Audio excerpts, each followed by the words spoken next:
Hey, good morning, Bobcats. Welcome to our Sunday Twitch stream here. Kind of out of the ordinary, but today we're doing something special. So James, Zach, and the good folks over at Miami Esports reached out and said, hey, how about a charity fundraiser for Extra Life? So if you're not familiar with Extra Life, they're a gamer charity organization that raises money for children's hospitals around the state. So the student club reached out and said, Jeff, is this something we can do? So I said, sure. Why don't we jump in, play some games today, raise some money? So Student Club is out there raising money for Nationwide Children's Hospital through Extra Life, and you can join in. So you can watch the stream today. You'll see a donate link in the chat. You'll also see, if you scroll down on Twitch, you can see the donation button down there. So join in, have fun, donate.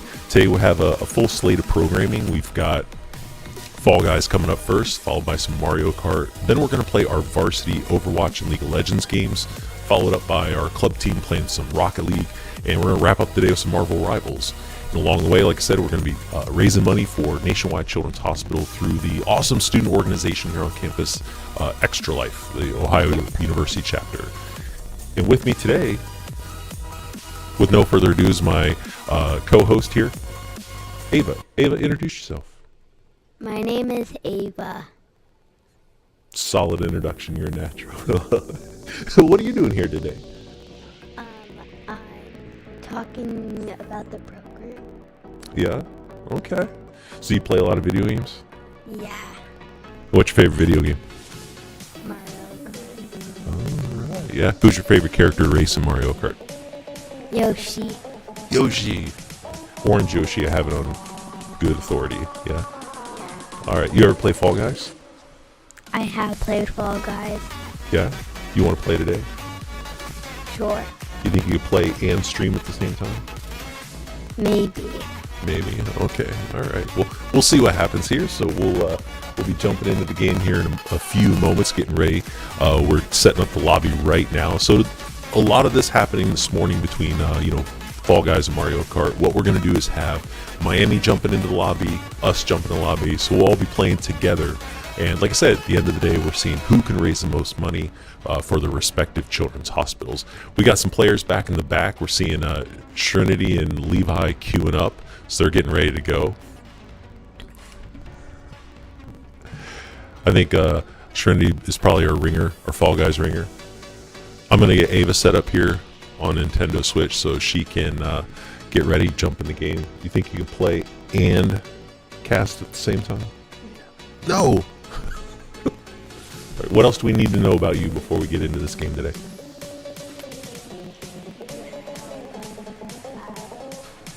Played Fall Guys, and the characters are funny. What makes them funny? About their clothing. Yeah. Okay.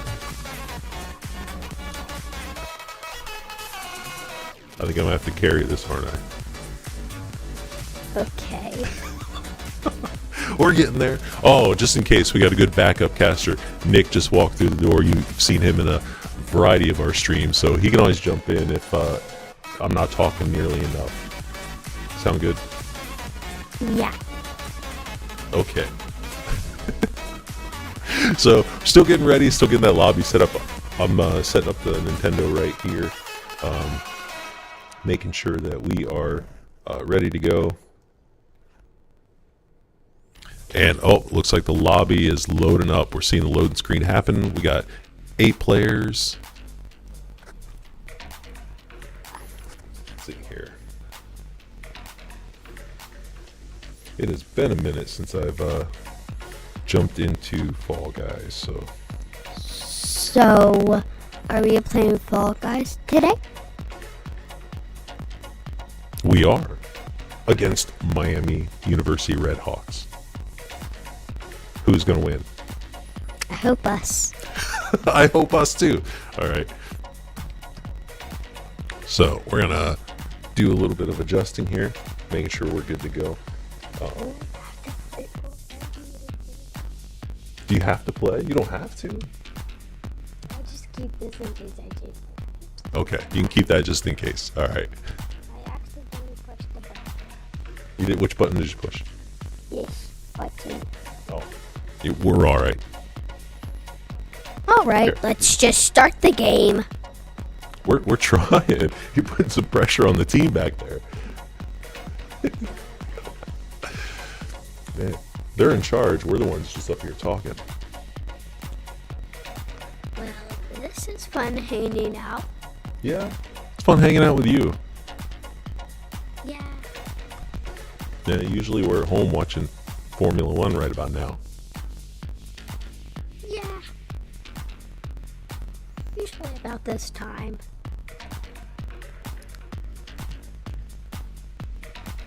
Usually about this time. You got anything else to say? No. All right. I'm telling you, this stream has hit the ground running.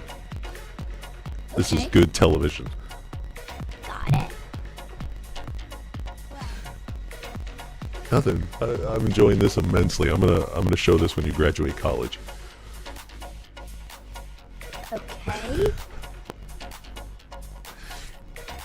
So we're still waiting for that lobby to get queued up. We're getting in there. Just putting things out there. If you are out there and you want to like maybe jump in, feel free. So we've got the Fall Guys lobby code is P3WLK. We could always like crowd the lobby with some Bobcats. Actually, good question for the team back in the back. The Miami University folks are asking, how many do we want in this lobby before we start? Maybe Jackson can answer that in my ear.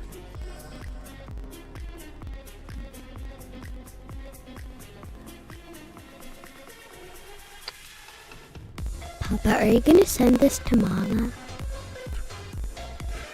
Probably, yeah. And everybody else watching. There are people watching us right now, I hope. I haven't seen the viewer count, but All right. you guys special mentions you want to do? You want to shout out to anybody out there? No? All right. You want to say hi to Charlie? We can send it to Charlie. Hi, Charlie. Maybe we can get Charlie to donate. We can get him to send some money to Nationwide Children's Hospital up in Columbus. What do you think? Yeah. Okay.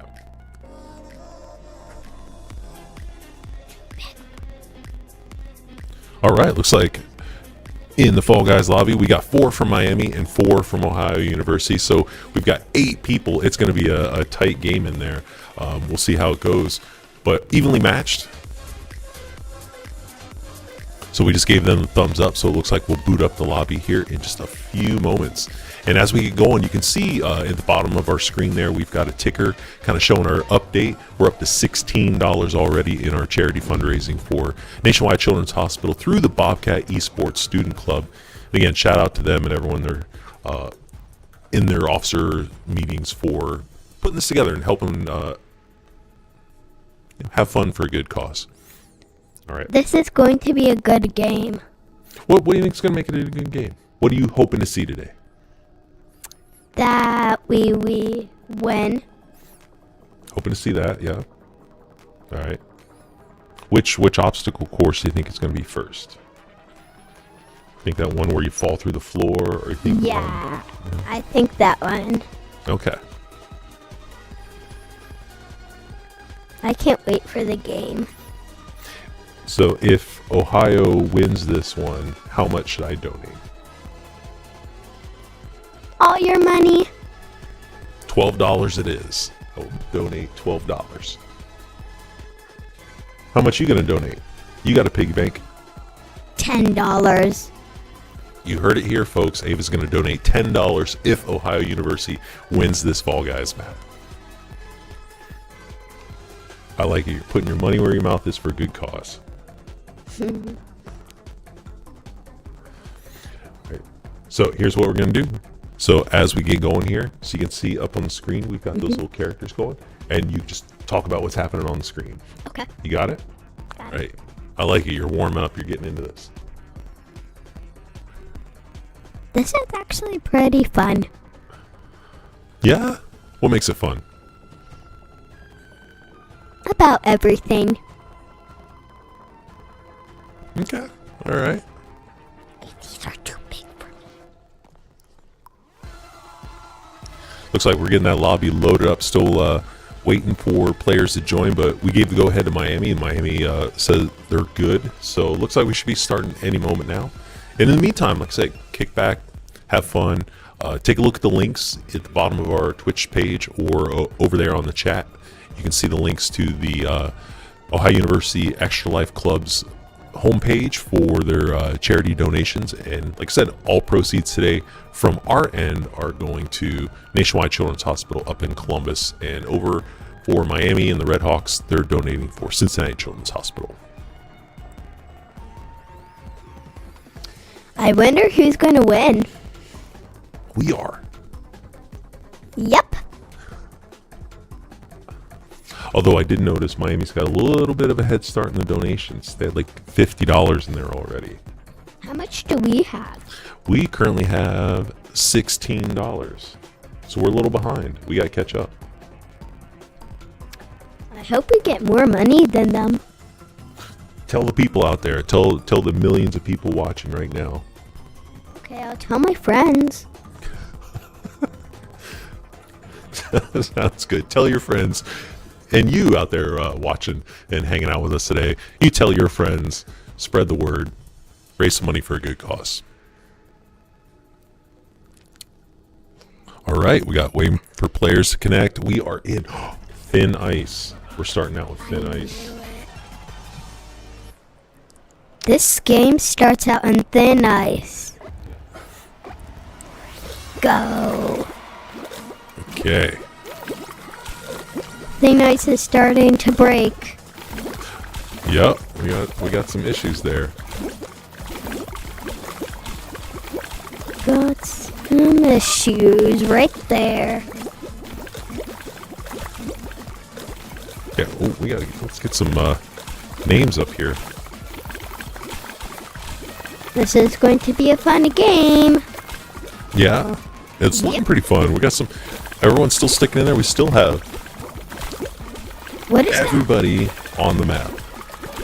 What is that green one with the zips? The lightning bolts? I don't know who that is, actually. Oh no! We just lost 3 people. We lost the Leviathan. We lost Levi back there. Uh-oh. That is Straggly sad. 16 just dropped out. Oh! We just lost Serenity. We just lost Sushi. Uh-oh. Level over. Aaron, A951. I'm pretty sure that is a Miami Red Hawk. Oh, so it looks like Ohio is out the first one.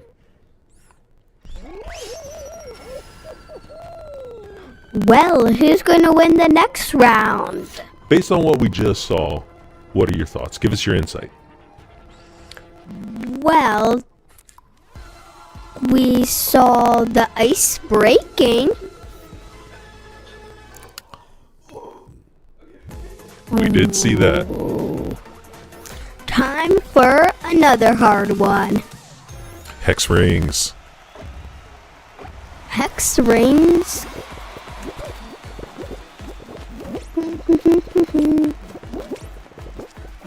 All right.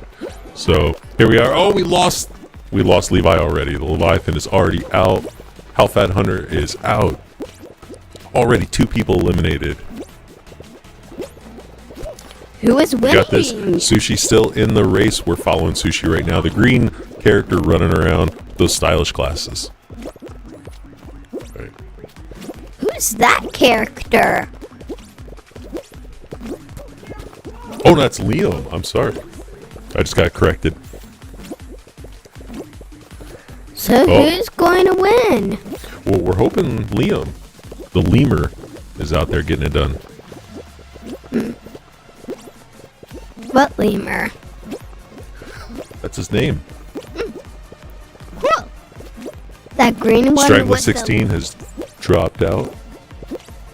Quite literally dropped out. Oh, we just lost Lemur.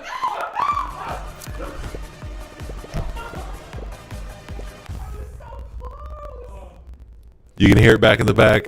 Sushi lamenting her loss. And again, Aaron, A951 back seems like Miami got themselves a Fall Guys ringer in today. How does the other team keep winning? That's a good question. We don't know. Look at our team back there, focused.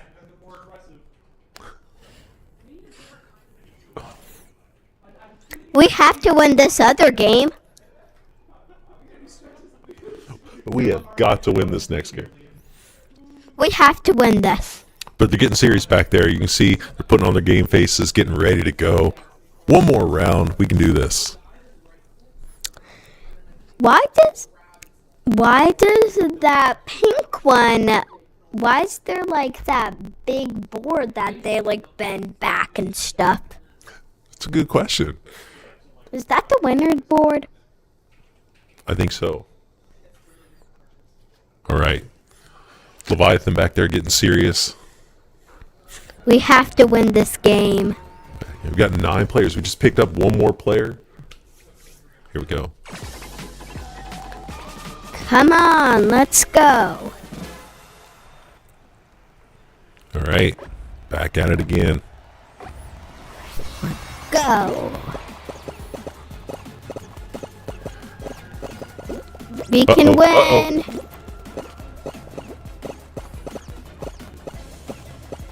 We can win, I know it. Putting your trust in Lemur. You think he can do it?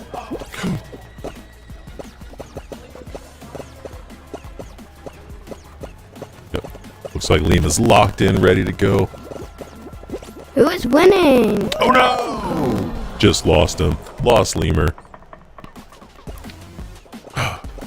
And again, Aaron, 8951. We're probably going to win. Are we suspecting Aaron of shenanigans here? Is that what we're doing? Well, is there just 2 players up? Looks like it. We got 2 players left. Let's see who finishes this out.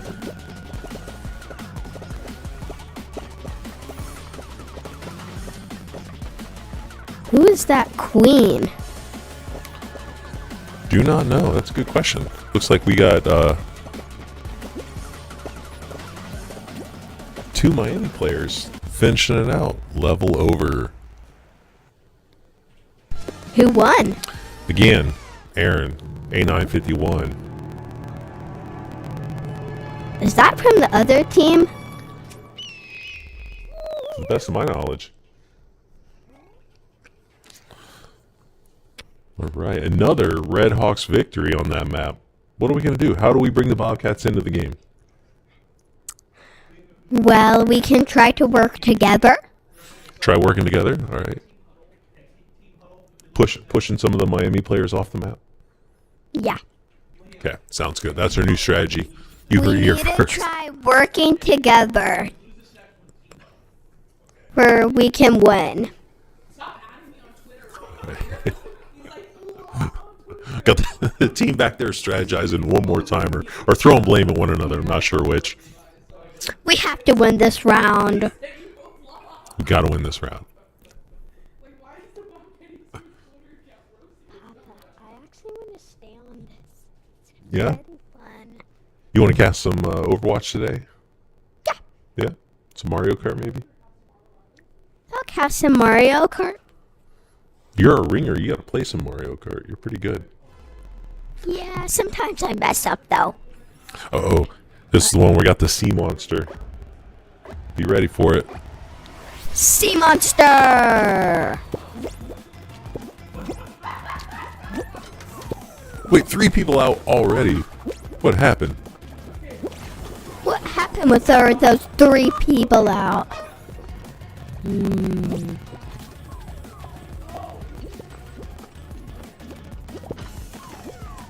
This game is tricky. Who is going to win?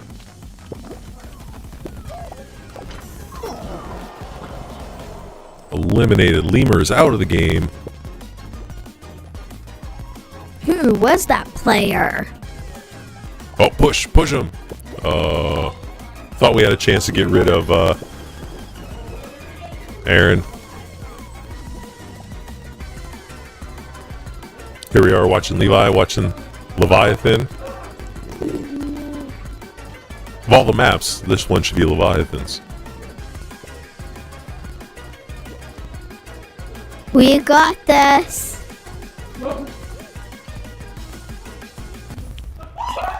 There we go. True to his name, Leviathan takes the map, and finally we got an OU victory. The Did we Bobcats- win this? Yes, we did. Bobcats took a map. Good. Congratulations.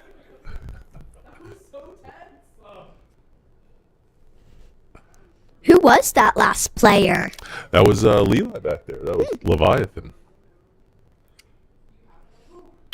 Well, they're still ahead of us. They are. There's still like a few maps ahead of us. Not only ahead of us in maps, but ahead of us in donations as well. And so, like I said, take a look at the Extra Life donations page. You can find it in the chat link. You can also find it at the bottom of our Twitch page.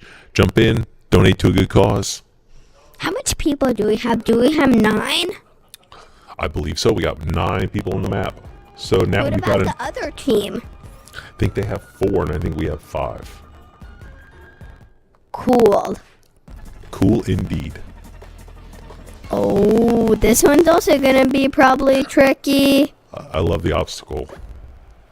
Don't get smacked by the thingamabobs. All right. Thingamabobs.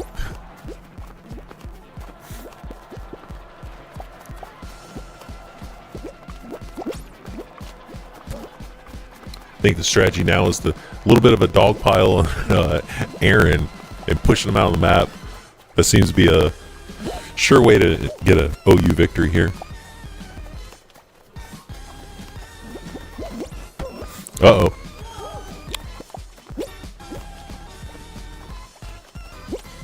Who did we lose? I'm not sure who fell off the map. Well, we're doing pretty good. I think so. I wonder who's going to win this round. Oh. I think we're doing good. It's 2 versus 2. 2 Ohio, 2 Miami. Oh, here we are. We're down to Lemur versus Aaron.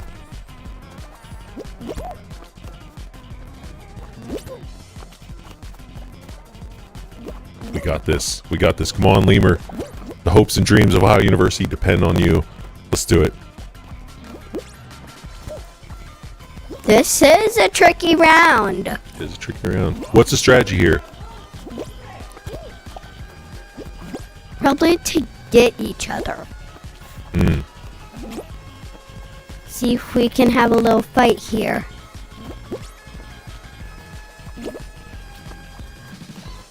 Well, this is tricky. It is tricky. Starting to speed up. Who is going to win?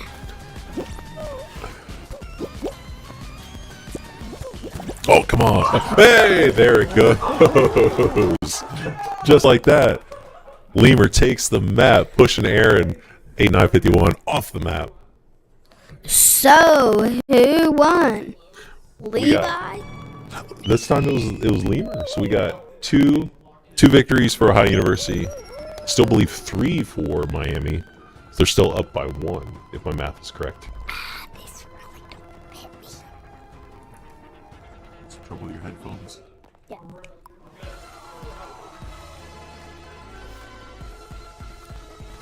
Well, I hope we win the other match. The phrase of the day. 2. 2? Alright. Our team is doing good so far. We're coming back. We finally found our groove. We're getting in there. Scoring some points. Yep. How much points do we have? How much points do we have? That's a good question. I think so. We have won 2 maps, Yeah. and I believe Miami has won 3. So we're close to beating it.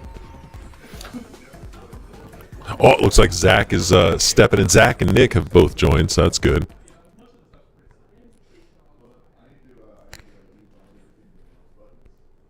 We should probably win this other round. We probably should. Just work as a team. What do we say about teamwork? Makes the dream work. Makes the dream work. There you go. Trying again. All right. We got it. This is our map, right?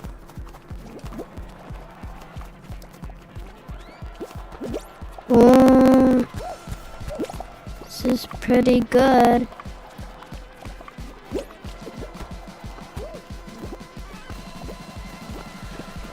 Pretty good. We got a slow start going. Looks like everyone is still in the game. 9 players still standing. We got this. We got this. We got one more player than Miami. We got 5 players from Ohio. Got 4 Redhawks on the map.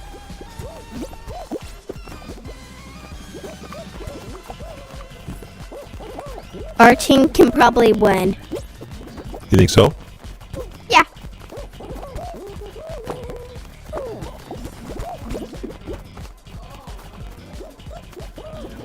Do you think all the players are still in? They seem to be. Whoa. We're doing pretty good. We got 1 player eliminated. 8 players still standing. Well, this is going to be a good match. It is a good match. It is. And the map is getting crowded. We got a few spaces left, and everyone is pushing everybody. Bedlam ensues. We lose. Oh, 3 players right off the bat. We lost Shuts. our camera view, Lemur, but we're still in the game. We still have Leviathan in there. I think against a full Miami roster. We have to win this. We have got to win this to bring it up to a tie. We want to beat those players. All right, all right. 4 players left. 3 players left. We got this. How much players are from our team that they are so there far? might be 2. That new blue bean might be the new fall guy might be Zach from Extra Life. I'm trying to. Oh, we lost Leviathan. Oh, now it's a sumo match. It looks like. Was that Nick? Well, I believe that was either Zach or Nick back in the back for OU, bringing it up to 3-3. We are now tied. I can't believe we won. Well, this is going to be fun. It's gonna be fun. Now we're tied. Let's see how this goes. We need to win again to beat those Yeah. people. All right. Oh, we got Lemur back there in coaching mode, kicking in, rallying the troops, getting them ready for this next map. It is now 0-0. We are tied, so score's even. Well, we need to win this other one again. I think that's pretty much a good strategy. Win this one. All right, we're seeing Levi and Trinity back there queuing up. We've seen Zach and Nick off to their side there. They're getting ready. They're kind of loosened up, ready to go. They're getting ready for this good game. Work as a team. Work as a team. All right, let's take a look as we jump back in here. We're taking a look at the Twitch stream. And so all you watch on Twitch, thanks for joining us this morning. And hopefully lazy Sunday morning for you.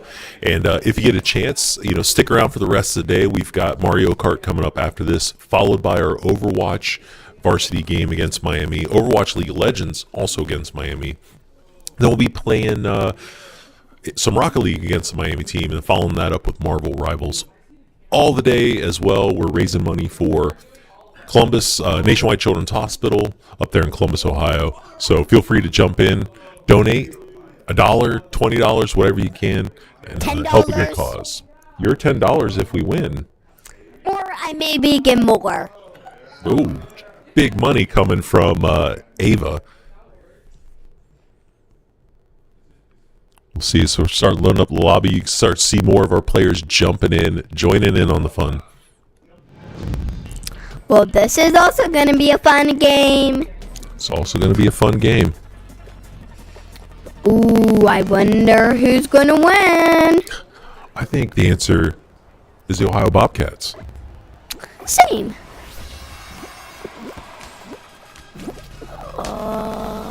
Whee! This is fun. Here we go. The obstacle courses are always my favorite. This is also probably my favorite. Who is winning? So this one's a little different. Now we got enough players that we'll see who gets through here at the end. Oh, having a little stutter, a little stagger in there. Qualified for the next round. What do you think? What is qualify? Qualified? That means that you are going to the next round.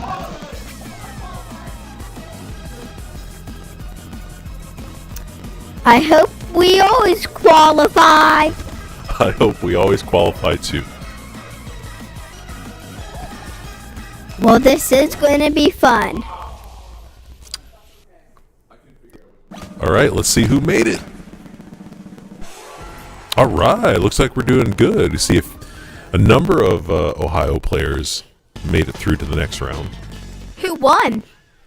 Well, so it's just a matter of who went to the next round. So nobody won yet. The next map's going to decide who wins. Okay. Okay. Oh, this one's going to be hard. Yep. This one's Every gonna time I did this one, I fell down into that pink stinky goo. Pink stinky goo is the worst. But we got confidence in the Bobcats getting it done. Stay up, stay up. Stay up. That's our goal. This is going to be fun. Yeah, this is going to be fun. It's a hard one and a fun one.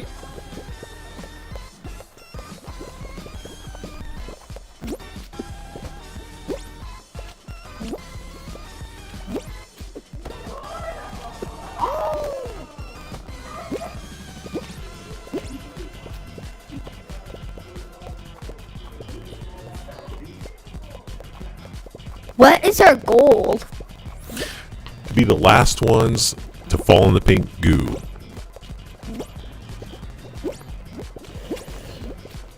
I hope we win. We have to win this. We have to win this. But And if we're doing we good. fall, we're out. Fall, we're out. But we looks like we just lost Leviathan. We just lost Lemur. It's like we may be chalking this one up to another Red Hawks victory. Those Red Hawks are doing good, but I wish we were going to win. Do we have any from our team? You know, I don't believe so. I think we are all out. I think it's just watching Miami wrap up who's their last player standing. There it is. Who Aaron. won? Aaron A951 once again. The last fall guy left standing. But I know our team didn't win that time, right? They did not. So what can we do next time to ensure victory? What's strategy? Well, we can probably work for a team again. Okay, we're gonna try it. Work for a team. That's our plan. Papa, do you think I'm staying here for Mario Kart? I want to stay here a little bit for Mario Kart. You want to stay here a little bit for Mario Kart? We'll see what happens. Let's see how this goes. Well, we should probably win this other one. We should probably win this other one. That's imperative that we win this one. That's probably our goal. Our goal. How do we win? That's the question for you, Ava. Well, we should work together. Okay, we should work Like together. we always say. All right. Teamwork makes the dream work. You heard it here, folks. This looks like it's also gonna be hard. This obstacle course looks fun but hard. Yeah. Imagine if this was your walk to school. What would you do? It would be probably easy. Oh, spoke with I'm confidence. a We should good get dodger. you. Okay. Papa, I was the last person in our game. You're the last person in your game. So there you go. We need you in this map. We need you playing. I think this is the more trickier because people are throwing it. Yeah. Eliminated. We lost Lemur in there. Let's see who else comes down. Uh-oh. Oh, I see Leviathan in there. So looks like we still got some OU representation there on the map. Back to the Kraken Slam. We just have to win. Just have to win, folks. When is going to be our last game of this? We're winding down here. Kind of ending then. About halfway through. About 3/4, so about 11:45. We're going to play this till about noon, then we're going to dive into some Mario Kart. Cool. Okay, we're watching Sushi, president of Bobcat Esports. Sushi there leads a lot of the efforts around here, making sure that stuff like this happens all the Sushi, look time. out So, behind you. oh, shoving match. She escapes. I hope we win.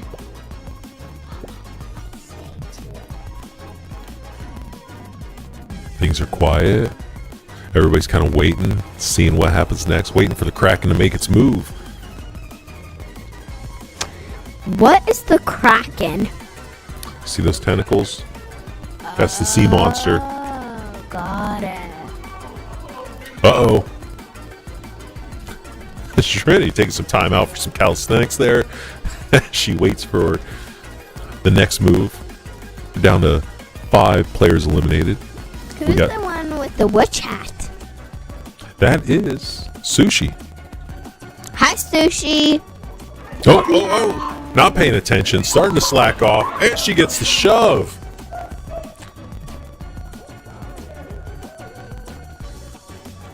She's waiting for a person. Diligence. Name of the game here. Now we're just watching some Miami hot dog in. They know they've got the map.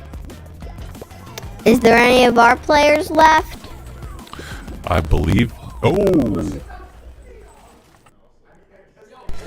Somebody got the shove. And back at the top, once again, Aaron 8951. Well, I guess we're not winning. We have lost that one.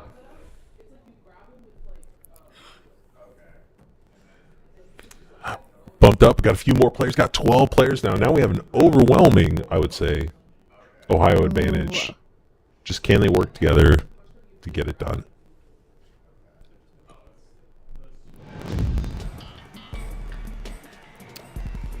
This game looks fun but hard. It definitely Is. Looks hard. All right, the race is on. Whoa. Players getting tossed about. Everybody's everywhere. It is better.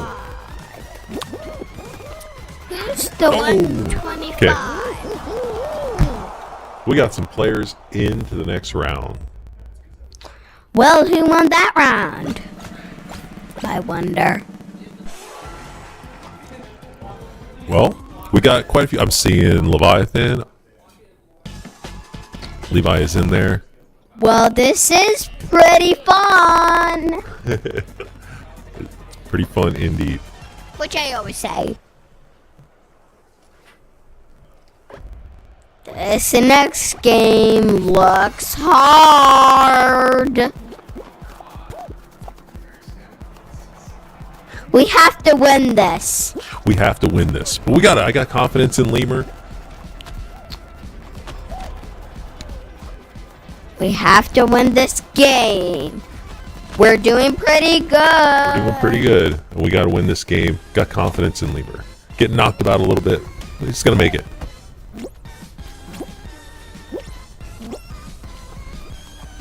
We got this. Oh, come on. He escapes. Oh. Who got the crown? Miami team piling up on Lemur, blocking him from the crown. Who got the crown? We're seeing it right there. The other team? Yeah. The king, Smee, something or other. Why don't we just maybe cheat? Folks, you heard it. I cannot, in good conscience, support with my fellow casters suggesting that we cheat to get this done. You'll do whatever it takes for a victory, won't you? Yeah. Gonna be announcing for the Patriots next. Folks, I am sorry for that comment of unsportsmanlike conduct. No cheating here. We're fine, upstanding citizens. Cheating to raise money for children's hospitals. We will not stoop that low. I was joking. Good save, good save. So we are kind of going on to the back end here of Fall Guys. We're going to be playing for a few more minutes. So we're going to switch over to Mario Kart around about noon. So feel free to check that out. Like I said, this afternoon, playing Varsity Overwatch, Varsity League of Legends, playing some Rocket League, some Marvel Rivals. Feel free to jump in and out of the stream all day. Spread the word, tell your friends. It's the Battle of the Bricks charity fundraiser with Miami University, raising money for children's hospitals. Well, we have to win this other one. That's your slogan, isn't it? Yeah.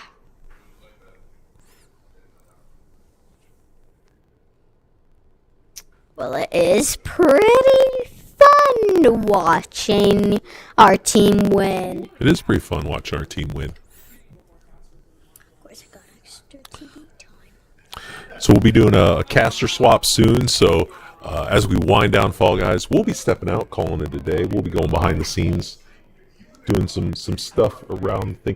Ava, what do you think? You got a future in broadcasting? Is this your calling in life? What are you going to be when you grow up? I don't know yet. Don't know yet? All right, well, I think there might be a future at the desk. Yeah. I may do this because it's pretty fun. Yeah, it's pretty fun. Okay. We'll start you up a Twitch channel. As soon as I learn more words to say Or learns to say. about esports. All right, well, we can get you set up. We can get you running. Get you everything you need to know. That vocabulary locked in, ready to go.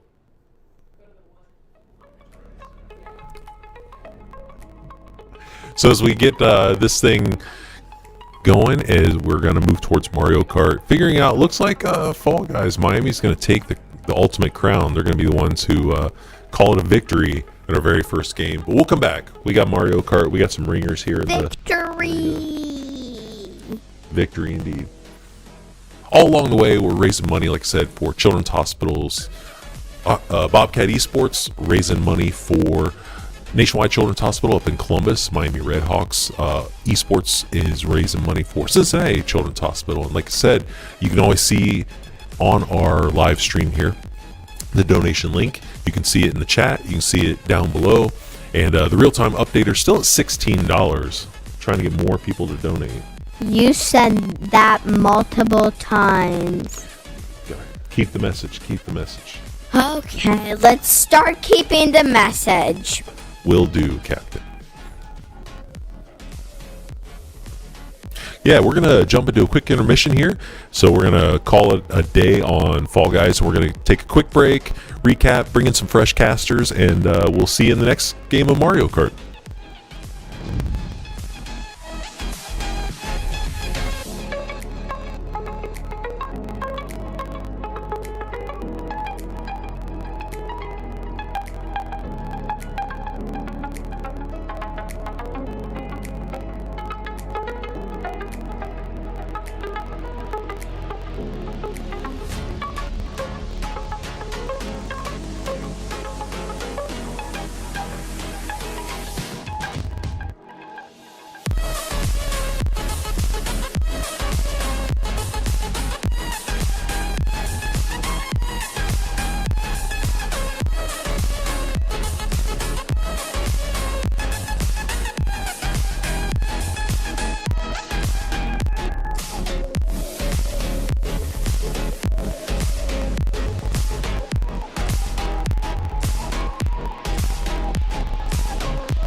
Hello and welcome back to the Extra Life charity stream here at Ohio University in the Esports Center.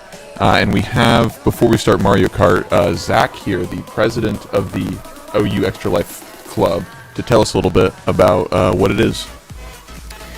Yeah, so Extra Life is an organization as a whole that was started back in 2008. In total, they have raised $130 million for Children's Miracle Network, which is a network of different hospitals throughout the United States. Ohio University Extra Life's chapter began in 2016, and we've managed to raise $12,000 over the course of our existence. Yeah, that's real. Oh, that's a lot. So I heard also you're going to do a 24-hour event soon. Yes. That's where Ohio University Extra Life is going to be playing different games. We play Mario Kart, we play Jackbox, we do game shows, board games, tabletop games, you name it.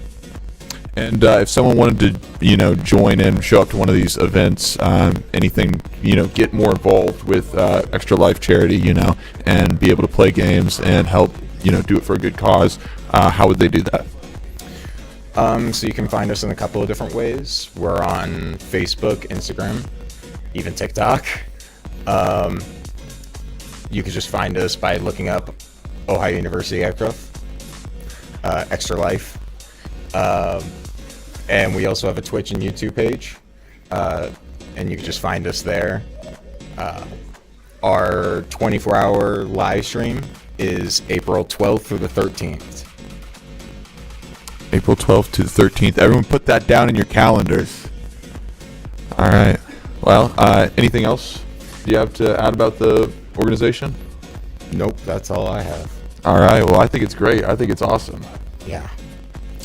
So yeah, going great here so far. I'm not sure if the donations have been updated. I think it's up to $76 now on our end. Yes. Yeah. Looks like we might be loading into the game. I'm not quite sure. Have the varsity, Mario Kart team out there. Except we don't have one of those. So we have a ragtag group of underdogs instead.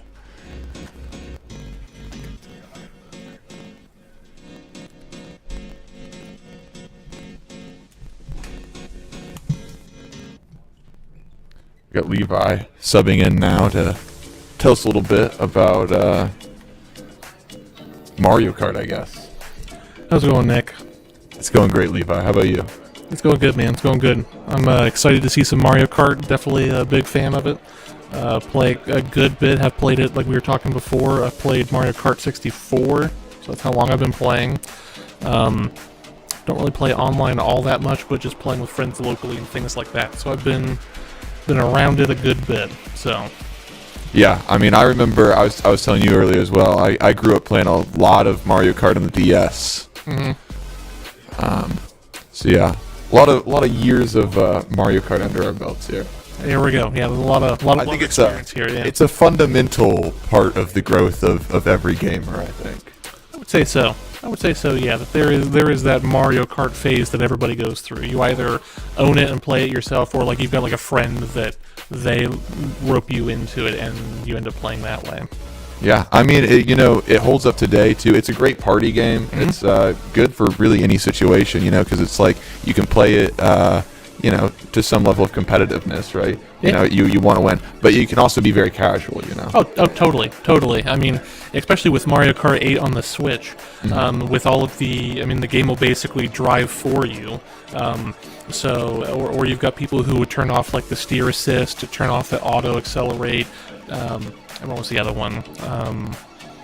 I forget what the third buff is, but I mean, yeah, you can either take it really seriously, or you can pretty much just kind of play with friends. Oh, the directional steering, like where you actually steer the Joy-Con versus that's the cool. joystick. Yeah, and then put like the big like Wii remote. Put the wheel around it. Yeah, like where you literally sit there and like to drive around. I've got a friend that plays that way. He plays exclusively that way and has for a while. He's actually pretty good at it. So it takes some practice, but yeah, I mean you got racing sims, so it's like same sort of deal, I guess. It's just to a less extreme extent. Yeah, totally. Let's see. Looks like we're still getting the lobby kind of sorted out here. So I know they were working on some issues back there with getting our folks joined in. I don't know if they're waiting on anybody else from the Miami side, but I'll be definitely interested to see what sort of tracks we go to first. I don't know if there's any of the DLC tracks that'll be present or available. Yeah, I'm hoping to see Rainbow Road. Oh yeah. The good thing about Mario Kart 8 on the Switch is you can see essentially all the variants of Rainbow Road across all the different Mario Karts that have Really? come out. Yeah. So that you could see actually Rainbow Road from the DS or Rainbow Road from Mario Kart Wii. They have them in as like all separate maps that you can play. Yeah, and different track packs. Yeah. That's really cool. Yeah. Yeah, and so you can see the different flavors of like Mario Circuit, Peach Circuit, I think, Bowser's Castle. So yeah, it's pretty sweet.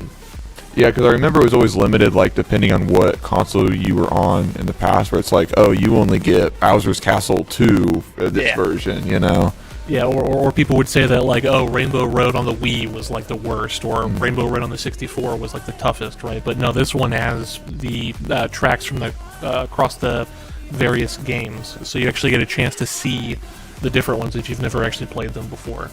So, and then the new track packs that have actually come out in the DLC actually kind of branch off and do something a little different than standard Mario Kart tracks, which are just the same loop 3 times over, right? Where in the DLC pack, they actually played around with having a dynamic track, where it's one big map, but the route is different each lap. So it's not Is it like minor changes, like an environmental hazard, or a completely different pathing. Completely different yeah. pathing. So one of the DLC maps, Paris, you literally like the starting line is the exact same, and like the main kind of stretch or like straight point by the starting point is the same, but instead of taking a like left at one point on lap 1, like lap 2 to be a right. So it's definitely adds a bit of like flair to things, like adds like a different variety to it. Yeah. Because instead of having that muscle memory down of like knowing your drift points, knowing where you can drift full, like to get a full turbo boost, or knowing where the item boxes are, you then have the extra layer of having to remember, if you want to go that far, how the track changes to know, okay, so at this point in turn 1, I would have just immediately begun drifting to try to hit it as close to the corner as possible, but now it's the opposite, and maybe going to the right, it's like too sharp of a turn that you can't do that. So for somebody who really kind of dives into it and wants to take it seriously, it definitely threw a wrench into things, and it's pretty sweet change. Yeah, I like that. That's good. No, I never got that big into like figuring out what, but that makes sense. But like figuring out which angle you can hold what level of a drift, to get see if you can get the full turbo slide power boost. Yep. And then because it's just like a racing game, where you got to cut off every second counts. Yep, absolutely. Every second counts. And actually, we're looking at the map selection here on the left, and it does look like that from our side that they've got the full DLC pick. So we'll see which one they do. at least from our side. I don't know if that's the case with Miami, but let's see, we got some randoms here. And so, Nick, I'm not sure if you're familiar with how the map picks work, but essentially people put in their pick for a map, and then what'll happen is the game will just kind of randomly pick one. Randomly, okay. And then 4 of these people chose random, so that's just like... Yeah, it's just random, Okay. or the game will just... So, it could randomly land on them, and then if it does, it'll just randomly pick any map that that person has available to them. I will know also, we're up to $116 now on That's the pretty sweet. donations, and all of those proceeds will go to Nationwide Children's Hospital from our end. Yeah, which is pretty sweet. So first map here is Coconut Mall. Favorite of mine. I didn't own Mario Kart on the Wii, but this is one I played a good bit. So I'm excited to see this one. We've got Komet and King Boo, and we'll see kind of where we go. So I think is that 3 Ohio players in right now, and then 4 Miami? Is that the distribution, or is it 4-4? I'm not sure. I think I know that we have 1 switch back there. I'm not sure if we have 2. And when you play online like this, you can I think only do 2 players a switch. Okay. So we have at least 2. So this could just be a Miami heavy lobby. As we see here, we got King Boo and Komet, yeah, kind of riding third and second. We got this red Yoshi way out in front, kind of bringing up the middle of the pack. There's another King Boo. We got Yeah, Red Yoshi here, he's kind of a pro. He's got a huge distance here, and it's only getting bigger, actually. yeah. So this could be somebody that, I mean, we see their Komet kind of jumped or got the the trick off the lips there, right? Because that helps get you all sorts of extra speed. Pretty much any chance you get with those, you want to try to get that extra speed boost, but then there's times like that we saw with Komet where doing that into a sharp corner can actually hurt you, because that speed boost as you land will just drive you into the corner. Like drive you right into the wall. We see Komet actually taking the shortcut here to try to get some distance back. We got a blue shell coming out. Should be good from our side because, yeah, Red Yoshi is just up there. Yeah, there's a bit of a pack here for like the next 4. Luigi quite a ways behind. Yeah, we see. Yeah, Luigi looks like he's got a star back there in the back there, but it looks like he's back up now. We got King Boo in 8th. Hopefully getting a good item. Got a star there. We got Komet riding 3rd, looking pretty good. Let's see. They got the double item box. They got the red shell coming. Got hit with it. Let's see what they do. They got a mushroom off of that, which was good. See, coming up on some of our last turns here, and you can see Red Yoshi already about to finish the race completely, which is just crazy. But that blue shell will go to Toad to see if this one is that not Bowser Jr. That is gonna snag 2nd. Toad gonna get 3rd. We got Komet getting 4th. Okay. King Boo coming in 6th. Okay.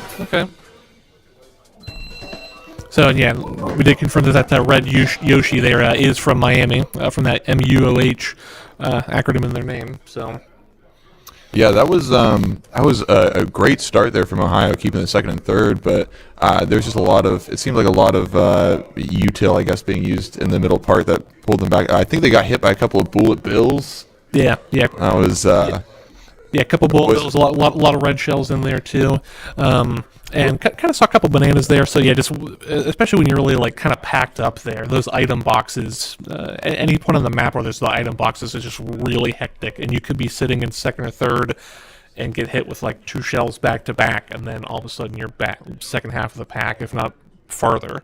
So. Yeah, I mean, probably like really good for Red Yoshi getting out so far ahead so early, being able to press that advantage, and just not having to deal with the chaos of the pack.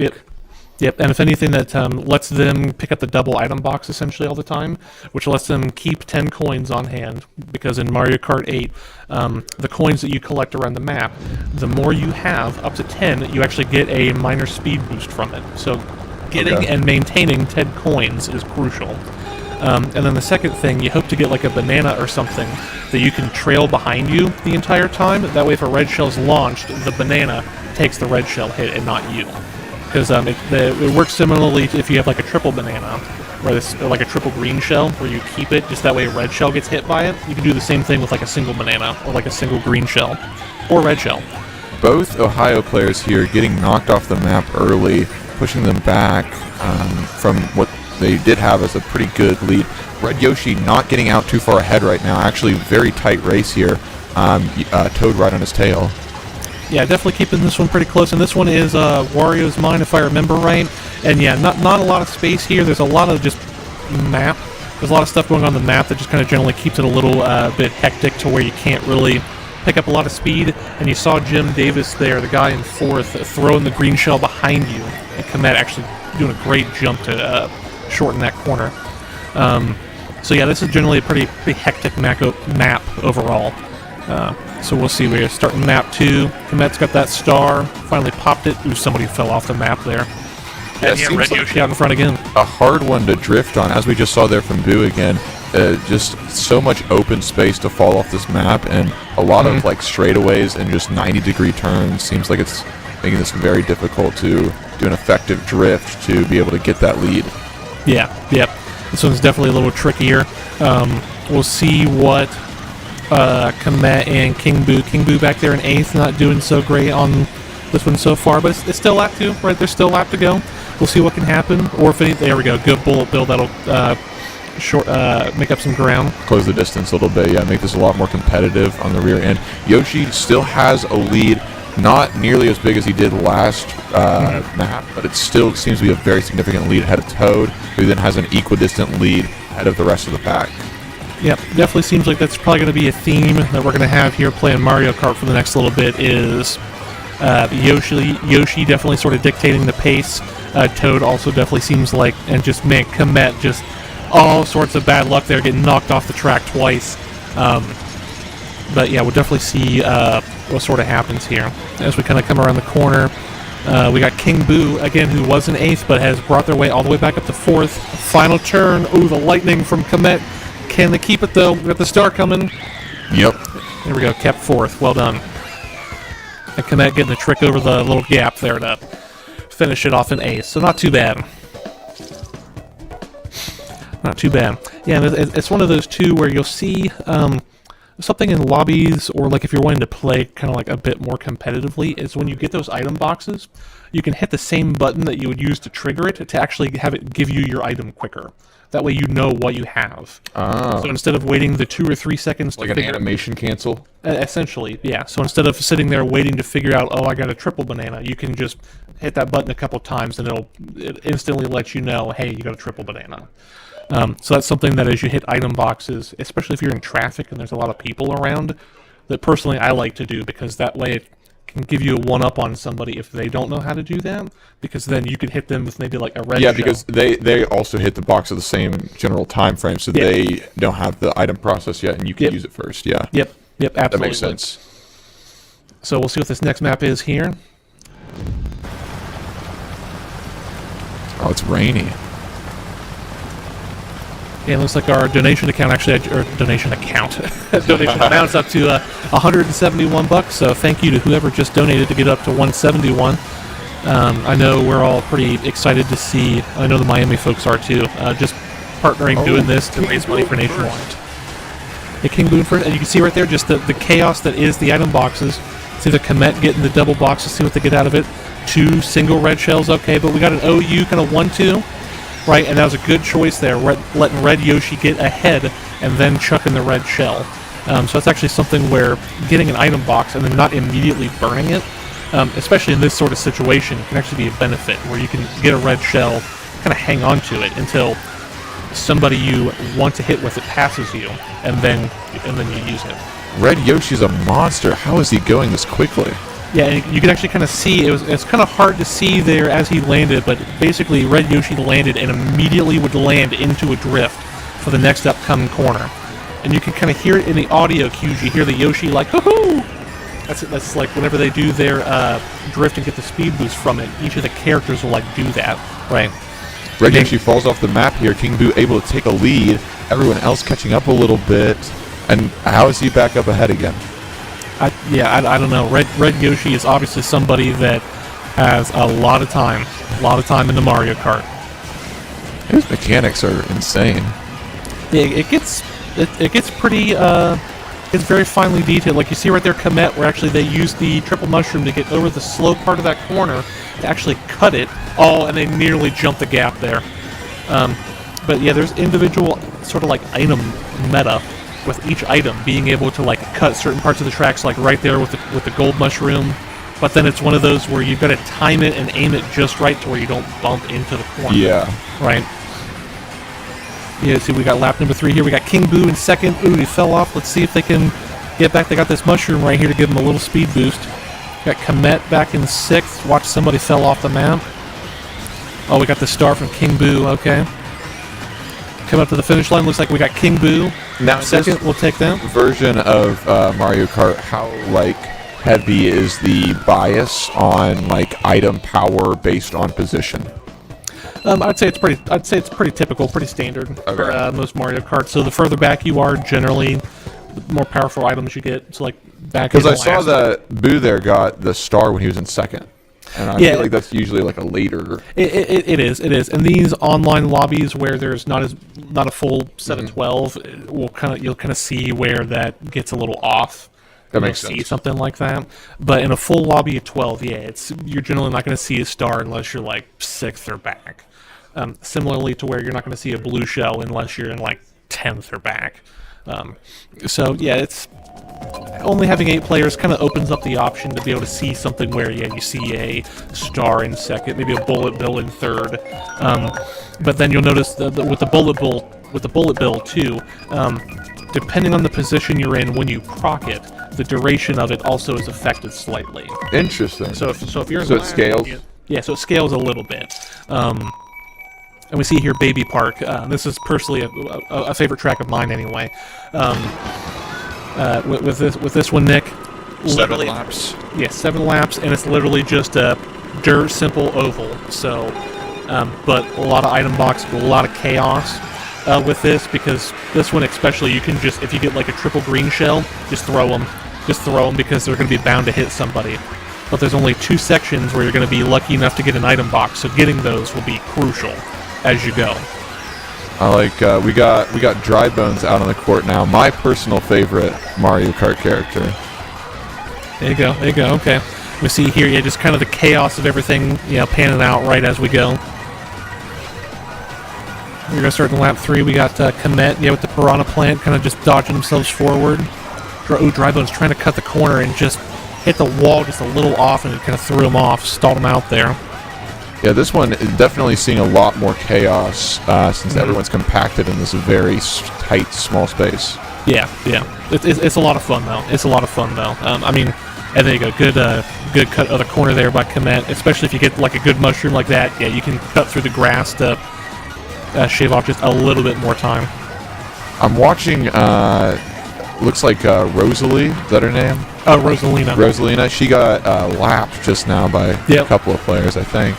At least Red Yoshi. Yep, does not happen often, right?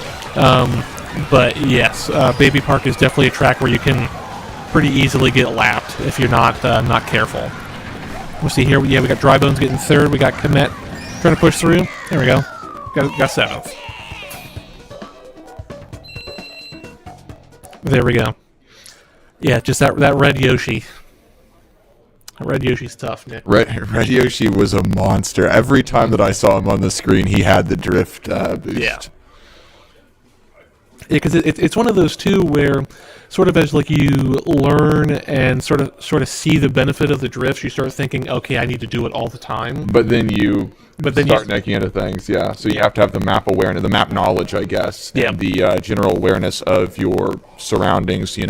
Who's around you. I guess what they have in some circumstances. Yeah. To know when you should be drifting. Yeah, it's definitely one of those things that really can sort of differentiate between somebody who sort of just casually plays Mario Kart and somebody who's like, okay, I'm gonna really push for some like good lap times and just good race times on tracks. Is how they drift, when they drift, how they utilize what items they get or don't get. And yeah, it's one of those things where just the little details really plays into it. Overall, though, I think great performance from the Ohio players, given that it was a very stacked lobby, only 25% OU, 75% Miami of Ohio. I do believe that was the last map for Mario Kart, and Okay. soon I think we're going to be going into Overwatch. Now, the Overwatch and League game today will both actually be the ESC varsity games. Oh yeah, okay. So the where we were going to have those Miami games earlier, and they got canceled, and we said would be rescheduled, moved later. This is that later day where we're throwing those both in now. Gotcha. Okay. So yeah, the schedule for it looks like we are going into another map here. But the schedule for today after this Mario Kart will be Overwatch should be from 1 to 3. I believe after that it is League from 3 to 5, and then it's Rocket League from 5 to 6. Yep. And then we're finishing it off with a Marvel Rivals show match from 6 to 8. Yeah, should be good. It's an action-packed day. As we see here, we load into Hyrule Temple. So this is a new map that was specifically added for Mario Kart 8. This is not in the DLC pack though, so this isn't one that like changes every lap. But So are these rupees just a skin replacement for the coins, I assume? yep, absolutely. So we see there we got Dry Bones popping up in third, getting somebody with a red shell. And yeah, we got Red Yoshi way out in front again. I think Rosalina was AFK at the start. I think so. And so actually, like, there's one of the things there that you saw when we landed, where there's that little staircase that we went up. You can actually trick off of that. So if you actually hit your jump button, you can actually get speed boosts off of that staircase. So I'm betting that's something that if we did get to see the chance of Red Yoshi doing, that we'd see them do that. Interesting. Dry Bones here keeping it competitive. Whoever the character on the left is as well. Oh, here we go. Yeah, they're right there with Red Yoshi. Okay. Yeah, Red Yoshi actually just got passed. Yep, and they go, and you can see right there, first place. The only thing they got was the gem. And let's see, here we go, flying in. Let's see. Oh, Red Yoshi didn't trick off of that. Okay. You go drifting in the corner, hit the wall a teeny bit, and yeah, hitting those like little kind of pylon things there in the middle that rotate you around. Also give you a speed boost, so that's something that generally you want to hit, just so that way you get the little turbo boost from it. Red Yoshi now without any pressure from the rest of the pack, able to pull out a strong lead here. There we go. We got our player on the left there with the gold mushroom, spamming that. Actually, Dry Bones all the way up in third with the gold mushroom as well, just kind of getting that. Trying to close some distance last lap here. Let's see what... Blue Shell puts in some big impact, slows down the front players a little bit, makes the pack a little bit tighter. Yeah, you got Dry Bones there in fourth, trying to keep it, trying to close it in a bit. They did get the double item box. Got like the boom box sort of item there, which is handy. It's actually the item that Dry Bones has there on the right of our screen. If they didn't lose it with the lightning there, but you can actually pocket that and keep it all the way to first, and then when a blue shell comes, you can actually use it and destroy the blue shell. That way you don't get hit by it, which is actually pretty cool. Second place secured here from the Bullet Bill. Unfortunately, did end up a little bit of collateral, knocking Dry Bones back a couple places. But we'll take it. Yes. That was a Bullet Bill to get them all the way back from, what was that, 7th to 2nd? Yeah, it was a big leap. Mm-hmm. But yeah, that was a much tighter race overall. I wonder if maybe Red Yoshi had a little bit less experience on that track. Maybe. It could be that, I mean, especially with just how many different tracks there are. Cause, it's not up on the screen now, but there's different Grand Prix, right? Like how they have been described in the past. And there's, I think, what's that, math's hard in my head. There's like 12 or so in the base game, and then the DLCs add another 12. So and 4 maps in each one. And 4 maps in each one. And yes, it's one of those where it could be like Bowser's Castle. It's seen 3 times, but it's the different variants of it. I mean, 96 different maps, and you said some of them they changed from lap to lap. So yeah. That would be a lot of you need to put a lot of time into it to figure out all those maps. Yeah, absolutely. Actually, I just missed which one we're going to next. But we'll see. Yeah, we'll see if it keeps Red Yoshi on his toes. Okay, we're going to Boo's something. I forget the specific name of it, but it's got Boo in the name of it. But it's a pretty fun one. We'll get things off here. Oh, it's like the docks. It's like Boo Docks, right? Yeah, that's right. Yep, here we go. Just kind of getting things started. Everybody really cluttered really together here at the first kind of go. Yeah, I recall this map in other versions of the game at least being very dangerous, where it's like a lot of easy areas to fall off, a lot of rough turns. Yep. Oh, just like they did there on the left. Yeah, I'd say the Mario Kart 8 version adds some more guardrails, pun intended, I suppose, to keep you on the track a bit. Yeah, there's still definitely those corners that if you cut them a little close, or if you take them too wide, that you'll get thrown off the map. Yeah, lap 2 here. Player on the left got a star. They're hopefully getting some ground. Ooh, Dry Bones is right there with them. Let's see. Ooh, jumped off the map. But they got a gold mushroom for it, so worth it. Yeah, Ohio strategically taking the back positions and the lineup so they can get stronger utility to use in the third lap. Absolutely. Let's see if we can get maybe a blue shell out of an item box here to slow Yoshi down a teeny bit. And just another gold mushroom. So, ooh, and right off the map though.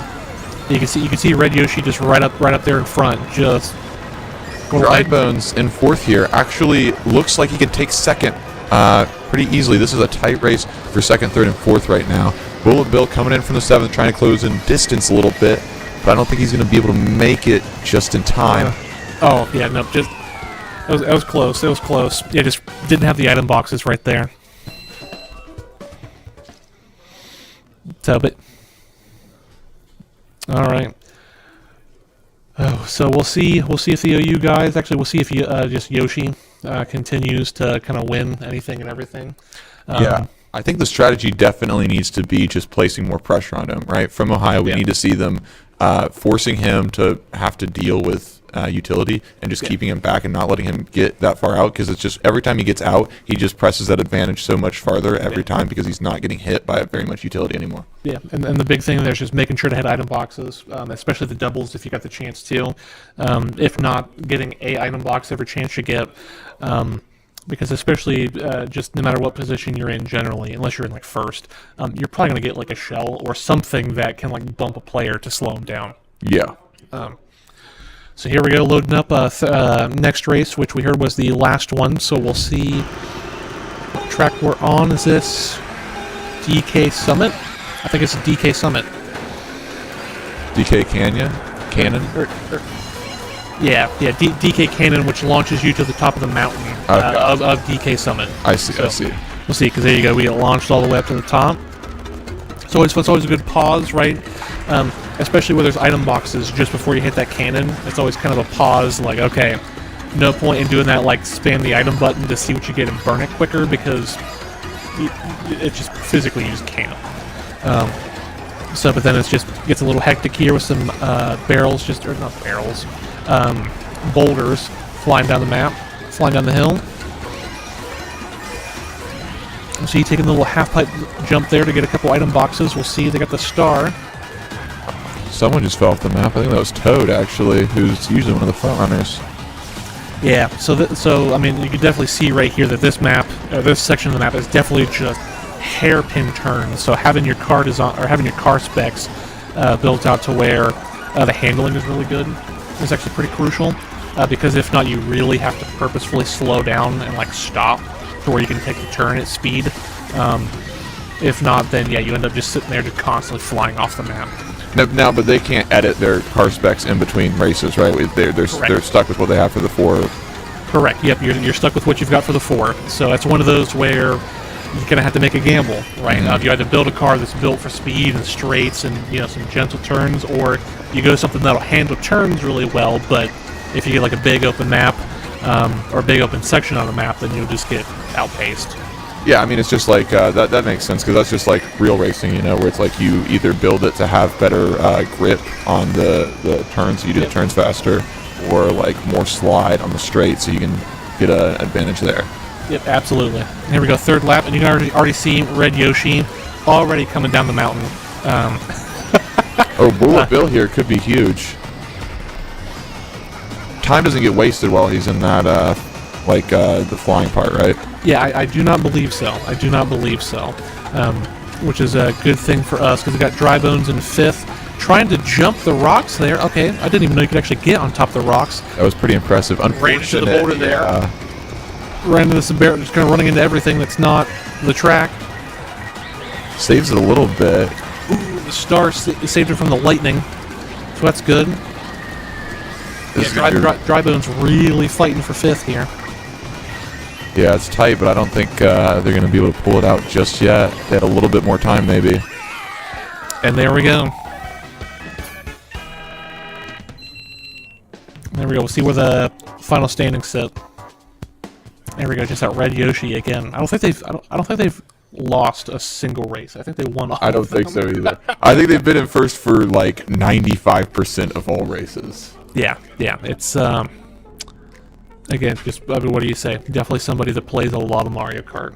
Yeah, I mean, you got to respect their skill, you know. Oh, totally. It's yeah, fair play to him. Fair play.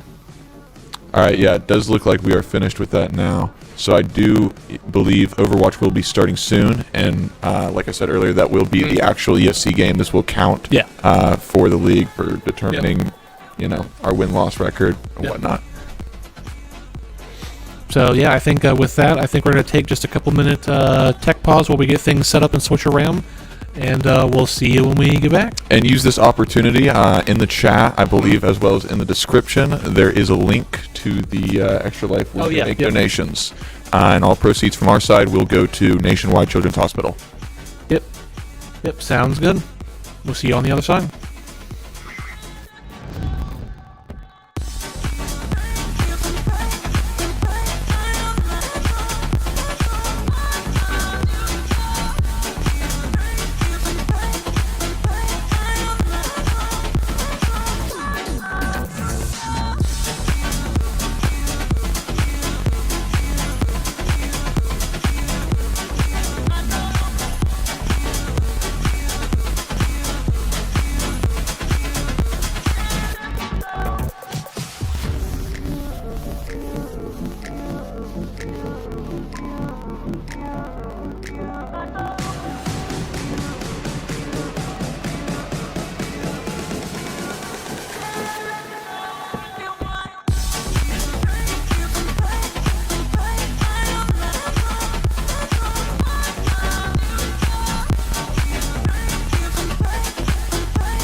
Welcome back, ladies and gentlemen, to another presentation of Ohio Overwatch.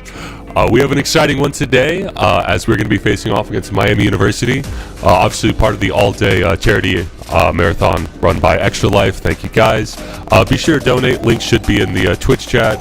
Supports the Children's Hospital Network. Great cause.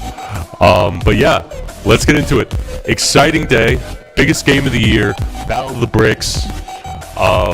Yeah, awesome. If you don't remember, my name's Caden, joined by my friend Aiden. Yep. Aiden, what do we got in store for today? Yeah, so originally the Ohio-Miami Overwatch game was scheduled for, I think it was like a couple weeks ago. But we decided to move it to today because this is like the all-day stream that we're doing with Miami, and we thought, like, you know, what else would be perfect? You know, we could move both, not just Overwatch, but the League of Legends varsity games to today as well. So it should be noted that this is not an official Ohio esports broadcast. This is a club event. Varsity decided to, you know, move their time to today. But yeah, it is going to be like a club stream. And going off of that, Ohio has been taking a little bit of a break from ESC, not because they were wanting to, but because they were in a separate tournament, the Queen City Clash qualifiers. So we've had to reschedule a handful of the ESC games, and today will be the first. We will be playing Miami starting any minute now, and then we have another game against Northern Illinois. I believe that starts around 8 o'clock tonight. Yeah, it's going to be an exciting one. I don't believe it's going to get broadcast, right? I'm not sure. I haven't heard anything about it. But yeah, it is happening tonight regardless. I don't know if it will be broadcasted. All right. Well, if we get updates on that, we'll be sure to let you know. But yeah, if you've not been paying attention, you've only really been tuning into ESC Ohio. You might not know this, but we've actually introduced perks into ESC. Obviously, when they first came out, they were put on a hiatus. They just decided to let the teams vote on it. Teams voted unanimously. Queen City Clash had perks, so we've seen how the meta's kind of evolved with perks, but this will be the first time we see it in ESC play. Aiden, can you break down what we might be seeing with the introduction of perks? Okay, so before the perks came out, we saw a lot of this Hazard gameplay. Hazard was being played at basically every single map from every single team, besides like the one-trick teams out there, which, you know, we used to be with that Wrecking Ball, but lately, no, we've been sticking to the Hazard. And then perks came out, and then we saw a little glimpse of what could be in the QCC matches, where we actually saw a variety of different compositions being played from these different teams. Perks have changed the game's like fundamentals in a huge way, and I think teams are still getting like used to all these different perks and the combinations that can be like made. Like we saw a little bit of Zarya. I think we saw a little bit of Reinhardt too. We didn't really see Hazard much, which is, you know, fine by me, because I don't like really just seeing only one specific like tank being played every single time.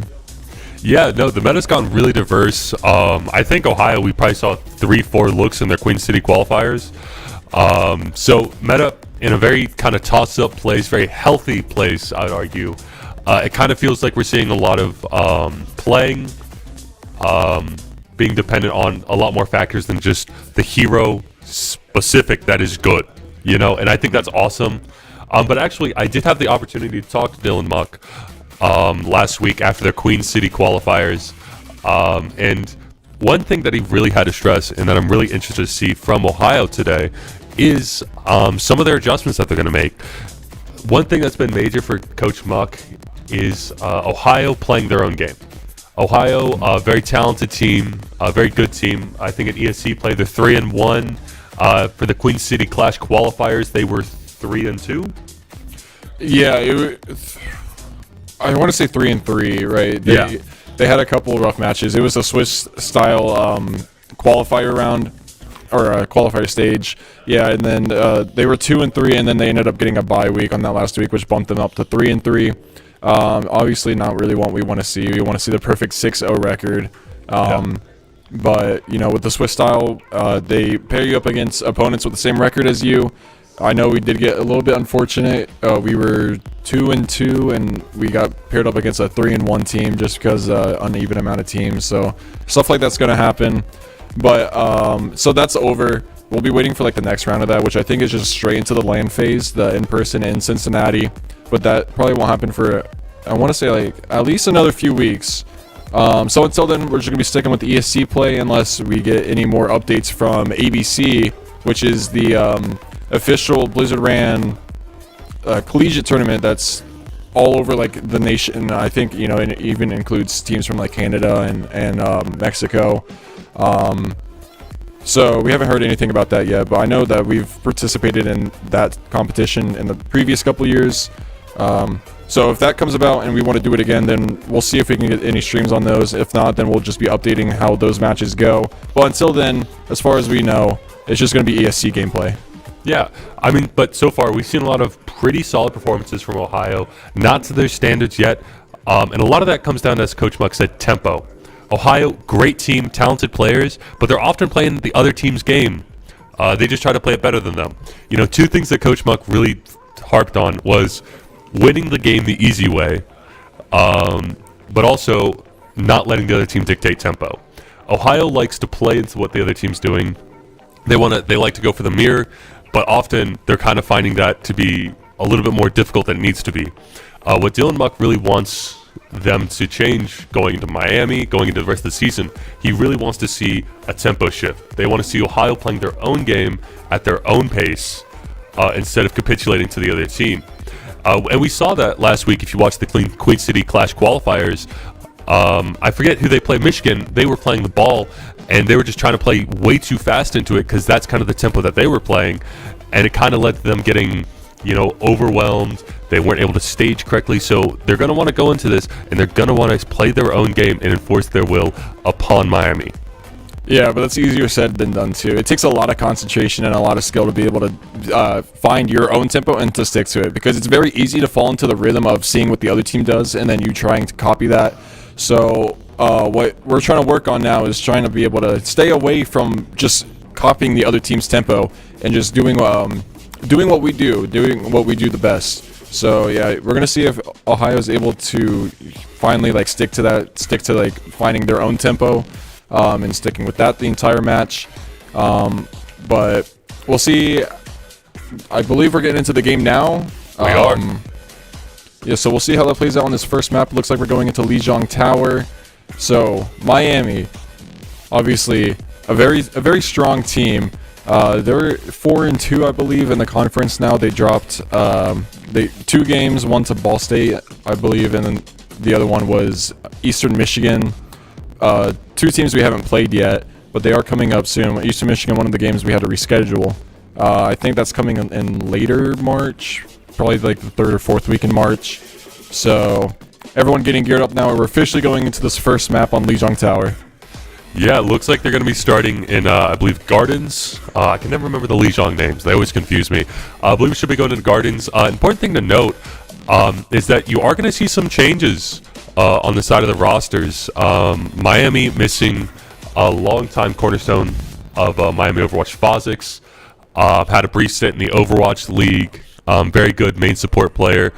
He's now moved on. Ohio, kind of continuing that trend of rotating out players. We're going to be seeing Dexter Pittman and LeBron James in. Dexter Pittman most likely playing the tank. Yeah, it looks like it. Fresco is currently going to be not playing this match. We may see some changes later as necessary, but it looks like they are going to be going out with Dexter Pittman. And we are seeing Queen comp, which something I don't think we've seen yet. Queen comp, yeah, Miami. We've known Miami to be on the Orisa a lot.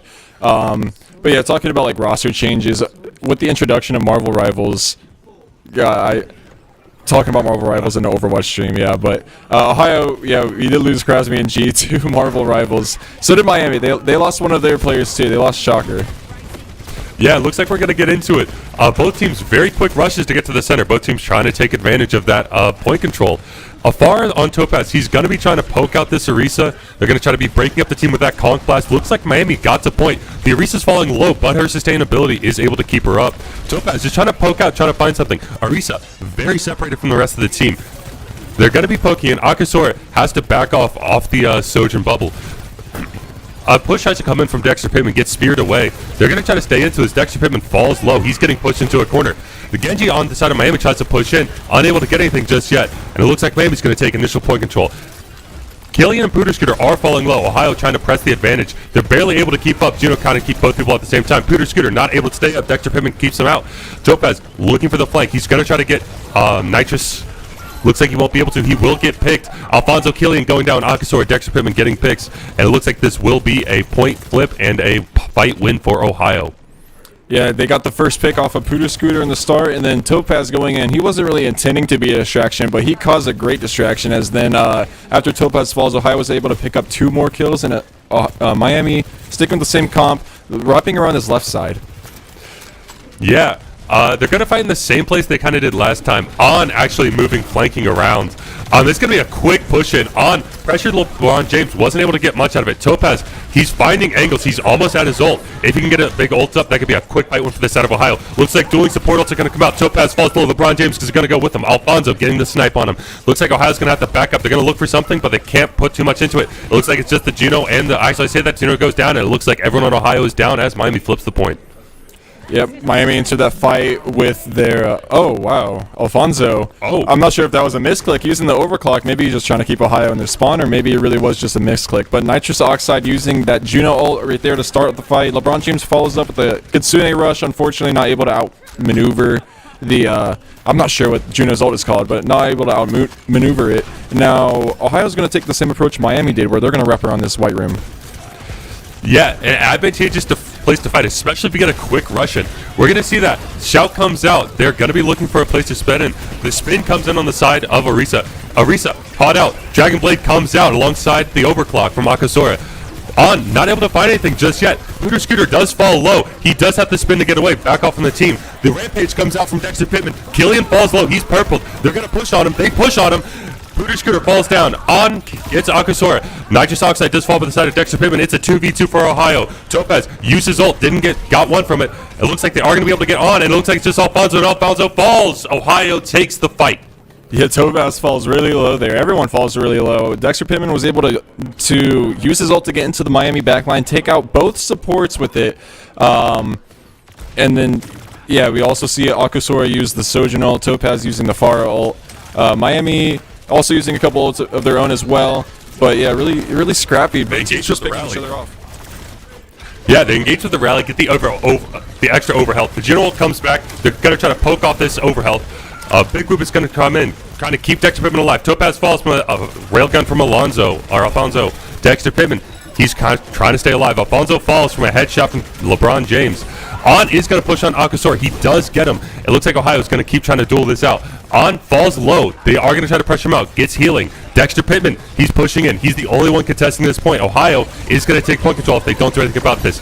Kitsune Rush comes in, but Dexter Pittman falls. Topaz gets on in the meantime, but it may not be enough. Killian falls low. Topaz trying to get him, but he's taking too much damage. He has to back off. Looks like this is going to go to Miami, as there's not enough members of Ohio. Wait, never mind. Ohio's going to keep fighting this.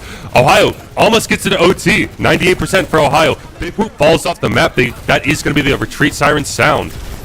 Yep, gearing up for one more final fight here on this first point. It's going to be really close ult economy-wise from both teams.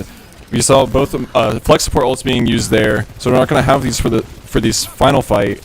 But Miami's timer is slowly ticking up, but it's almost there at 100, so Ohio has to make their move. Name of this game is going to be DPS Ultimates. The overclock comes in on the side of Miami. Alfonso looking for a headshot. Dexter Pittman's getting bullied on the side. He falls. Akasora falls as well. On gets him. Dragonblade comes out from On. He gets LeBron James. It looks like it's just Topaz alive on the side of Ohio. He pops a Desperational. Isn't able to find anything, and it looks like point one is going to go to Miami. Yeah, Ohio. Their tank Dexter Pittman got cut off right there in the very beginning. Unfortunately, like you said, he got bullied there on the side by all of Miami, basically.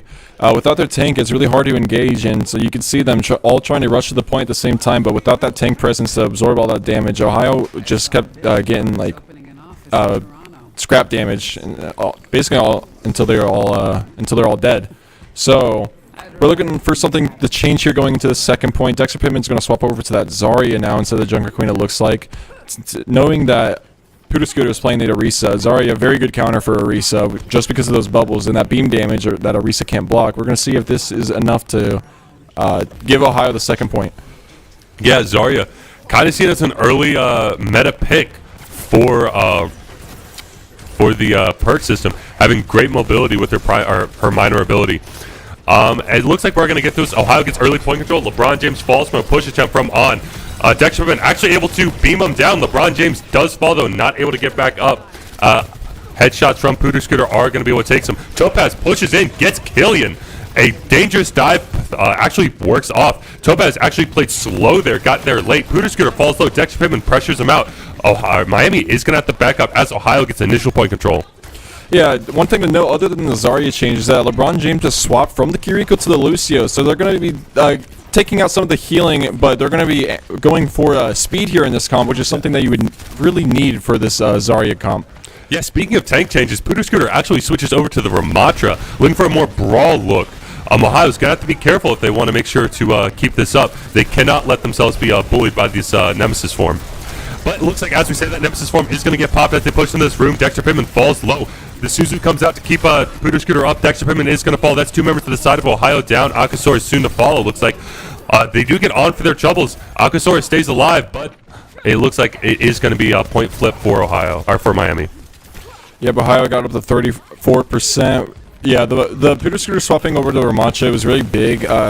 Basically, it makes sure that Pooter Scooter is actually able to play the game now. Yeah, a lot of members of Ohio get low as they get Ravenous Vortex and they get Nemesis formed. But actually, Killian falls down. Dexter Pittman able to suss him out. Akasora gets dove on by on, has to back up. The Juno comes down in point. Miami decides to disengage, not take the fight in it. Nitrous Oxide does fall. He was playing a little bit too far up. Dexter Pittman looking for any beams he can get. Decides to back up, doesn't like what he sees. That's 3 ults on the side of Miami, on maybe 2 for the side of Ohio. 2, but if they can play this fight right, they'll get up to 4 ults here as well. Miami's going to be sitting at 5, though, if that's the case.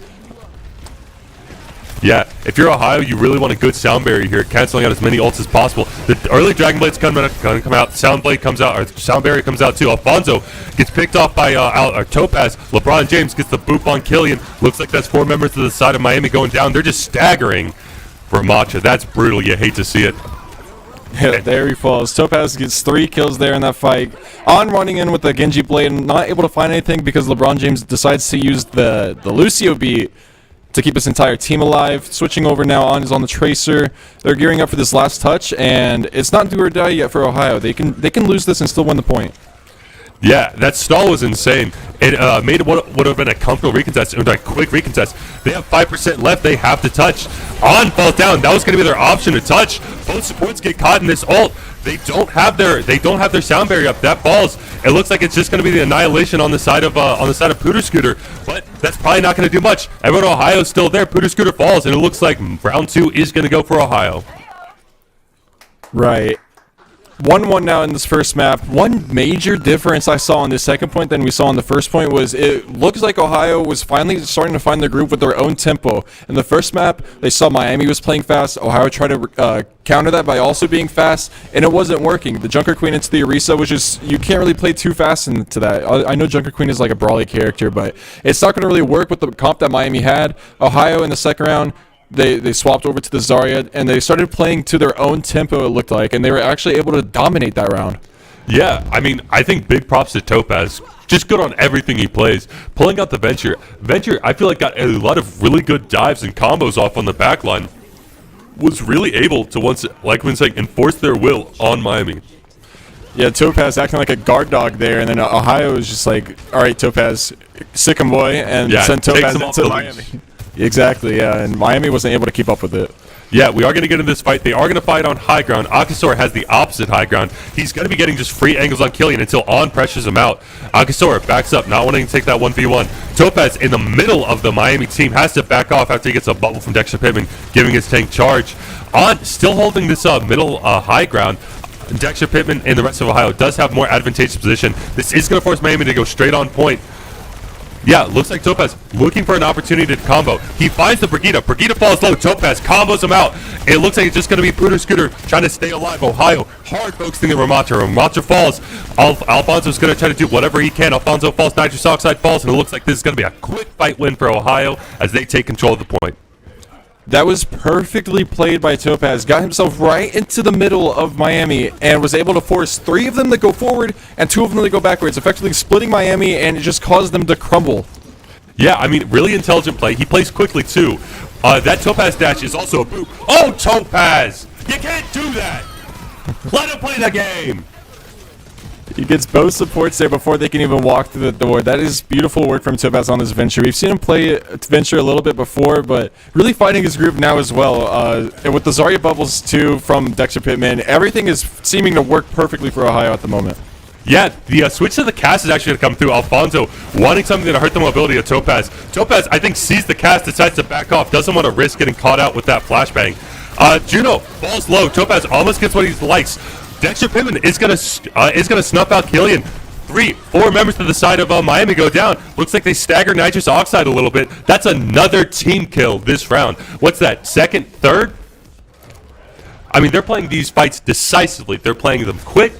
Once again, their own tempo. Yep, and they're using their ults first, and I'm willing to bet that with Dexter Pittman is going to use his grab as soon as they walk Topaz through in the the door. corner. He sees Alfonso. They combo him down.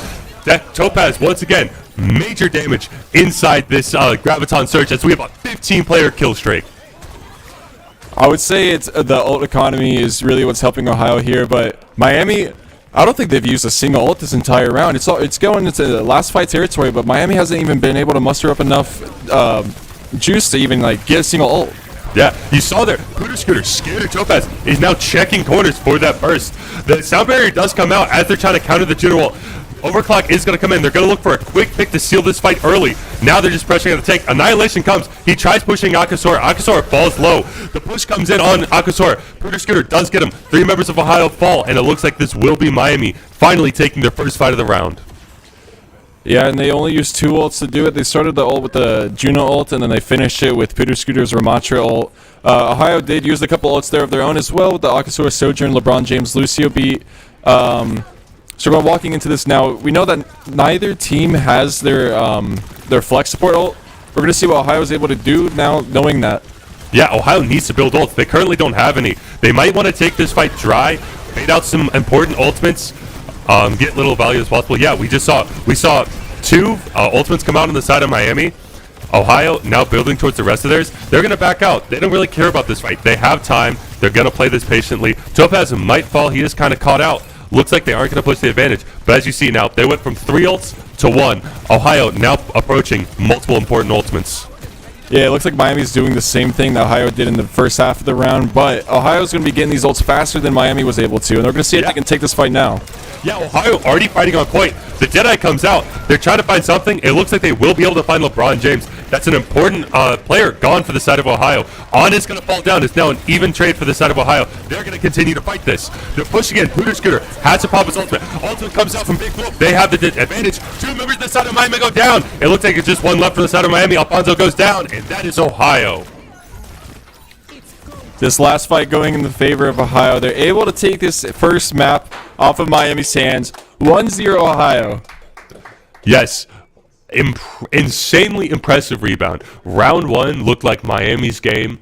Ohio won a couple of fights, but it looked like it was just Miami. And they flipped the script after that. I mean, Topaz Venture. That's all I can say. That's all that needs to be said. Topaz 2K, the Venture kid, the Genji kid. I mean, insane play. Yeah, Topaz doing a lot there. Dexter Pittman to swap off of Junker Queen after the first round too, really helping his team out. I don't know if Topaz is able to do what he has been doing if it weren't for those Zarya bubbles that are coming to him from Dexter Pittman. It's just a lot of good teamwork. It's a lot of good practice time from scrims that we've seen. This new perk system, it really adds a lot of variety to these compositions now. Yeah, I mean, I'm loving the variety I'm seeing. I feel like I've never seen Venture played in these kind of professional environments, and I am loving every second of it. Venture is such a unique hero. I love their kit. I think they're one of the most just awesome and different heroes Overwatch has released. Also, I was getting tired of the Hazard. You know, Hazard was oppressive for the first couple weeks of ESC play. We were seeing a couple picks kind of going around him, but I felt like whoever played Hazard just had the biggest advantage.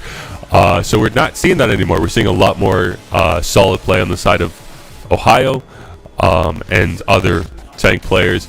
But yeah, what do we see about what do you think about the different comps we saw from Ohio? We saw that Junker Queen look. We saw the Why am I blanking on the name? We saw the Zarya look, and also in Miami, we saw I think 2-3 different looks from them. Yeah, so I think like Ohio, they're just comfortable in the Joker Queen comp. Unfortunately, it just doesn't work into what Miami was originally running. So it's really good to see that they were able to swap to something else that they're also comfortable with, and that it works well. They're able to recognize what's going wrong, and they're able to fix that with by making things go right for them.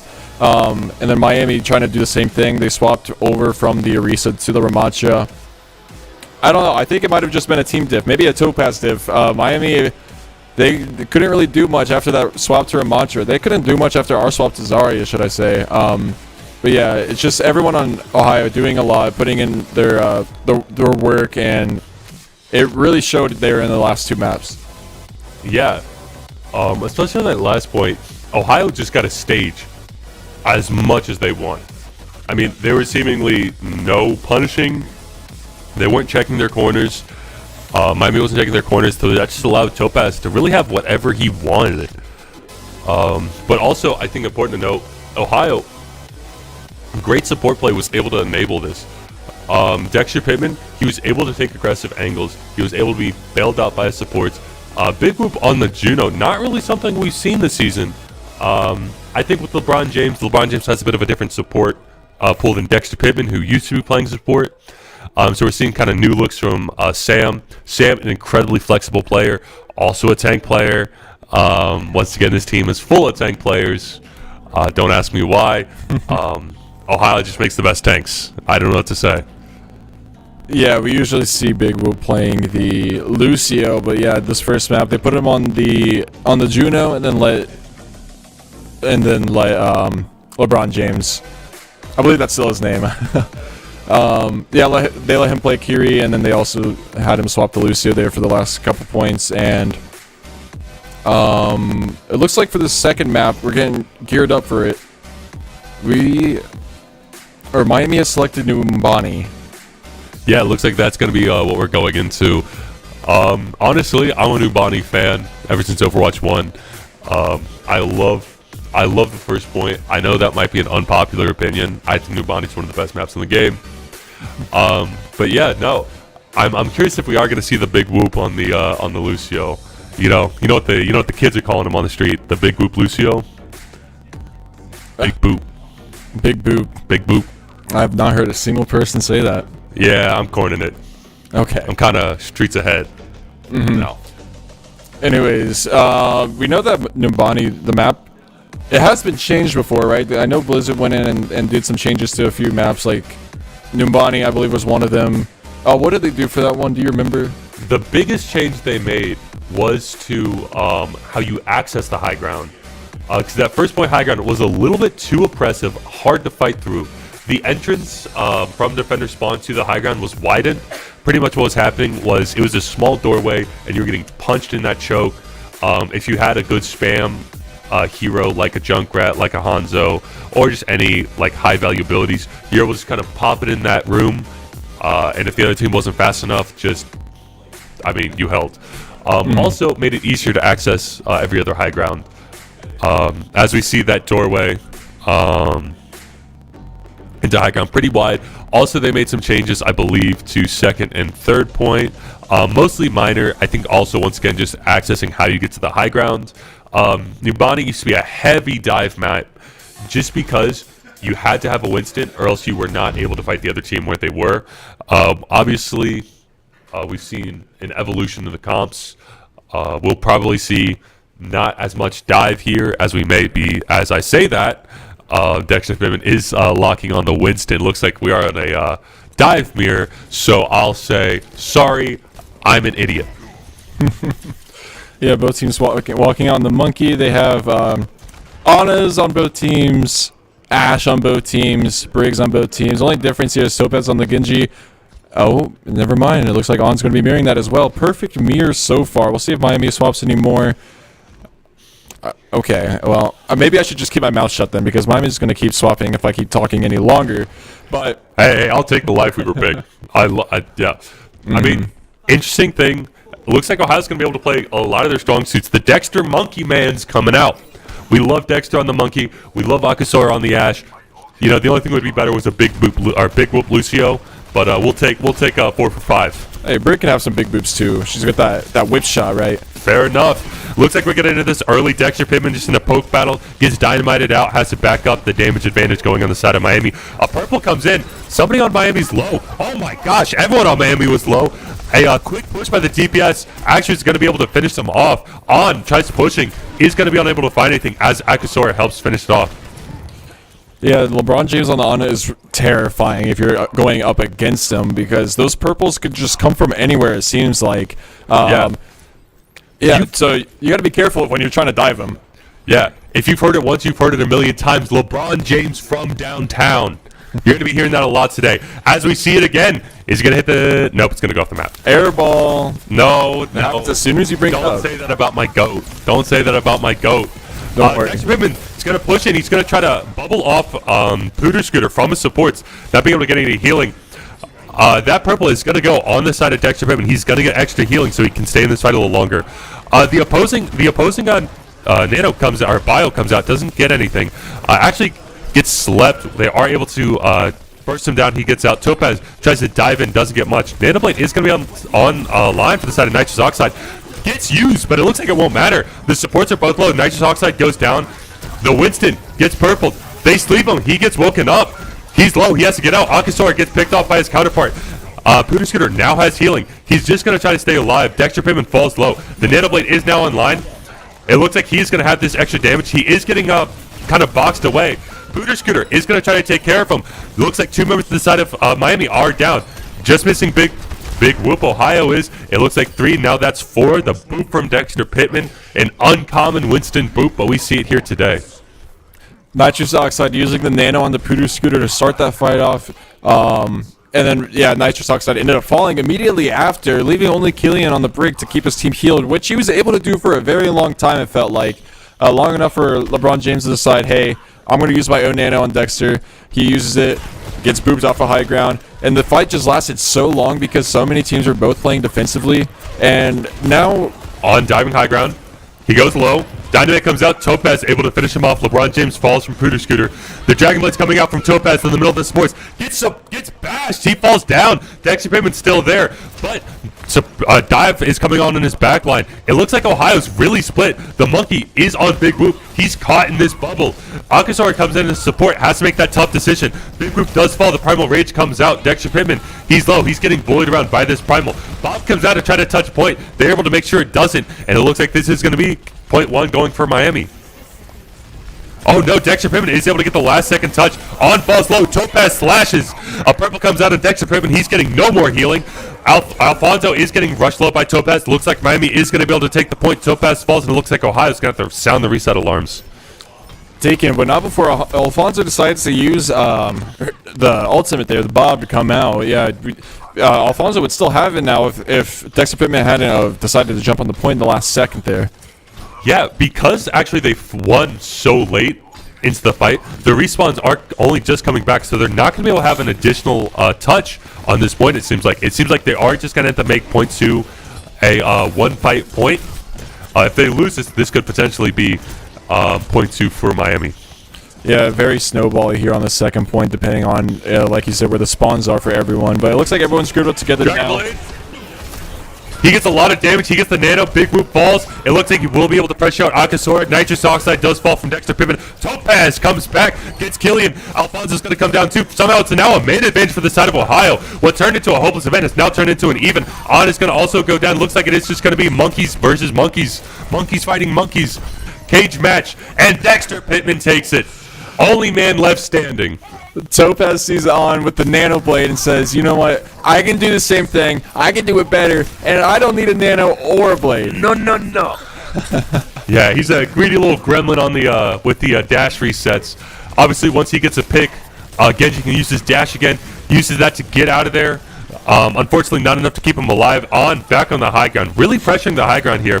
Pooter Scooter falls low. The sleep comes out from Miami, is unable to find anything. LeBron James briefly purpled. Is back up now. Nano Boost does come out. Looks like it is on Topaz. He's going after the backline. Unable to find pay dirt yet. The purple comes out. He goes low. He has to back up. A purple comes out from LeBron James trying to keep him alive. Killian gets him with a whip shot. Nothing else. We are seeing the dive onto the On. It somehow gets slept. He's going to get stunned too. The Primal Rage may be coming out here. On gets picked off by Akasora. Booter Scooter on the back line. It looks like both these people are split. Primal Rage comes out from Dexter Pittman. They are able to get Booter Scooter. Primal Rage, he's going to jump in. Here we go. Killian gets displaced by the boot. He's falling low. He's trying to stay up, but that is it. The Bionate actually comes out from Nitrous Oxide trying to keep him up. Sleep also gets missed. Nitrous Oxide actually trying to use himself as bait. He was trying to get somebody to dive in. He sleeps him so the rest of Miami can get that pick for his troubles. Looks like it didn't work. There we go. Killian no longer with the Brig rally. Miami, a do or die situation now. We're going down 40 seconds left on the clock. It's getting to one fight territory. Ohio coming up on some pretty big ults as well. The Akasora pick, deadly with the railgun. Yeah, I mean, tries to get in an aggressive position to get a good purple, doesn't find anything, and gets picked for his troubles. Big Group actually using their shield here to try to keep Akasora up from any stray bullets. There we see On. Okay, the Nano comes out on the Monkey. That dive was well coordinated. A great purple comes in, gets multiple members to the side of Ohio low. Topaz pops the Dragon Blade, gets 3! He gets 3, escapes with 11 HP. He is going to have to get a health pack before he can do anything. But it looks like Dexter Pittman is keeping the point alive. The On falls as well. It's a 2v1 now. Oh my goodness. What looked like a lost fight for Ohio, the respawns come in. It's just the Monkey alone. He pops Primal Rage to try and stay up. Respawns are going to come in on the side of Miami, but it's just Booter Scooter. The bomb's going to come out. It's going to be touching point. They do have time to fight, but it looks like this might be Ohio. He does get slept. He pops Primal. Killian falls low. He's going to try to stay up. Booter Scooter falls. Killian, he's in the middle of no. He's trying to stay on point. It looks like it's just On. On's going to pop the Dragon Blade. The whip shot from Big Whoop. They take it. That is an offensive stall on point 2 from a great support play, great Genji play, and a great Winston player. Yeah, everyone from Ohio really just like took it up the next level for that final fight there. Incredible stuff that we saw there from Ohio. Miami not able to keep up with it. They did get the first point. They did bring it all the way to the end of the second point. Not able to get that second point captured though. Ohio really just like dominating here on that defensive round. Yeah, they were able to set up. They played how they wanted to. They were playing them great. They weren't letting the purples actually affect them. The one time they did, you saw Heroics come out from Topaz, a 3K Genji Blade. I mean, he's earned the nickname Topaz 2K. Okay, because when that Dragon Blade gets popped, you can expect a 2K. This case was a 3K, but that hurts my nickname. So he's going to say 2K. We're going to take one away, yeah. We're going to say that there was actually a bug in the game there that Dexter Pittman got one of those. There we go. Booter Scooter actually going to come out on the Diva. Yeah, you know, if you can't beat Monkey by playing Monkey, then you're going to beat Monkey by playing his counter. Diva known to be countering Monkey, which is really interesting because, you know, Diva's defense matrix doesn't actually eat Monkey's bullets, but it's just the fact that Monkey does not do well with shotguns, right? That's why you see a Reaper most of the time. That's why you see Diva, and Diva has those shotguns to really terminate the Monkey's health pool. Yeah, also a great mobility ability on a quick cooldown is able to kind of counter Winston dives. They're going to see this. They will probably be tempted to swap. Also a Torbjorn. They're definitely hard counter-comping Ohio. We're going to see how Ohio decides to respond here. On playing in the middle of the point, LeBron probably looking for a big purple. You can see he's angling for it. It does get Alfonso. Alfonso is purple. He is going to have to kind of stay out of this fight. Jerk goes down. He's not contributing anything. Dexter Pittman decides to dive in. We see the overload comes out. He gets the overhealing. And also we see Booter Scooter dive in. And that's a quick pick. Dexter Pittman falls. It's going to be really hard for him to try to get up here because of this Diva and Torbjorn shotguns. Akasora getting melted instantly here.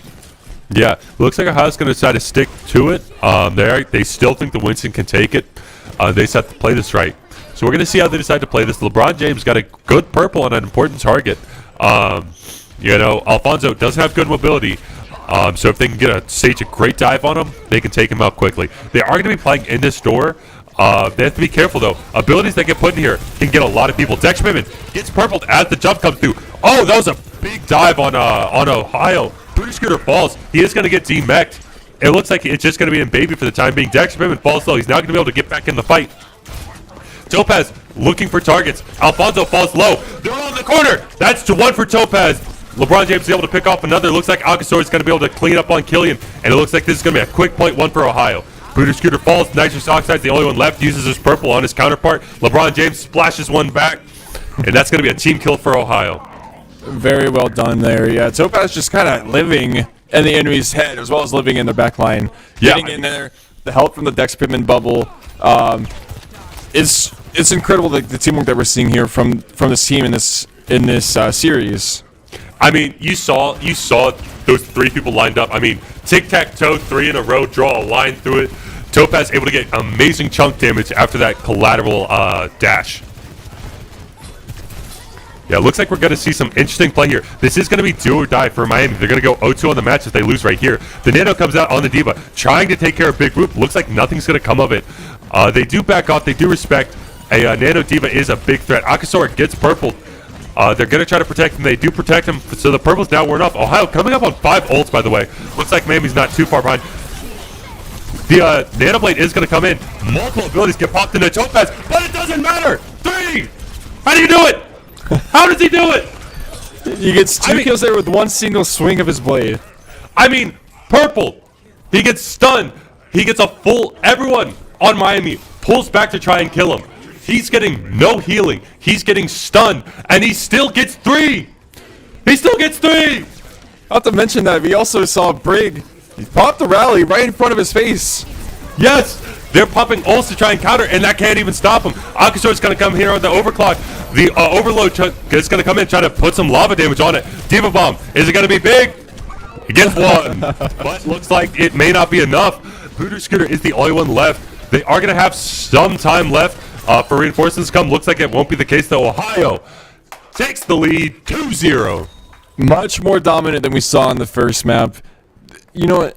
You could even say that it wasn't even really that close, right? It seems like Ohio just had everything going in their direction. Not a single chance for Miami to even try to bounce back. Ohio's just going in there with everything. Here. Watch this, watch this. Just look. He's purple. He gets stunned. He has the movement. He has the slashes. He has the dashes. Oh, I love Topaz. This really has been the game of Topaz. This team has been able to enable him so well. And it's great, because even if you find a way to shut down Topaz, Dexter Pittman is going to make value. Whether it's a Zarya or a Winston, Dexter Pittman knows where to fight. Mm-hmm. Yeah, like I said before, just tons of great teamwork there. Big Whoop eating his usual snacks at mid-game like he always does. Not sure what it is this time. I feel like it's always different. Yeah, the ESC debut of the Big Whoop bandana. Crowd favorite from the Queen City qualifier team. Made by his generous girlfriend, Chloe. Shout out Chloe in the attendance. Great. Day one supporter of Ohio esports. Yeah. I mean, look at this guy. What's he eating? Can we get a player cam? Can we get a player cam? No, never Dang, mind. Yeah, no player decides cam. to leave That's in the unfortunate. Yep, a little bit of an intermission there, I guess. He's just standing up and shaking off everything that's bothering him. Yeah, Sam, one thing you can call him, he's an energy guy. He's always going to be hyped. He's always going to be, in there, and I love that. I love Sam. Great player for Ohio. And yeah. Okay, so map 3. Hopefully it's the last map that we see. We don't want to lose this one. We want this to be a perfect 3-0 from Ohio, and we're going to be going into Suravasa. The way ESC works is that you get to, the winning team gets to ban a map, and then the losing team will have to pick a map from the remaining pool. Unfortunately, though, there's only 2 maps for Flashpoint. So, basically the winning team gets to pick what map we're going to play. So, Ohio here banning New Junk City, leaving only Suravasa left to be picked, so Miami has no other choice. We're going to see what kind of comms that we can see going into this one. I imagine it's going to be similar to what we saw in the first map. Now that I think about it, I don't think I've seen one team play New Junk City. I don't think Ohio has ever played New Junk City. Yeah, well, if you think about it, right, the map you usually want to play is going to be Suravasa. Suravasa is just better, and if you're the winning team, that would be the map that you would pick. You don't want to play a map you're not comfortable on. Like if you think you're better than the other team, you're going to take them to a map you're more comfortable on. Usually, if the losing team gets to pick, then they would try to throw a wrench in everything by picking the less obvious map. That's not going to be the case here. So, going into Suravasa, people are typing R in the chat. We're going to get ready for this third map, hopefully the final map. Hopefully Ohio is able to finally take the W over Miami. So much exciting stuff has happened so far already in the first 2 maps. It's almost It's almost bringing a tear to my eye seeing that. Yeah. We're If almost you done miss with this Overwatch. last map, you're a wimp. All right. Whoa. And you know what else? If you don't donate with the links in our Twitch chat, I'm not going to call you a wimp because I understand that there are financial concerns, but that would suck. But if you want to level up your finances, boy, do I have something for you. OUCU Financial Yeah, it's supports almost like- Ohio Esports and Ohio Esports exclusively. Well, not exclusively, but like not Extra Life. This is also Extra Life official. Yeah, but OUCU supports Ohio Esports, and we appreciate that. Extra Life is great too. We love Extra Life. Quick shout out to Extra Life for letting us put this on. Awesome event for a great cause. We appreciate that. I believe Nick actually was here talking with the president of Extra Life. If you missed that, be sure to check it out on the Twitch VOD to learn more about Extra Life and what they do and how to get involved. Great causes. I believe they have a 24-hour live stream coming up soon. Be sure to check out their social media for more information on that. You can find their Discord and Bobcat Connect if you're an Ohio University student. They have all sorts of social medias, I'm sure. Just look up Ohio University Extra Life, and I'm sure you can find it. Yep, and then it should be noted too that all the donations are going to be given to Nationwide Children's Hospital. I believe the one that is our links, our Ohio specific link, I believe is for the one in Columbus, and if I remember right, then the one that Miami's doing is going to be for Cincinnati. Regardless, Children's Hospitals, very important cause. So yeah, that's what the entire stream today is for, the all-day stream. If in case you were wondering what the all-day stream was for, that's what it is. And Ohio here getting geared up for this map 3. Yeah. Cincinnati Children's Hospital, actually incredibly special to me. As somebody that lived in Cincinnati, I spent a lot of time there with my own medical ailments as a kid. They do great work, made me feel safe and supported, so it's a great cause. Trust me, hospitals are a scary place for a kid, but Cincinnati Children's is a great place to go. Be sure to donate if you can. And we're going to get into it. Enough of the sappy stuff. We're playing Overwatch. Maga comes out on a Reaper comp a lot earlier than what we've seen. We're going to be seeing... this is definitely what they're probably looking for with that Queen comp. So you might be seeing a Queen switch after this. Oxo is going to fall low. Killian also going to get dashed out by Topaz. Topaz getting another. That's two for Topaz right up the gate. Looks like he's going to try to find a third one, but Alfonso decides to actually push back. Wait! Alfonso's on the Maga. We have a tank DPS switch. Topaz trying to hold off against Alfonso. It looks like Topaz gets 3 this fight. And that's going to secure the first win. And that's just Oxa staying alive too. So Topaz gets 3, I believe, out of the 4 kills, unless I'm just not remembering Lucio dying. But you're right, I didn't even notice this. Alfonso and Pooter Scooter seem to have switched roles. Alfonso's gonna be playing the Maga. Maybe it's just Alfonso is like the Maga player for Miami, which is very usual to see in teams like this. Yeah, I mean, at a collegiate level, a lot of flexible players. It's not uncommon to see people flex off roles. I mean, we talk about Ohio flexing off roles a lot. So, I mean, it makes sense. We're going to see a quick push for the side of Miami. They are going to be able to get Topaz quick. They might be able to get Killian. Killian falling low. Is able to blink out the last possible second. Dexter Pittman, he's doing a lot of damage. He's pressuring people out. He's looking for Killian. He gets the pick on Buddha Scooter. Falls way too low before he can get Killian. He gets picked off by Alfonso. Ohio gonna have to back out and respect the damage output they currently have. Yeah, but look at the difference in all economy between the two tanks. Dexter Pittman almost has 30% over Alfonso's Maga. Gonna be huge here if Dexter Pittman's able to get this ult off first. Yeah, so we're gonna be seeing Crossfire kind of sorting up. Akasora getting an off angle. Big Boop with him trying to keep him up. Actually, LeBron James, playing the Lucio. Not used to seeing that. Akasora gets 2 this fight. Looks like he's gonna get a 3rd. I mean, once again, pick your poison with Ohio University. If it's not one, it's the other. LeBron James does fall through that fight, but it looks like Ohio doesn't really matter for them. They are going to take the point. LeBron James rushing back. He knows his rolls out. He's practiced it. He's already back. Record time, lickety split. Ohio has 5 ults going to this fight. 5 ults against Miami is about 4. Gravstone Surge comes out. I can't even count all the ults. 3 ults on the side of Miami come out. 4 ults, or 2 ult on the side of now 2 ults on the side of Ohio. Mostly just trying to sustain them in that Graviton Surge. Potentially some panic ultimates. They knew they needed to win. They kind of saw that. They kind of saw the Graviton come out. Panic. The overclock on Akasora gets multiple out on. Pops his ult for some reason. Unsure what was going on there.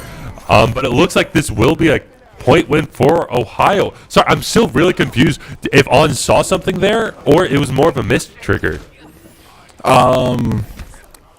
To be honest, I don't. It could have been either. Maybe he saw something that we couldn't see. We were spectating Akasura there. He wasn't really looking at the Reaper. But Ohio using only 3 ults here. Miami using a staggering 4 ults here. They're gonna have this Maga ult though, which could be huge, especially now that LeBron James doesn't have the beat. It's gonna take a lot of teamwork here to try to get rid of this Alfonso Maga ult. Yeah, you're probably going to see a rush from Alfonso come in. It looks like they're actually rotating, trying to catch a support out of place. They don't, as of yet, it looks like.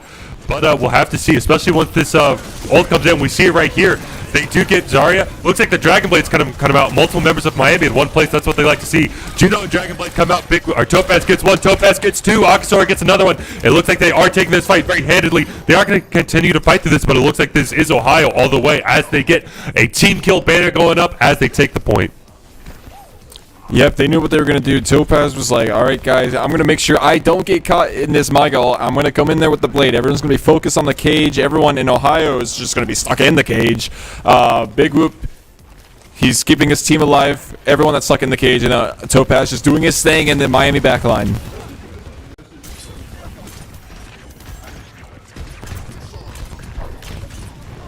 Yeah, we're seeing the fight kind of engage here.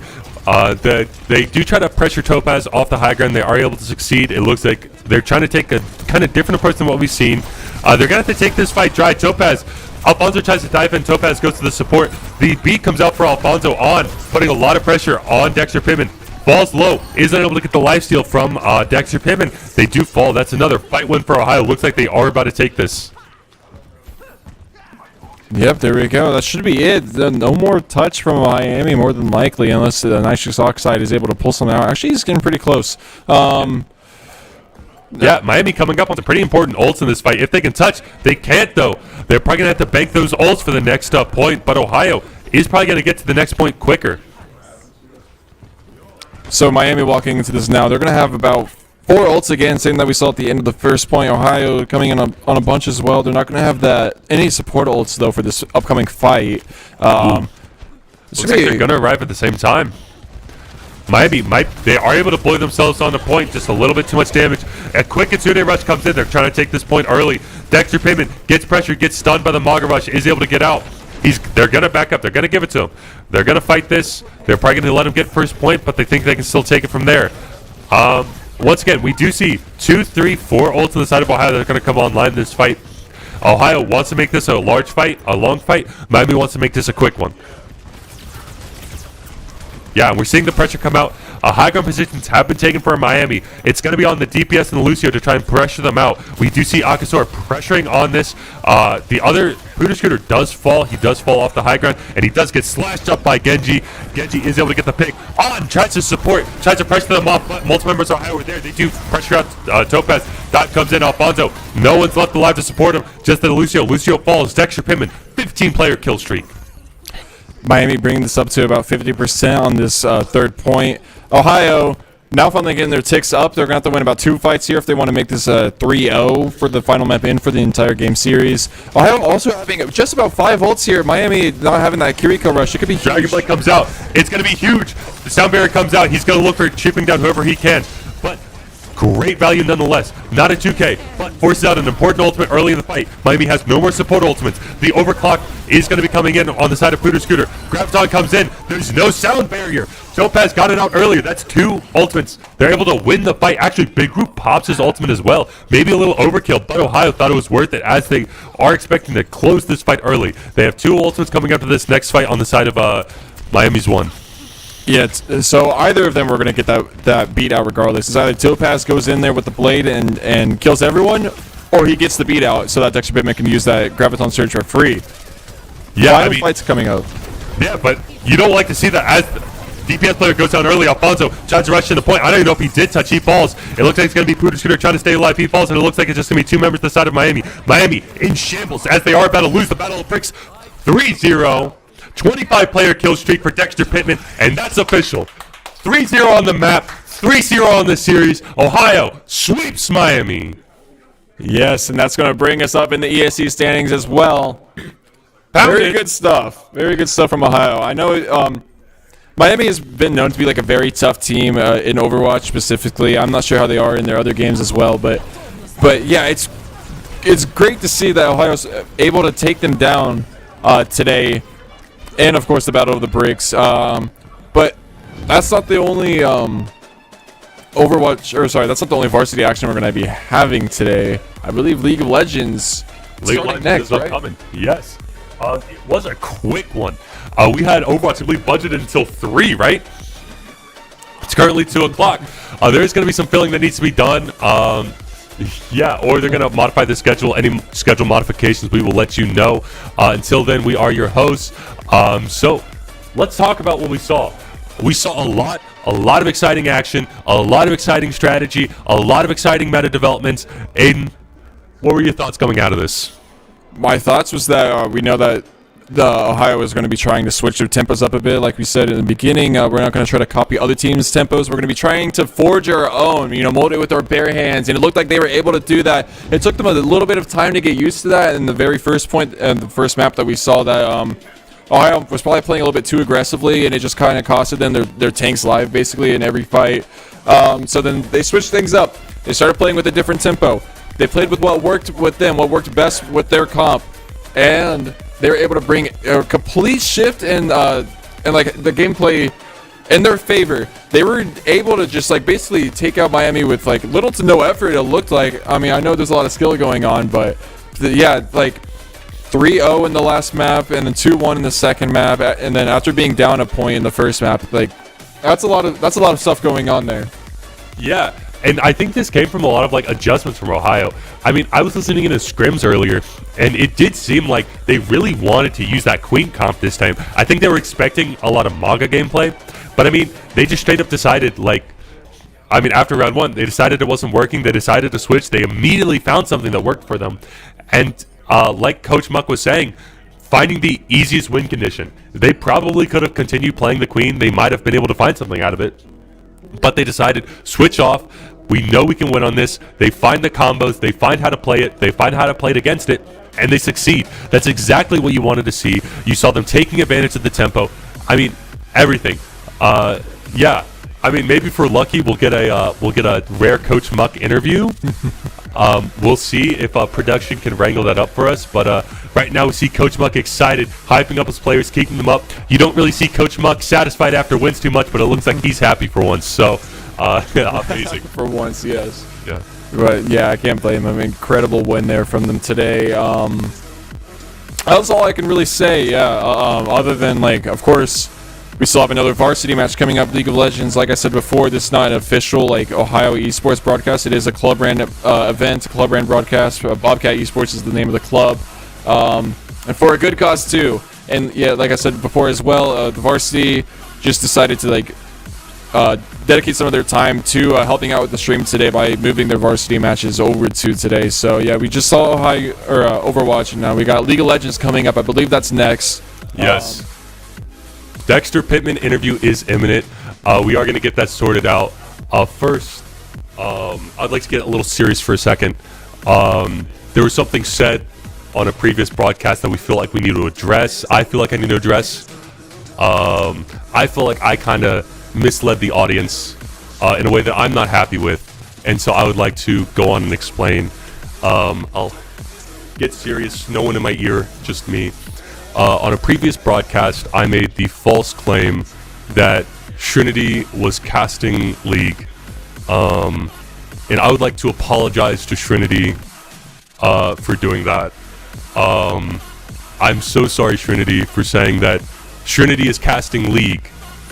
I in no way have the ability to make the claim that Trinity is casting League.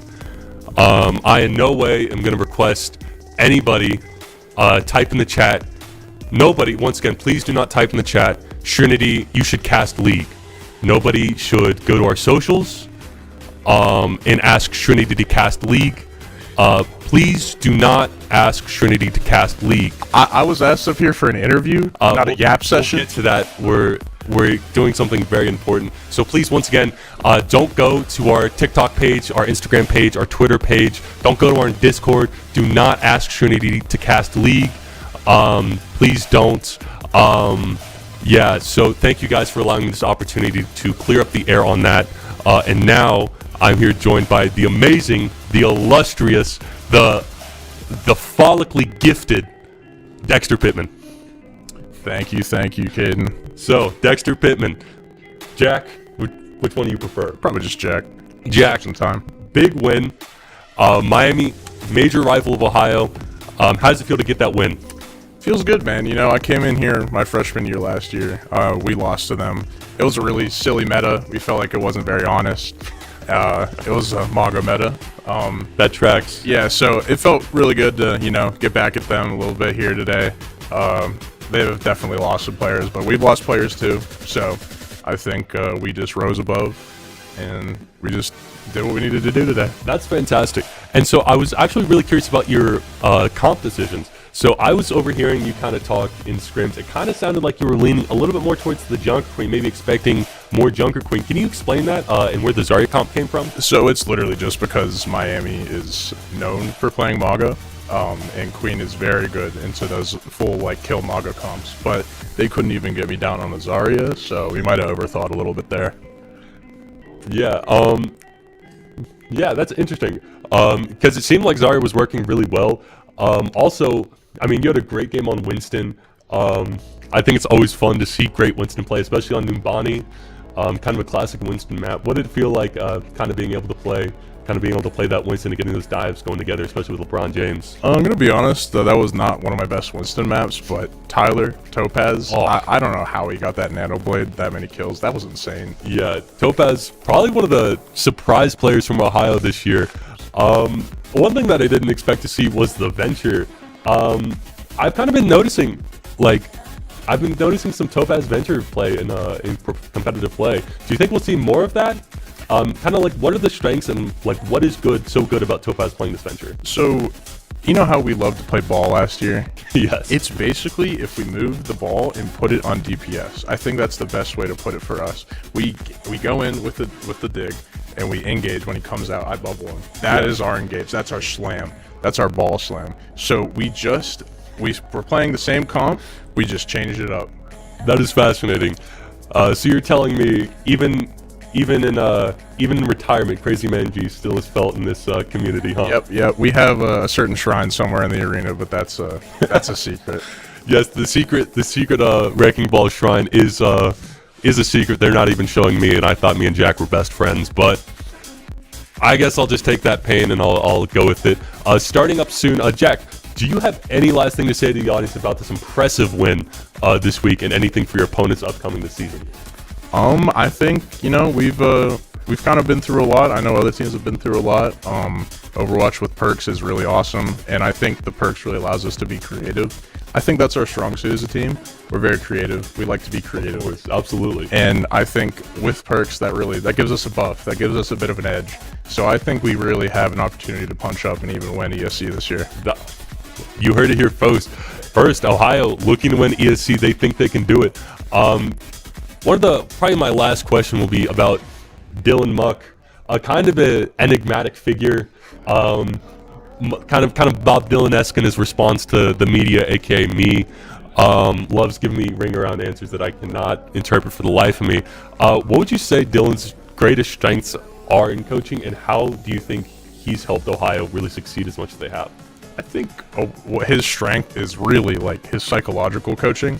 He tells us that he's like the classic NFL coach that's no crap, nothing. He tells us how it is, and he wants us to do these things that an actual like a football team would do or something like that. That's kind of how he treats it. Obviously, we're still great friends with him, but I think having that is kind of refreshing in the esports area where everyone's I kind of think this is wrong. He just goes, no, this is what's wrong, fix it. Yeah, that's amazing. Dylan Muck having a great tenure so far as Ohio head coach. Jack, Dexter Pittman, thank you so much for joining me. I appreciate you taking the time out of your day to talk to me. Great Wednesday. See you the rest of the season. You, audience, stay tuned. League of Legends will be starting soon. Be sure to stick around. Thank you so much for watching. Continue to donate if you are. We are currently at a total of $221. That is $221 going to the Nationwide Children's Hospital in Columbus. Amazing. Thank you guys so much. That is wild. Be sure to check out our socials. Be sure to follow. Once again, please, Jack, and can I get you to reiterate this? No. Please do not I'm tell actually Trinity leaving. to cast League. I'm actually leaving. He's all alone on this. Bye, guys. All right. See you guys. It looks like we are going to be cutting to break. Thank you guys so much once again. Have a great day. Goodbye.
Thank you.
Hello and welcome back to our Bobcat Esports Extra Life charity stream. I am Nate and I'm joined by Bobcat Esports President and replay extraordinaire Serenity.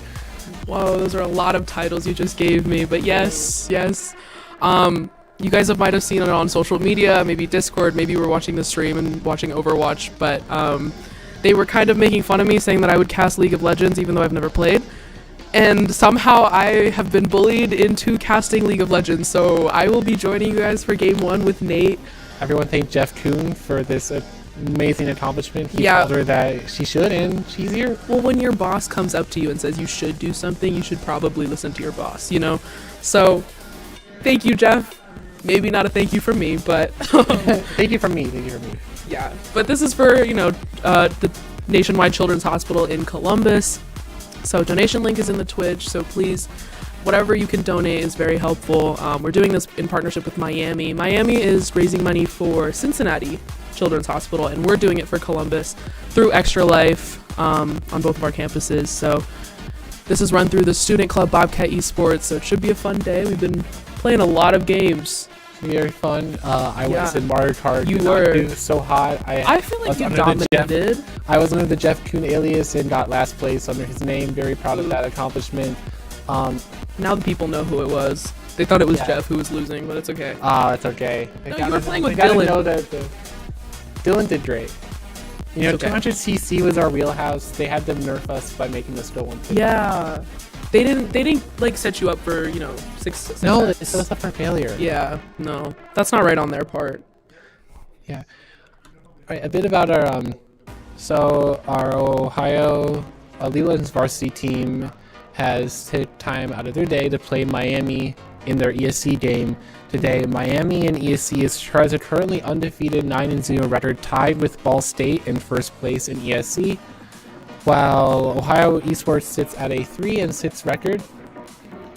So our last bout against Ball State, which was last week or the week before, was a very competitive game. So even though the records are what they are, it would be a very intense game. Yeah. If you watch any of our previous games, some pocket picks have been able to be drafted on the side of OU. We have Delirious on the Gragas. He has been performing exceptionally well in 1v1s on the Poppy and the Gragas this year for sure. We also have Jonah's main Udyr.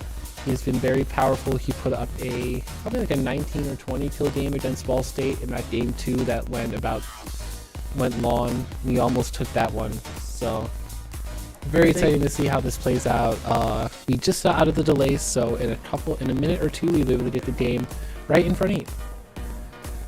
Can they switch in between, can they switch characters, or is it like once you do pick and bans like you're doing? Yeah. Oh, okay. Because I didn't know if it was Overwatch, or where you can, once you die, you can change your character or anything. Yeah, that'd actually be pretty cool, but I apologize to everybody watching because I have never played this game. But we're going to learn together. If you haven't watched this game or played this game, you've had that arcane we'll do it experience. together, Yeah, very sad that so Miami's has subbed out their top laner, their main guy, Final Boss of Ohio. Very disappointed that we do not have Final Boss of Ohio. Are you calling him Final Boss of Ohio? That's or his is that- actual name. It's the actual in-game name. Is it Final really? Boss of Ohio, no spaces. Wait, where? He's subbed out at the moment. Oh, We also have Maybe we we do should hear about have Lord Bonk Bonk on ADC. Very interesting Lord names we Bonk got Bonk. going on here. I need to meet this Lord Bonk Bonk. Me too. Seem to be stacking here, probably thinking about an invade, but we seem to be at a 5-point defense, so nothing has really happened yet in the early game. This is the first Shaco jungle that we've seen in ESC play on the side of OU, so it'll be very interesting because Shaco does a lot of not normal things, very unpredictable, especially on a player as experienced as their jungler. So for people who, haven't really played this game like me, and anyone who's watching who hasn't really played this game much, what is their main goal when they first start out after pick and bans? When they're starting out the first, 5 or 10 minutes, what is their goal? What are they trying to do? So basically, there's an item system and a gold system where if you land the final hit on a minion, you get gold, and then with that gold, you can buy items and get stronger. Every Okay. kill that you get also gives you more gold, which gives you more items. Okay. What makes this unique to a game like Overwatch is when you take out someone, you become stronger, so it's more easier to take out someone again in the future, which is why you get a lot of times someone snowballs Also interesting to note right now on the stream, Shato has invaded our bot side jungle. You see him on our side of the map. What likely is going to happen is Shato might come behind our bot lane and attempt to take them out. And our jungler is on the other side. Going to be a fight happening early on here. Both exhausts have been used. It looks like Braum to be first blood. Shato is now here. Suds is looking for that first blood. Going to be taken out, but takes the 1-for-1 trade. With no first blood duel in the game, that is actually a favored matchup for OU because Shato invested that time and now is having his bot topside jungle invaded. Gonna respond there, but there's a fight happening so far in the mid lane between Emperor and Mikey. Mikey? Is that no, Mikey. J. Mikey. Is that a J? Yeah, I thought it was a 1. It's a Oh, I'm so sorry. Jay. Gonna have Braum's checking out here to see the Tamps is going Not looking to good for the Jonah. Eagle. Okay, Jonah has to invest a flash. Gonna be taken out as there's 4 members of Miami around him. His movement here in the enemy jungle was predicted, is being countered, and that is a second kill onto the Shaco, already set up to completely take over this game. However, there is definitely that gold swing happening in the bot side. Suds does have that kill on Lord Bonk Bonk, so he's going to be a little stronger at items at the moment because Shaco took the kill down there. So do they just have bots following them around and they just send them out? Yeah, like, the minions will just continue coming out until the game ends. Okay. You 1v1 here. Emperor gonna have to flash out. Win that trade. We also have Galio Gragas top lane, and not really a top lane that looks like it's gonna be fighting that much. Shaco seems to be on the top side of the map, looking like potentially gonna be able to gank. Might be spotted on this ward, but it'll be Delirious might have trouble getting away. Gonna flash, gonna get taunt in the taunt. Shaco has set down the box. That is going to be a Is that a gank? yes. Wait, I actually got it right. That is the feat of warfare and a kill onto Galio from the top lane. The jungler from Miami already showing a pretty strong start, even on CS with Jonas Udyr. Jonas Udyr has is extremely skilled at taking over a game in the later stages. If he's allowed to farm, then definitely as the game goes on later, the Shaco's power over Jonah could be a lot weaker. There's a lot. So basically, yeah, the Trinity, the game is pretty slow here. I mean, they're just trying to farm. There's a lot of trading happening, a lot of fights. Right.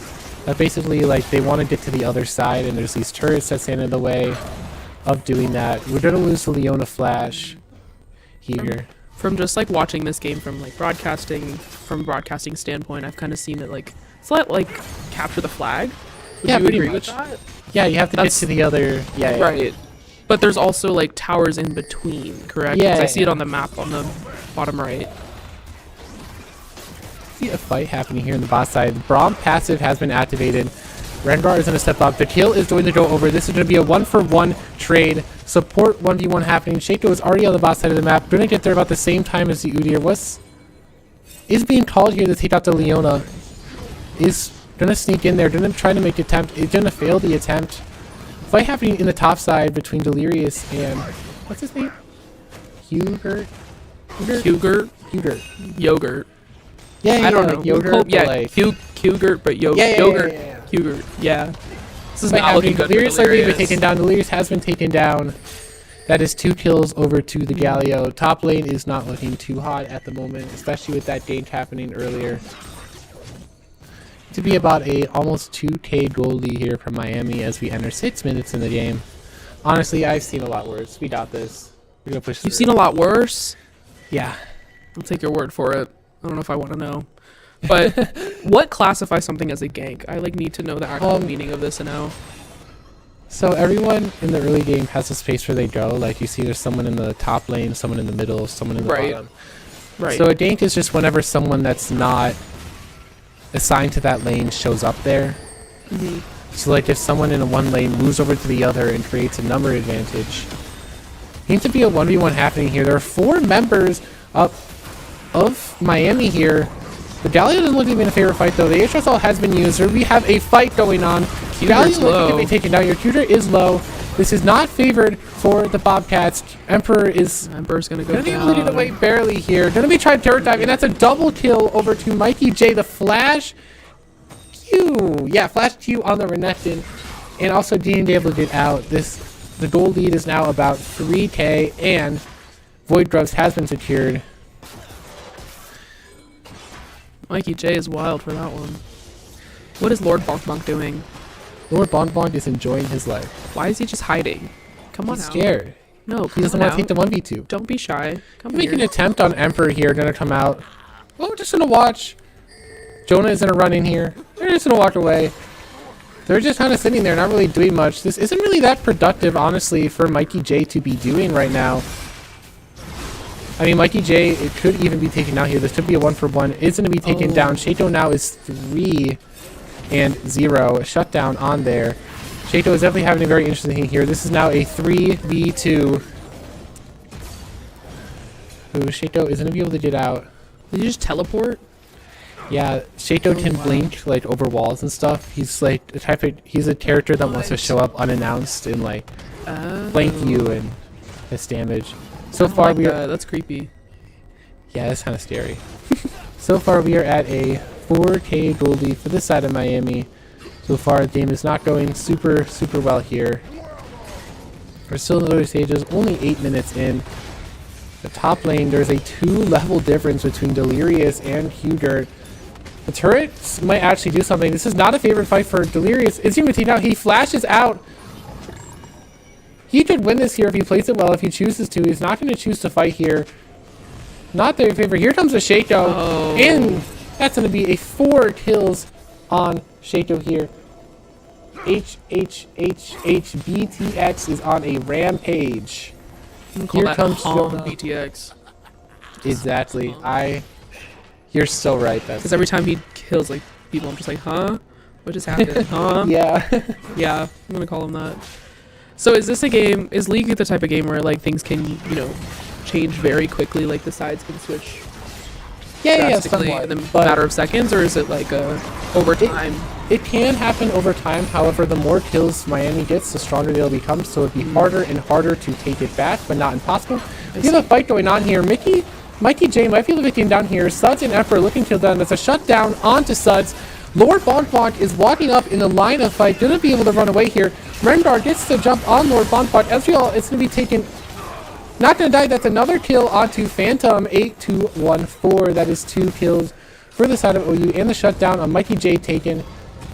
There is now currently shutdowns on the Galio and the Shaco, as there's another top lane fight happening. Lord Bonk is in a very odd position here, likely to be taken down by Jonah. The cleanse not going to be that helpful. Mikey J is sending. There's a fight going on in the top lane. We are fighting everywhere on the map. Jonah is likely going to be able to get out here. Mikey J has overpushed a little too far. Mikey J has taken down Jonah. Well, Gragas got the shutdown. Delirious was able to take down Galio, and Shaco ends out 5-0. If you took tabs on the gold lead, we have went from about a 5k gold deficit down to a 3k gold deficit, while even though a lot of members on OU did die, the shutdowns on Miami made their deaths worth more. So if you get a lot of kills and don't die, you have the shutdown where if you're finally taken out, it's meant to swing the gold. So you generally get about 300 gold on average for taking out a champion, but if the champions died a lot, then their gold value drops, and if a champion has a lot of kills and a lot of deaths, then their gold value increases. So Shaco now has a 400 gold bounty on his head. So basically, if Shaco gets taken down, whoever takes him down gets about 2 champions kills worth of gold, which will actually impact the game quite a lot if it goes on the right person. How much gold do they get when they take out like those bigger monsters that we see around the map? Actually, Like there's that giant, like that one up there. I don't actually know the specific numbers, but these. Do you get a significant amount like you do with champions, or is it just like a little bit? Not really. Okay. A lot of the so the Void Grubs that's just taken out gives a buff that'll make Miami's ability to take down turrets a lot easier, and then there's also the dragons, which give team buffs, permanent team buffs. So those are like contested objectives to like make people fight instead of just sitting millions not doing anything. That'd be 1-for-1 here in the jungle. Bot lane has pushed, so they're going to be here first. This dragon is not takeable, honestly, from Ohio University here. But this game is still getting pretty intense here. I mean, the level difference in top lane has been nullified since Delirious got that shutdown. Items are items is not as favored as Galio does have its first item before Agragas does. Gonna be a fight going on here. Braum has used ulti here. We have a fight in the mid lane. Drake has been taken by the Shato. There is a lot happening right now, but the gold lead stays at a pretty solid 3 to 4k deficit. We are still not favored in this game. However, it is still too close to host to where this game has been broken open for Miami. I wish someone was playing Heimerdinger. That would be so awesome, but I don't think anyone plays Heim. That's so sad. Delirious 76 has been taken down yet again by the Galio. Definitely the lane swap here by Renekton and Galio, as I'm pretty sure Aatrox was meant to counter the Galio and Gragas was meant to play Dennis's Renekton. However, Miami likely swapped those lanes to get more favorable matchups for both, and that seems to be a definitely dominant strategy here. We are nearing 13 minutes. We are now back to the 5k gold deficit that existed a little bit ago. Keiko is stealing camps here. Gonna have a 15 CS lead on the Udyr. Generally, Jonah on Udyr generally has very, very large CS differences, but Shato has been doing a decently good job at shutting down his pocket Udyr pick, which is not good for the side of Ohio University. A lot of the current lead that we have exists in the bot lane, as Suds has been able to pick up a kill and 2 kills in these fights, and one of them being a shutdown. Is that his like little sidekick or something? What is this? Yeah. That's He like places it down in like a box, and then it comes out, and then it's like invisible to like our teams, so they'll like walk out. They can like step on it, and it fears them, and then Shato pops up invisible like hello, and then like if he's really fed, he'll just one-shot you in an instant, and you're just kind of gone. Not necessarily that fun, to be honest, but That's low-key scary. he's actually one of the most annoying champions, one of the most disliked champions. We have a Leona engage on the Renekton here. This fight could definitely be favored to OU. Mikey J is pretty fed though, going to be able to get out. We have a fight in the top lane happening. Going to be taken into the turret. This is still not necessarily a favor to Delirious, however, if played well, this would definitely go. Great, going to be able to flash that. Waiting for those cooldowns to come up. First turret has been taken by the Ezreal. That is a feat of strength going over to Miami if it hasn't already. We got a fight here between Jonah and Suds happening. Suds able to get away, but Shato likely to catch up. Jonah is also likely going to go down here. Miami has done a really good job this game, sadly, of making sure Jonah doesn't get accelerated, as he is definitely Ohio University's win condition here. We have a fight going on in the top lane here. We have to play this well. Gonna get caught by the stun. Gonna be taken down. That is 1 kill over to the Galio. Ended up dashing into the Galio taunt. Pretty bad, horrible, pretty unlucky timing for Delirious here. He's now 1-5, as well as Jonah. This game is not looking too hot for the Bobcats. We are only 15 minutes in, so there's definitely a chance to start getting back in this, but Shaco and Galio definitely have to be slowed down or stopped. Has to be some way to stop them from taking over this game. Otacon is on the top side of the map. We're going to be up in about 5 minutes, but it is honestly pretty weak, so neither team like to go for it. Now that Shaco is so accelerated, he's able to just step in here and start fighting Udyr on his camps. Has those camps trapped down. The fight is going on here, but this might not even be Shato favored. Shato has actually stepped himself into danger. Here comes the Aatrox. Jonah taking down. His team is here to back him up. Jonah is likely to be taken down yet again. Rengar and Emperor here.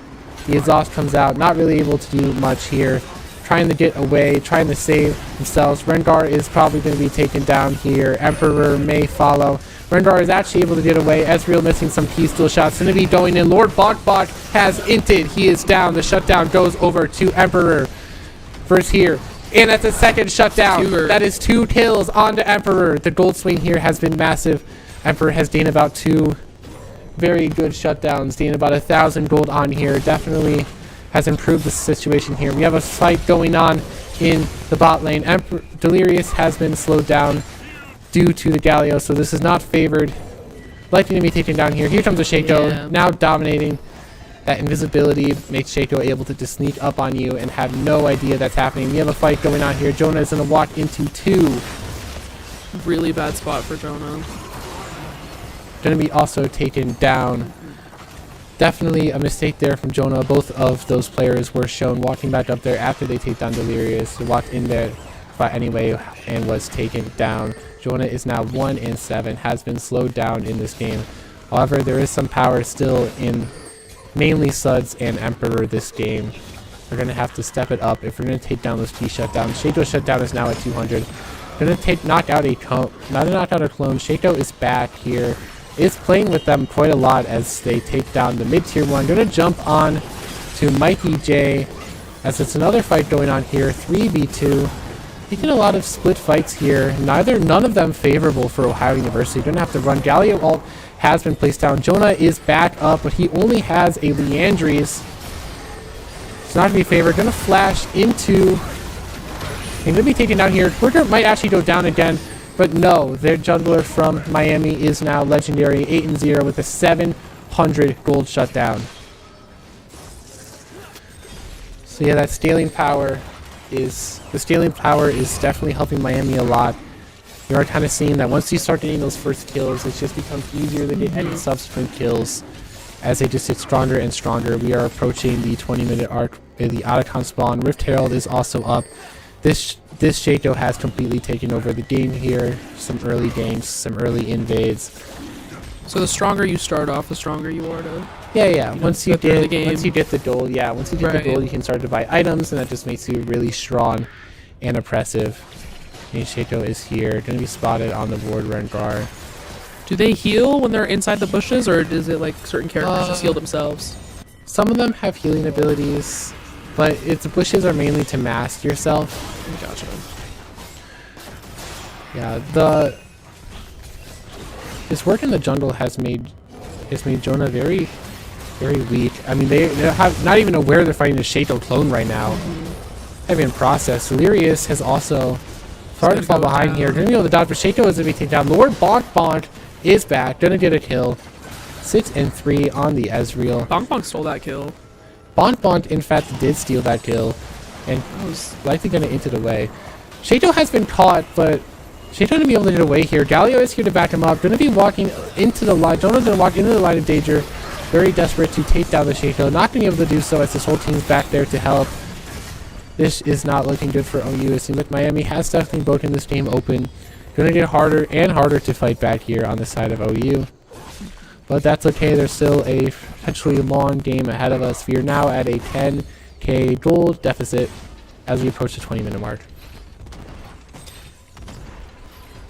Cougar and Delirious are always fighting. This is the first time I've seen them not fighting together. Yeah.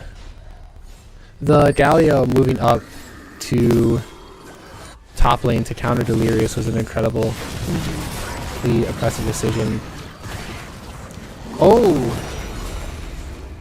That's not the way the Shato might actually be able to take down Mikey J, but he knows if he goes for this, he is dying regardless of the outcome.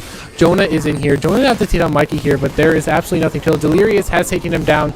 2-8 now on Delirious. Shato is still alive, gonna likely be able to take down. Here, the clone is gonna take him out. Is this the moment where Shato meets his end? It seems to be not. He seems to be able to get away, but with the state of mid and top lane, it seems like he's been taking down the Shato. Wouldn't matter at this point, as now it's a 12k gold lead, now a 13k gold lead on the side of Miami as Lord Bonk and friends take down the mid inhibitor.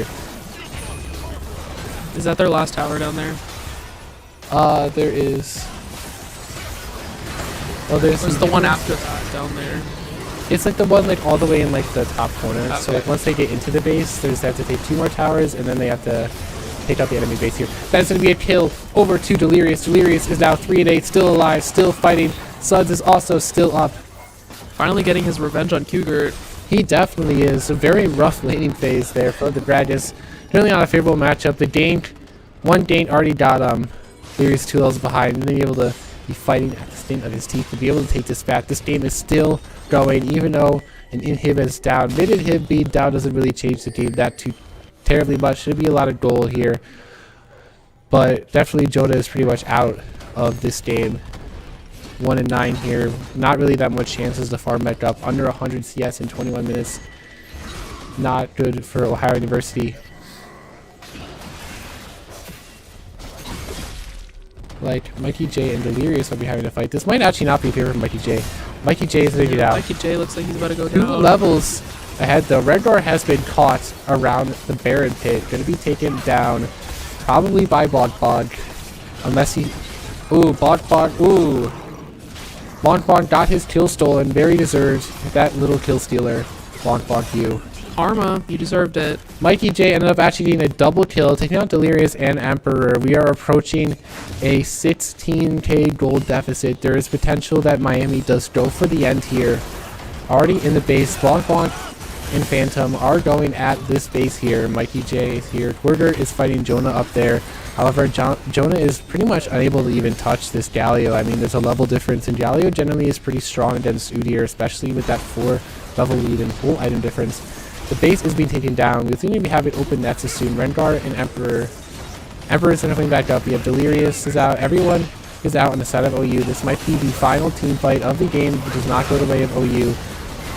Galio all comes in. Jonah is pushed up ahead, but is too weak to be able to take down anyone. And that is a final. We have a final ace here. Emperor is still standing up. Delirious is still up. They're going to be taken down. That is going to be the last turret. And that is going to be the game. Miami is 1-0. We still have one more. Alright, there is one more. Sadly, you will not be joining us for this one more. Oh no, this will be my one and only game that I cast of League, so people I think will be happy about We this. brought our little friend to say hi to you. Who's a little hurt right now? He's a little sad. That's okay. We Maybe gotta he'll be turn happy that for next game. Yeah, turn that smile upside down, me. Whoop. He'll be happier if he donates to the children. Miracle Network. Yeah. Donation links are on. It's in social. It's on the socials. If you click on the pinned chat in Twitch, you'll be able to find the donation link. It's also pinned to the Twitter profile. It's on all of our social medias. Hard to miss. Any donation we appreciate.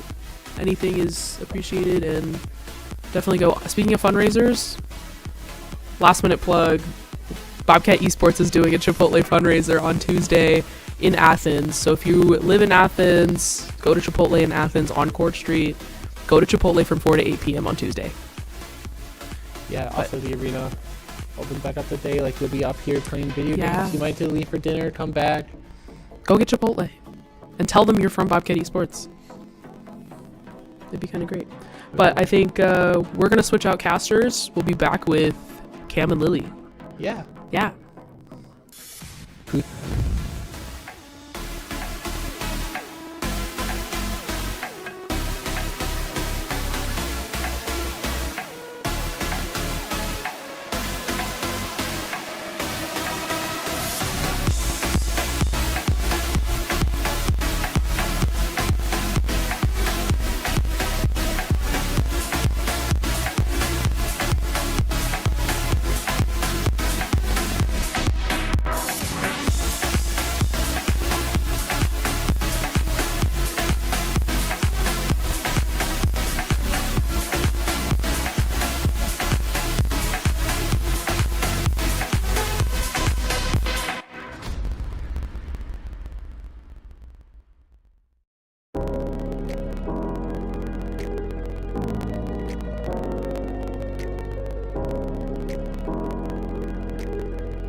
All right, welcome back, Bobcats, to the Battle of the Bricks ESC League of Legends gameplay. We're back with Game 2 here, and I'm Lily, and I'm here with...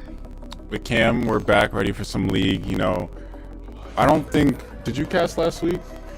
I haven't casted in a little bit. Yeah, nah, it's been a while since we've been up here, but, you know, back and ready. See some more League. We had our first little rough game here. We're looking to bounce back in the second match against Miami. I know you were here for the entire match. I missed the beginning. What were your thoughts on that first match? In the beginning, it seemed like it was pretty even, but we started to see their Shaco kind of be a little menace, as Shaco mains tend to be, and we're actually seeing the matchup between Jonah and their jungler again on their main, so hopefully we can see some redemption here from the Bobcats. But other than that, it was a very... just kind of ended up feeding the top and the jungler too much here in the beginning for the last game. But hopefully we're here to win this next game and the third one, of course. Yeah, no, I see them pick Shaco again here for the second match, so I wonder how they're going to be looking to counter that this game. I heard a lot of, discussing, whether they wanted to ban Shaco or, just figure out a way to play around him. So I think they should come up with something, so it'll be interesting to see what they do. Can't really see the champ select too well here, but I believe we have Jace, Udyr, I think that's Silas, Caitlyn, and Karma. Yep. And then Miami's got Jax, Shaco again, Sivir, Wei, and Leona. Yeah, looking from the last game, I'm hoping to see a little bit of more vision control from OU, as seeing the Shaco from the last game, hopefully being able to improve from the last game and learn what he likes to do as a Shaco. Saw him coming a lot from the flank in the lanes and stuff like that, so hopefully getting down some control words and keeping that vision control could really stop the Shaco from going as wild as he did in the first game. Yeah, vision is just such an important tool in this game. I mean, it adds up, especially later in the game when you're behind. Any vision is key. With the Shaco, it's even more important. He's just going to be in the bush that you're not expecting. He's going to be in your jungle. It's really just going to scale out of control, and vision's like the number one way to stop that. Definitely, especially with a champion like Shaco, who can go invisible and really take enemies by surprise. You're just really wanting to be a little bit ahead of the game there, just to stop him from any early aggro. Looking like we're just setting up here in the bushes, just in case Miami decides to invade here, but doesn't look like they have a very strong team to do so, so looks like we're just going to be holding these bushes for now. And Bobcats back on their favorite red side. Notice that they always choose to get red side when they can. Seems like a more comfortable pick for them. Yeah, red side is definitely my comfort pick as well. Whenever I'm just can't hit any skill shots at all. For some reason, it's easier to aim downwards rather than upwards, but that's just my personal opinion. Yeah, everyone has their things. For me, if I'm on blue side, the map be in the way sometimes, so I'm a red side enjoyer as well. I see. And we're actually looking at a Hui Leona bot lane and a Sivir mid. Either they had lane swapped or that was their intention from the beginning, but a lot of the times you're seeing mages in this APC role because it's a lot more safer for the mages to farm, and you can get a lot of damage easy, and they have a lot of CC lock down there in the enemy team, but Caitlyn is definitely a very strong pick right now, so... Yeah, for me, Caitlyn's always a perma ban when I go on the bot lane. That character is so strong. Just the fact that she has the most range out of any ADC is just enough in itself. Definitely. It pairs nicely with the Karma as well, with her Mantra Q and her roots. It's pretty easy to get some consistent damage, again, especially against a bot lane like Leona Hui, who doesn't have a lot of healing or sustain within their kits. And Caitlyn also just has a lot of late game potential. We see Miami has 3 or so squishies on their team, so definitely it's going to be a key factor if they manage to get Suds fed into this late game. Definitely. We're seeing here the Shaco is already invading Jonah's jungle, and Jonah is aware of it, maybe looking for him, or actually seems like he's unable to find the Shaco. That's one of the downsides is the Shaco skipped his entire bot jungle except for his blue and just went straight to clearing Jonah's top side, really just trying to deny him any sort of gold like he did the last game, really shut him down. Looks like we're going to see an early fight coming out from the junglers. Delirious trying to help. Shaco's pretty low, so is Jonah. Jonah's going to fall, flash coming out from him. Emperor might fall here, is trying to bring Shaco down, it's unable to. Looks like some engage here in the bot lane as well. Miami might come out of this with the first feats of strength here, getting the kill on Michael. And Chris here trying to do some sort of cleanup, but is unable to do so. Getting the way, but even 1v1 down in the bot lane, looking like Mikey and Eric here in the top are fighting as well. Eric looking like he's got a little bit of a health lead, but really with the Jax, it doesn't make that much of a difference. Yeah, low man as well. It's in a tough spot unless he was able to burst him down super quickly. He's got a good freeze here, so he should just be able to farm, and this Jax is not high enough HP to really contest, and if he does end up jumping on him, he might end up taking a tower shot for that, so looking like Eric is going to get a trade here. Yeah, the freeze is really good for him since this Jax is melee and Jace is kind of like a ranged top pick. Even though Jax does have 2 kills, he's down 10 farm, which is early not that great. But it's about the same amount of gold, honestly. Looking like we have Shaco ganking here in the bot lane. Going to take out Michael, and the flash coming out from Chris. Locking her down and getting that double kill in the bot lane.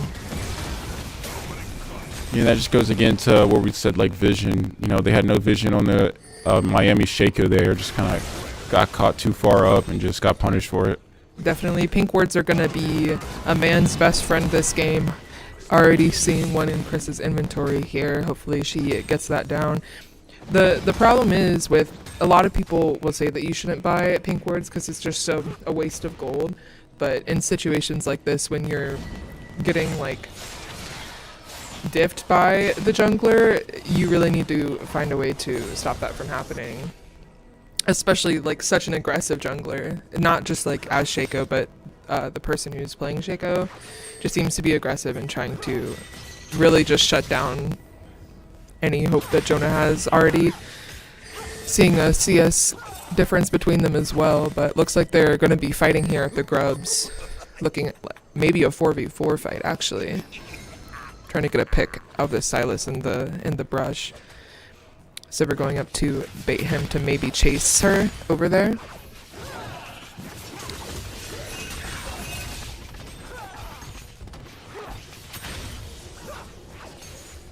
Looks like Shaco's just going to grab the Grubs. Dragon still's going to be up. Looks like Jonah might be trying to path down towards it and go objective for objective. Looking for a trade here because their support is helping Shaco at the top. We might have some prio here to get the dragon, but looks like Michael is down to about half HP and they're going to have to get this wave in, but against such a wave clear monster like Wei, it's hard to get that lane prio. Regardless, the Bobcats should be able to get this dragon uncontested. Took the Miami quite a long time to get that, the Void Grubs there, so objective for objective, kind of expected this. So we're looking even on the feats for the objectives here. They're going to have, OU is going to have to fight for these objectives if they're wanting to get the feats of strength, as well as first tower. So we're going to be looking for fights in that regard, probably going for either the Rift Herald or the next dragon. Yeah, and if OU's gonna be looking to get those feats, the tower is gonna have to be a big part of it. Haven't really done too much damage on any of the towers yet. Looks like we're about to have a pretty big fight coming in this bot lane. 4v2, I believe. Have a 4-man game coming down. They have vision, so not really much that OU can do there. Looks like Jonah is invading Miami's jungle here, and Hwei and Leona do not know. He could come back for another gank. It looks like a good position for OU here.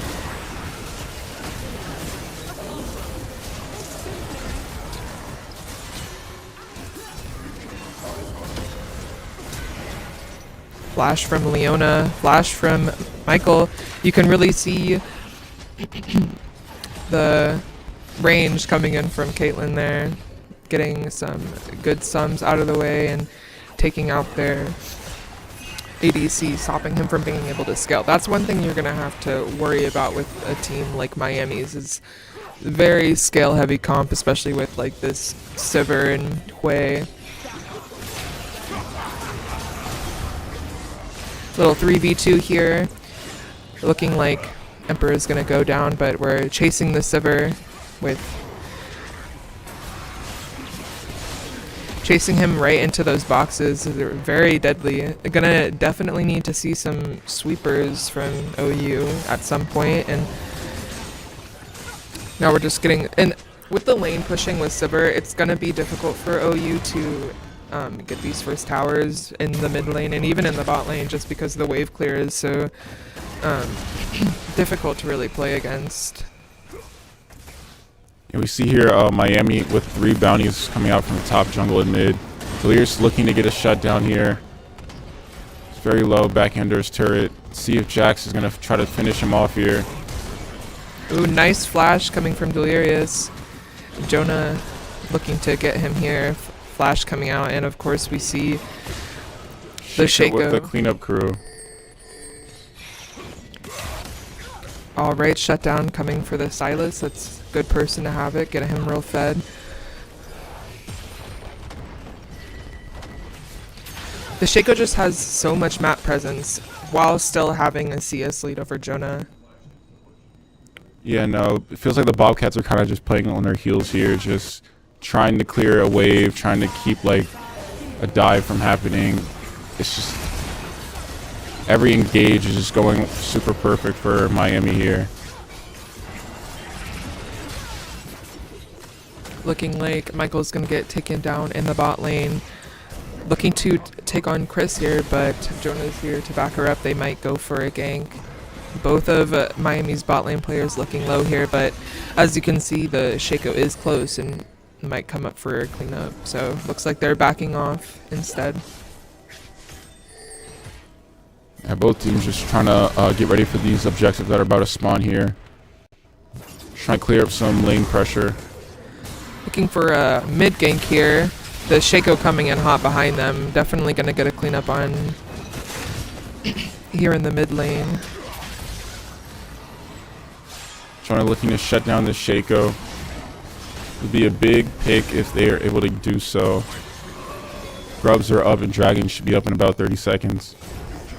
Looking like Jonah is still trying to find the Shaco. It would be really good for the Bobcats here if they took out the Shaco. That'd be free grubs potentially going into that Dragon. He's either going to have to back or he's going to have to fight for these grubs here. Looks like Jonah's going to start knowing that the Shaco is low. Leona's trying to stall as much as she can. Looking like a Jonah goes down, and the grubs are actually stolen right out of OU's hands. Top and support having to back off, which is crazy considering how low that Shaco was. Yeah, no, it looked like he just sat back, healed up a little bit, and then just came in through his knife. Managed to steal the grubs. It was, I mean, there were 2 of them that were super low.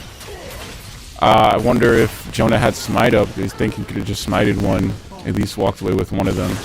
He had just used his smite on the Shaco earlier in lane, so I'm wondering if he had barely just not had it up before he died, trying to kill him in the beginning. Looking like Jax there baited Delirious into thinking that he had backed and ended up getting him while pushing the wave. Looking that bot lane is actually now pushed up on the turret as well. Looking like they're going to get first turret here. Actually backing off. Shaco's on the dragon. Looks like this is probably going to be feats here, but just wanted to save this Jax in the top lane. Well, actually, we'll talk about this fight real quick before we go to that. Looks like Emperor's going to get caught in a bad position. Pops a Shaco ult, trying to stay alive. Might Huge be able to make it out there's here. 3 of them. Just not enough damage coming out from the Bobcats here.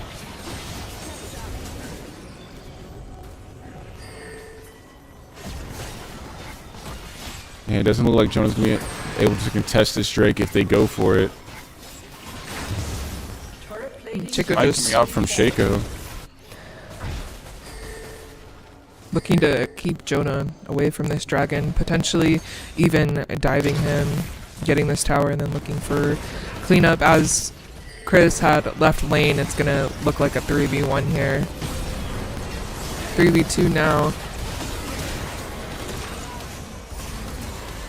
Some damage coming out from Michael. Jonah is scarily low here. He's gonna have to back out, but looks like the Shaco isn't looking for a fight. Or maybe now he is. Yeah, both the mid and bot turret falling here from that little push. We saw a little bit, we saw AP Shaco last game actually. It looks like he's running AD Shaco instead this time. Just as dominant as he was before. But good thing about that is that the boxes aren't going to be doing as much damage, but his abilities on the other hand are going to be a lot more strong. Yeah, Shaco's one of those characters is just, he's not going to hard carry a game, but he's going to make sure that you know he's there. He's going to put his boxes, he's going to throw knives at you, he's going to pop up in the most annoying spots. And, you know, he's just been doing that super well, and Miami's been playing off that super well as well. Definitely being able to bait OU into these boxes to get those fears off, to really just CC lock with the Leona the way, and then just the wave clear that they have. Both flashes coming out from the top lane, looking like a 3v1 actually to get this shutdown on Mikey. Flash coming out from Silas. They are unable to get him. They're going to have to defend their bot tower. Yeah, it's like Miami's playing the way they want to, just making the Bobcats fall into their hands here. Silas is getting dove. Again, that lockdown CC is just really not much you can do once you get Jonah looking to just defend the tower here. A flash coming out from Leona, locking him down. Looks like Chris is coming down to defend him, but he's not going to get there. Oh, Chris gets there with a huge shield from the Karma, able to get the bot lane off of Jonah. But looks like they're still going to have to defend this tower as they just keep pushing. And Miami's just playing this really well in their the way they're just always supporting the setting up CC chains. Just they have the whole plan and it's going perfectly for them. Looking at about a 10,000 gold lead here for Miami, but it's anybody's game. Anybody can win. We're just looking for a big fight here. Getting some of these shutdowns is really gonna help OU bring back some gold. Looking at a 500 gold shutdown from Shaco and a 200 gold shutdown on Jax, as well as a 150 shutdown on the Quay. Looking like a 3v1 in the top lane. Just shuts down Delirious. Yeah, not much you can do there. Going straight for the Herald now, which OU can't really contest. Jonah is in the bot enemy jungle, just trying to take some farm, get some camps.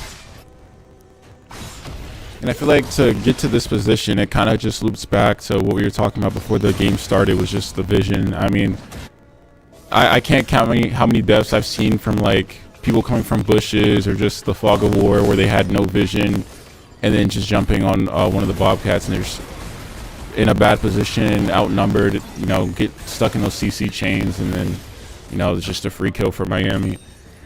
Even then, with getting vision comes with some challenges as well. I mean, Jackson just jump out of the bush, because you have to get close enough with the control wards and with your Oracle lens in order to, clear this vision, and so they're already risking it by trying to clear this vision, and just looks like nobody is prioritizing that, looking like a 2v3 in the jungle. Delirious not really able to do much to help save Jonah there.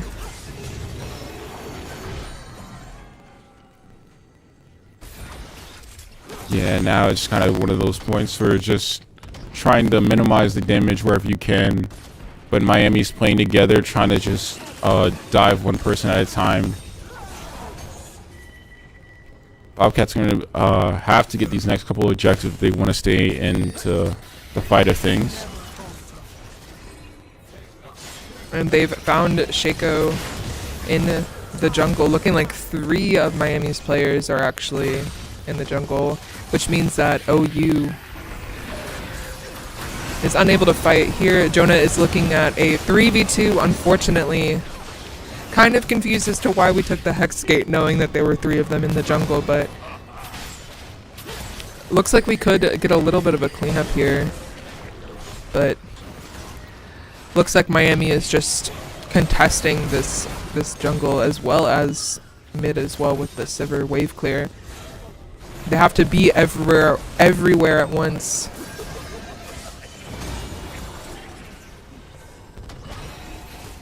Yeah, Bobcat just looking to clear these waves, stop these towers from falling. It's just so hard to beat the wave clear, especially when he's as fat as he is now.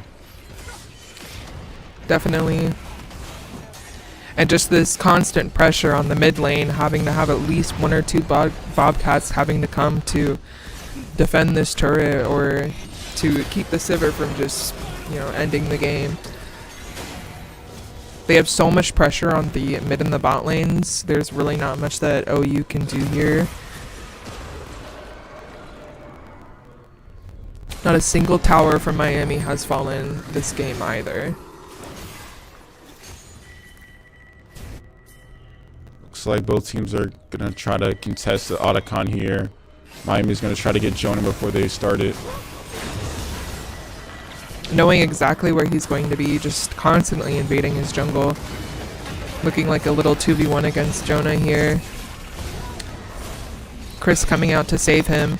Looking for this Shaco here. We could get him. He's so low. He's 1 HP. Looks like But he's not going to be able to do Atacon anymore because he's so low. But so they were able to delay it just a little bit. Looks like Shaco is actually staying. I lied. He's not. Oh, I lied again. Yes. Yeah, from the looks of it, they may not even need him. Bobcat's looking to take down Leone here. Flash comes out. Flash coming out from Jonah. Miami looking a little rough here without their Shaco. Lord Bonk Bonk just flashing on the Leona. Able to get 2 of Miami's players here, denying them that Otacon, but Sivir again is just up the mid lane taking our towers. The Bobcats are going to have to defend their base. They cannot go for this buff or this fight anymore. Yeah, one thing we see here is you see Sivir with 222 CS. She's just been farming, pushing that mid wave in the entire game. You see low KP here, but she's been farming so much. She's just still so much ahead. We see level 14. No one's able to kill her. Matter of fact, level 15 now. And Sivir's just been like a thorn in the Bobcat side, just pushing that mid lane, applying pressure constantly, despite the fact that they're down on kills as well and turrets. And while Jonah is being forced back into the base to defend, it looks like Miami is just stealing all of the jungle camps. He is low enough though to maybe if Jonah can find him, but his healing from these camps, he's just going to have to keep defending.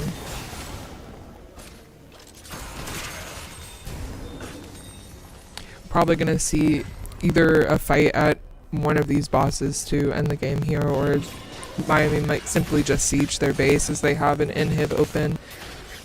Could probably farm these top and these bot waves in order to get the towers as well. Yeah, it doesn't look like anyone's going to be able to contest either objective. It's like Leona and Sivir going for Jonah again, just constantly shutting him down. And we see Emperor fall in the bot lane as well. Just Delirious and Chris here trying to defend this top turret, but there's not a whole lot they can do. They might end up just getting dove. Ooh, Lord Bonk Bonk, super low. The ult coming out from him. Looks like he's gonna have to back off. Yeah, once again, just Bobcats on their heels the entire game, really. Not really able to apply pressure anywhere, just doing their best to stay alive. Wow, that one dagger from Shaco almost killed Delirious. Wade TPing to the top lane to apply more pressure on that lane. Looks like they're pinging for Otacon. It's gonna be free for Miami here. I don't think that OU can contest this. Yeah, I'm not sure which Otacon this is, but if this is the one that gives you the false life ability, Miami's going to be looking to end here. I think it will be. I think when you, it's like however many kills or whatever. So I think since it's like a 36 kill game, it might be. Looks like Jonah is coming to contest this. Chris almost getting one shot by the Shaco. A good effort from Jonah to try to steal, but not really much the Bobcats can do here. Looks like they're kind of pulling him out here. Bobcats might be able to make a play here. Delirious getting one, but falling instead. Emperor manages to get the Otacon. Sivir and Jax, however, in base ending. They might not be able to back in time. Looking like the Nexus is just being taken. Good try there at the end for OU, sticking with it, going to steal that Otacon. Unfortunate game. The Shaco just really running wild, unable to have so much free space on the map because of the pushing power of the Hui and the Sivir. Just really shut down OU in the end there.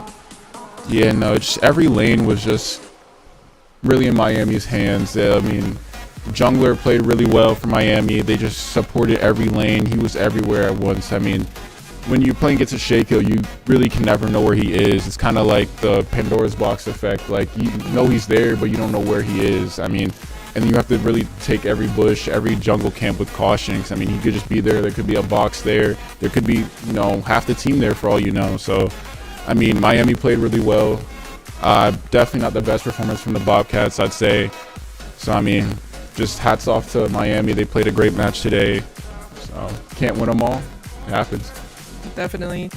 It's really nice to see the resilience from OU taking on a team that is undefeated so far. Really doing their best to try to stay in the game. That was nice to see. So after this league game, we're going to be looking at Rocket League, actually. Yep. So stay tuned for that. Are we still going to be doing the... I think we have an interview coming up with one of the players. I'm not sure. I don't know if production's here, but we're supposedly trying to get a player coming up soon. Have a couple questions for them.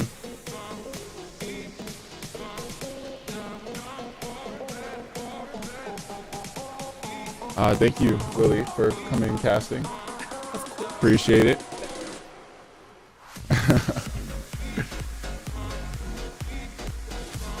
Well.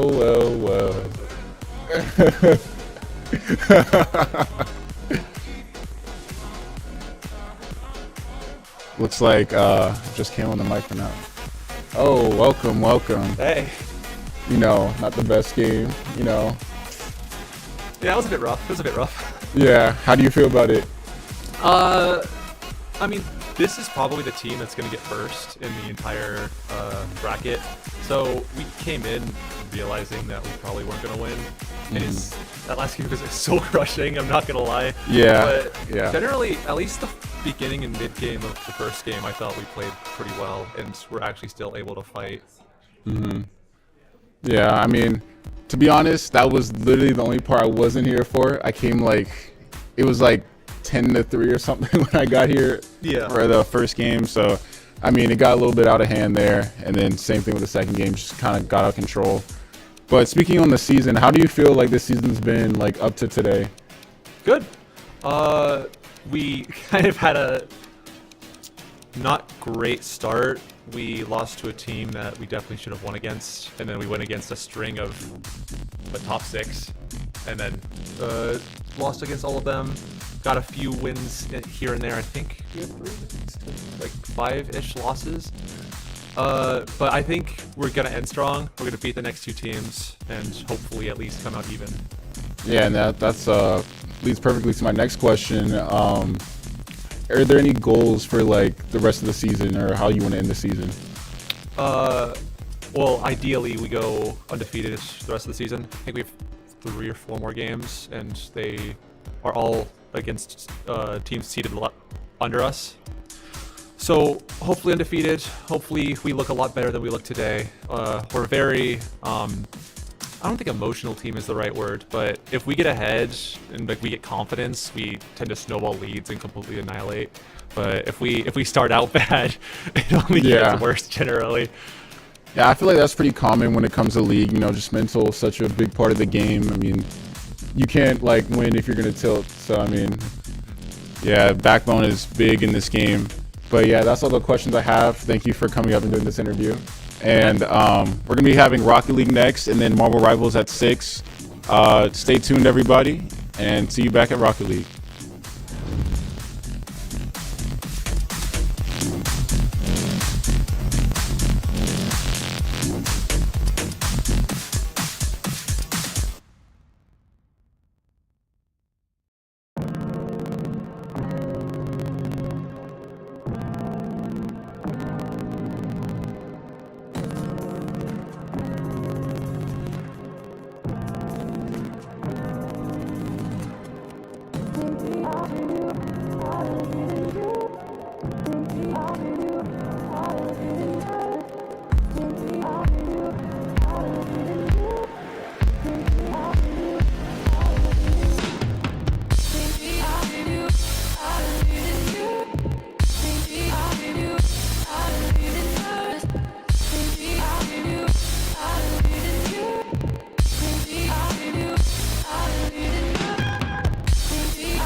Welcome back, Bobcats.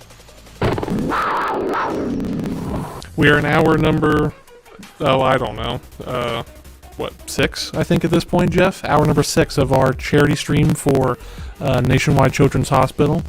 Let's see, at this point we've played Fall Guys, Mario Kart, Overwatch, League of Legends, now we're on to Rocket League. So, 5 games down, and still 1 more to go, because we're playing Marvel Rivals after this. That's right. And so it should be fun. We're doing a little bit of club activity around Marvel Rivals. Still haven't really put a team together or anything like that. So we're just throwing some students together and see what happens. Yeah, should be a lot of fun. I've never actually played it, so I'll be interested to see what gameplay even looks like. So I've not even watched anything on it either. Yeah. So, yeah. Yeah, but if anything, right here, right now, we're getting ready to play Miami in Rocket League, and this will be in the CCS league that they are participating in. So we got the 3 guys in the back there. They're getting fired up, ready to go. Yeah, there we go. Especially for Hayden in the middle. He literally just woke up. So maybe not just literally, but yeah, so we'll be curious to see how the boys do back there today, because I don't really keep up with CCS all that much, and also I'm not sure if Miami's Rocket League roster's changed that much. So, because historically they're pretty good, but there's also been a lot of change with our roster this year too, so maybe it'd be a good reset, just kind of see where we stand. Yeah, I think it's definitely a chance to kind of gauge teams for the fall semester when we see Rocket League at the varsity stage.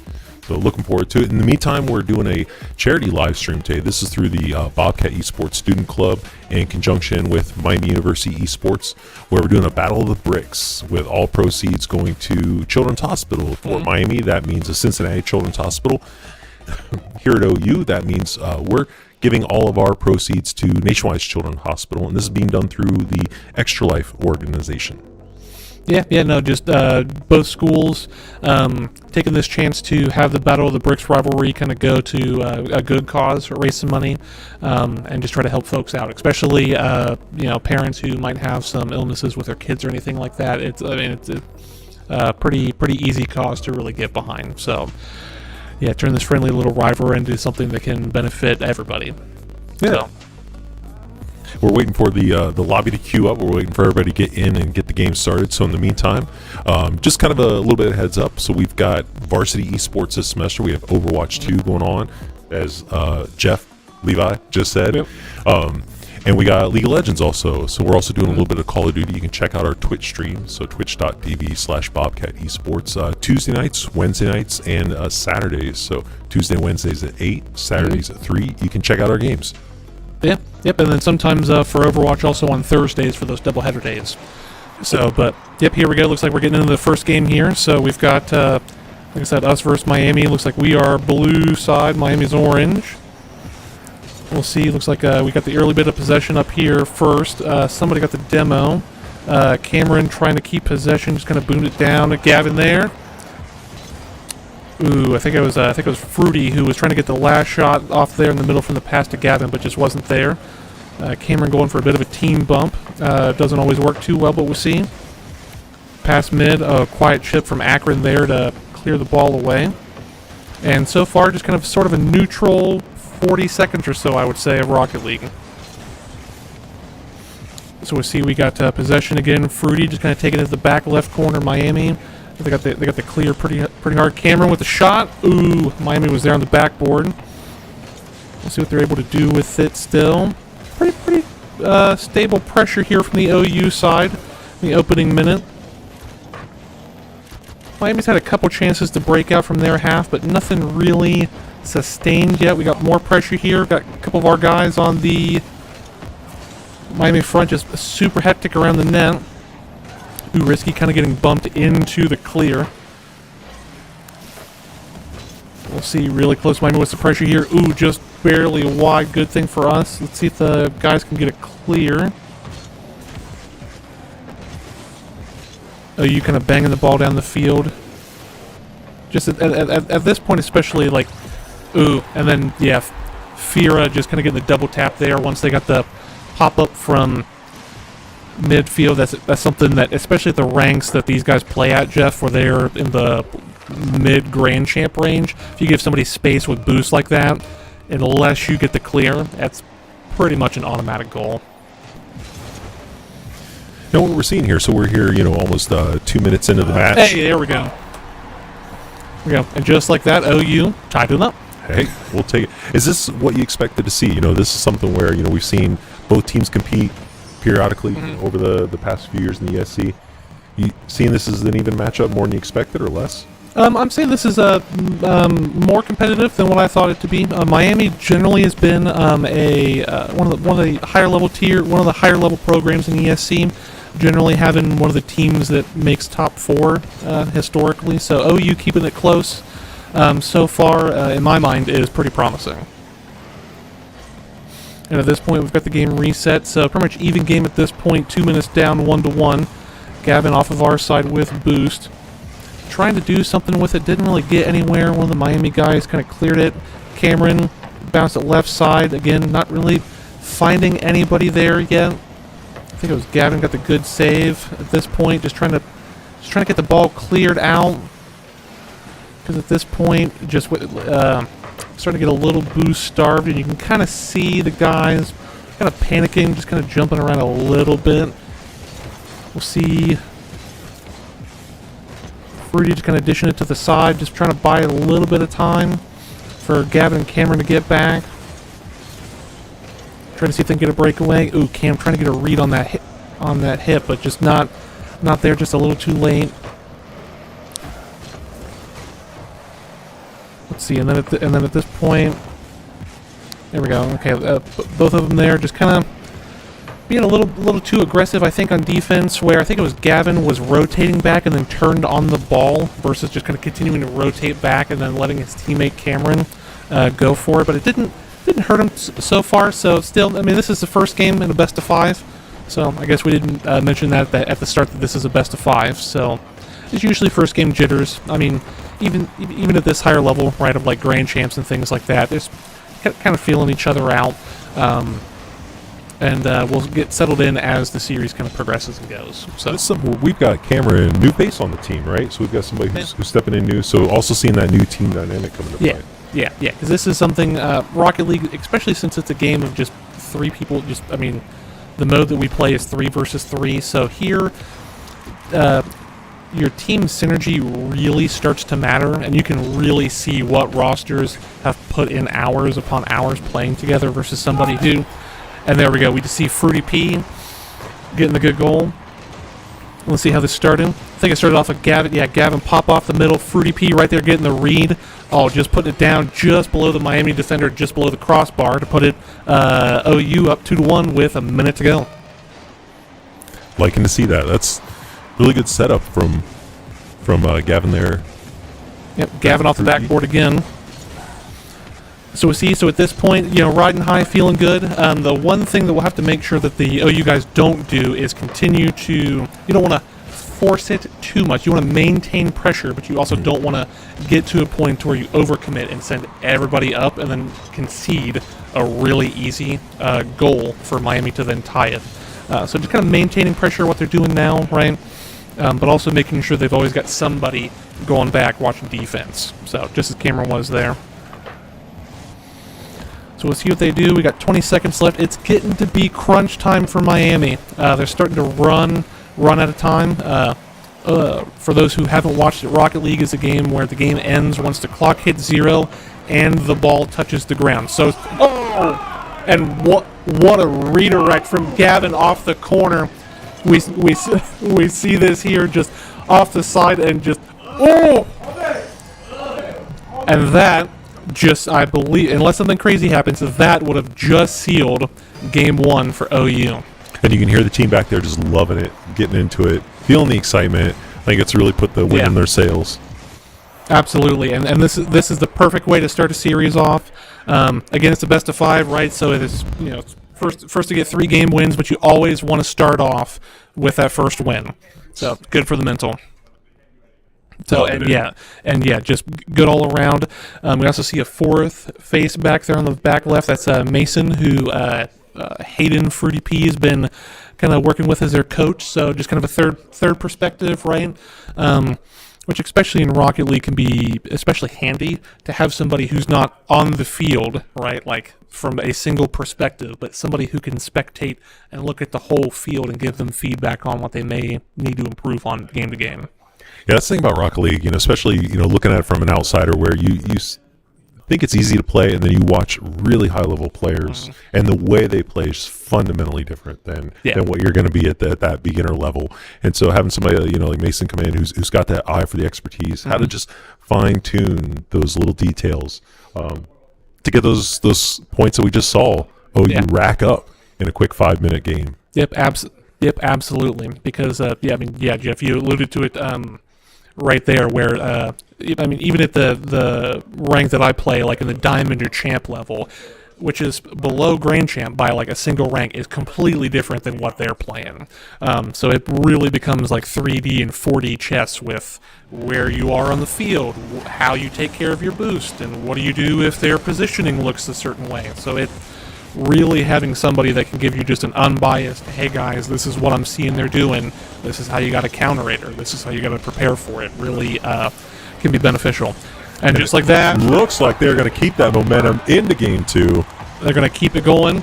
Just the Miami guys. I'm not sure which Miami defender that was, but just unfortunate. Just kind of side flip last one back. They were also really far up too. So where the two Miami guys, they were really far up, pushing on that offensive front, and then their third defender was nearly at midfield trying to go for that clear there, and that's one of those where if you miss it, it's just an open net. So, but we'll punish that mistake and make it 1-0.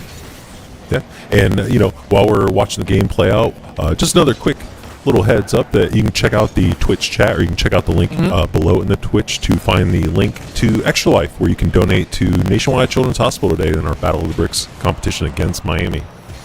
Yeah, absolutely. See if we can get some more money raised for them today, especially since we're sort of on not the tail end of the stream, but it's the afternoon.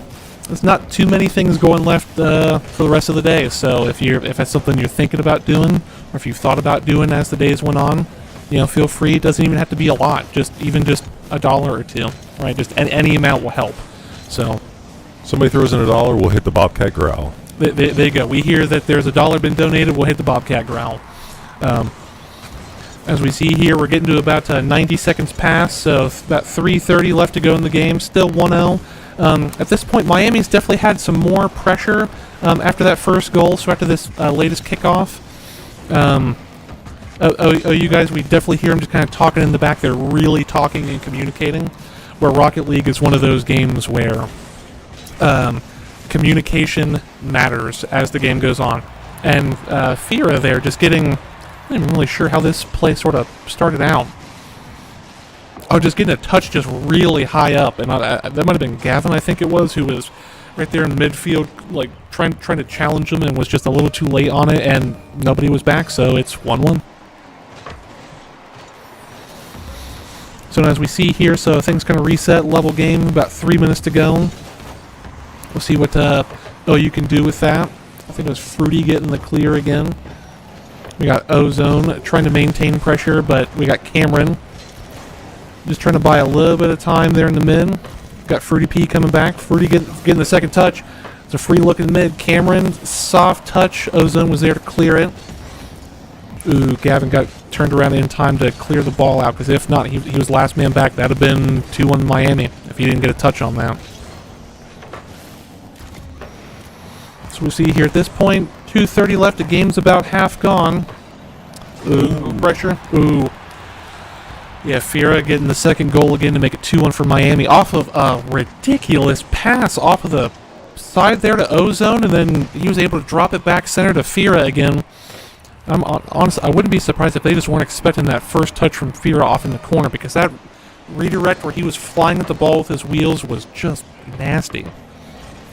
It's something where you can redirect the ball in just a very, very minor sort of way to just throw your sort of perception of where the ball's going to go off enough to just sort of break your rotation and everything.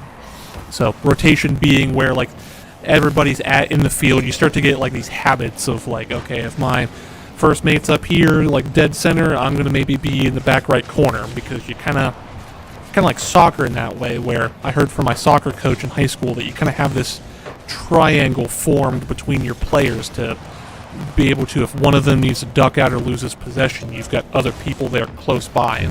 And Rocket League is very similar, where it's all about making sure you maintain possession to give yourself opportunities to then capitalize on an opponent mistake, right? So like if they boom the ball away, you want to be right there to be able to get it and ideally pass it to a teammate. So we see here at this point, we've got about a minute and a half left. OU's got to do something, but they're getting a good bit of pressure here over the past, 30, 40 seconds or so. Gavin at this point, trying to see what he can do with it, trying to bounce it off the corner. Ozone just getting the general clear. Cameron and Fruity P both just kind of right there, but ooh, I think it was Quiet Chip just challenged him really hard just to keep it on the OU side. 1 minute remaining. 1 minute remaining. Clock's ticking down. They got to do something, and they got to do it soon. Good clear by Cameron. Oh.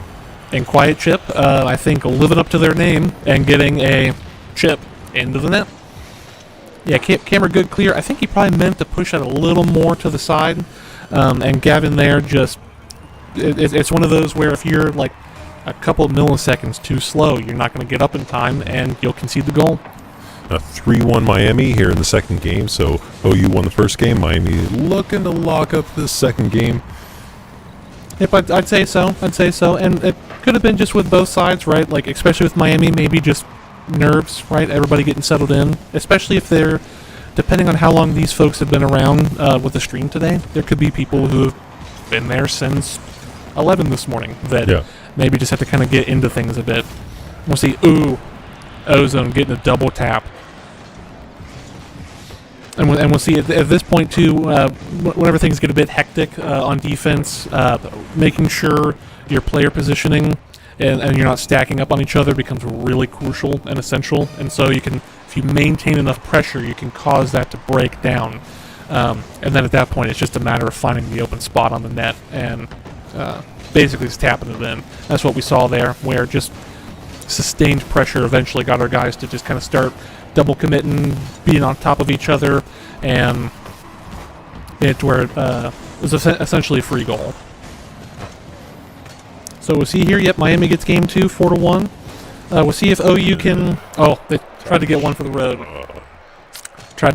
road. But there we go, 1-1. So at this point, we've got a game.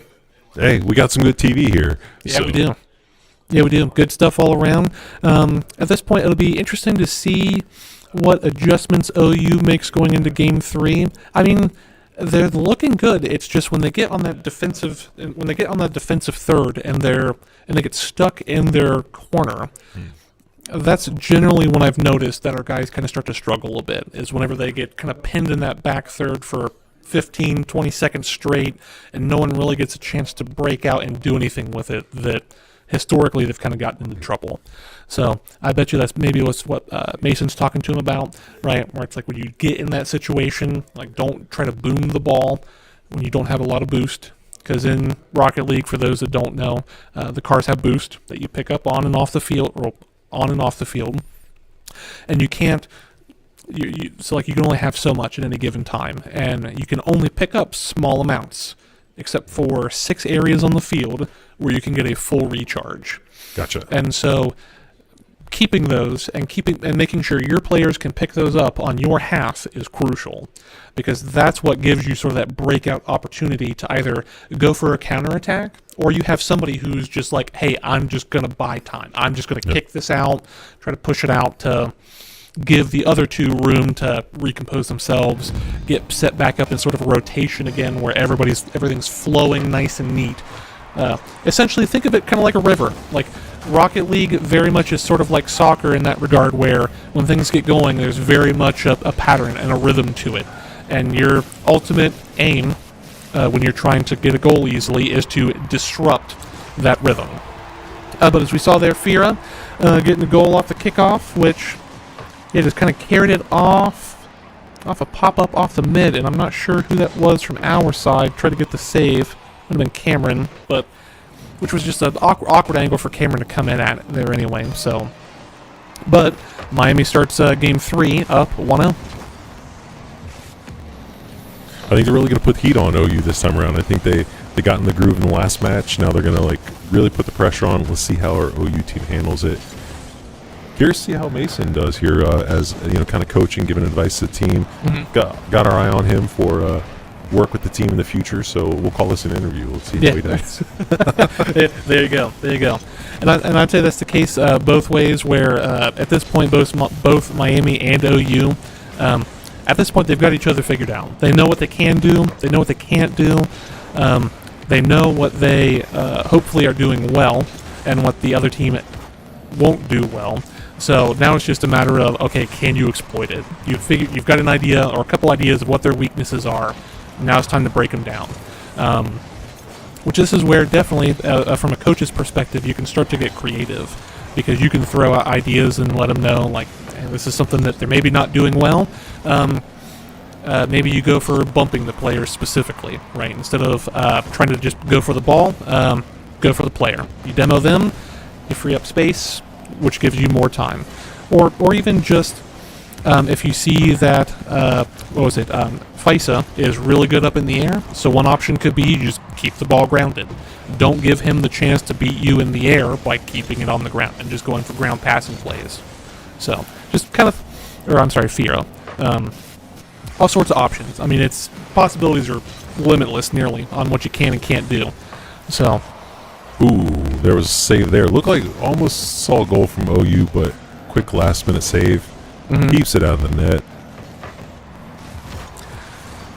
we've got 2 minutes past now. Still 1-0. So at this point, they conceded the early goal, but generally what will happen sometimes with that is it'll concede an early goal, and that can generally kind of throw the mental off and have you concede another one really easily. So the fact that it's 1-0 still after that really early kickoff goal is promising.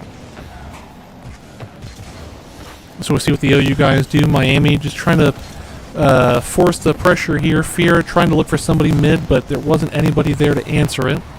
So, but quiet chip trying to keep it center.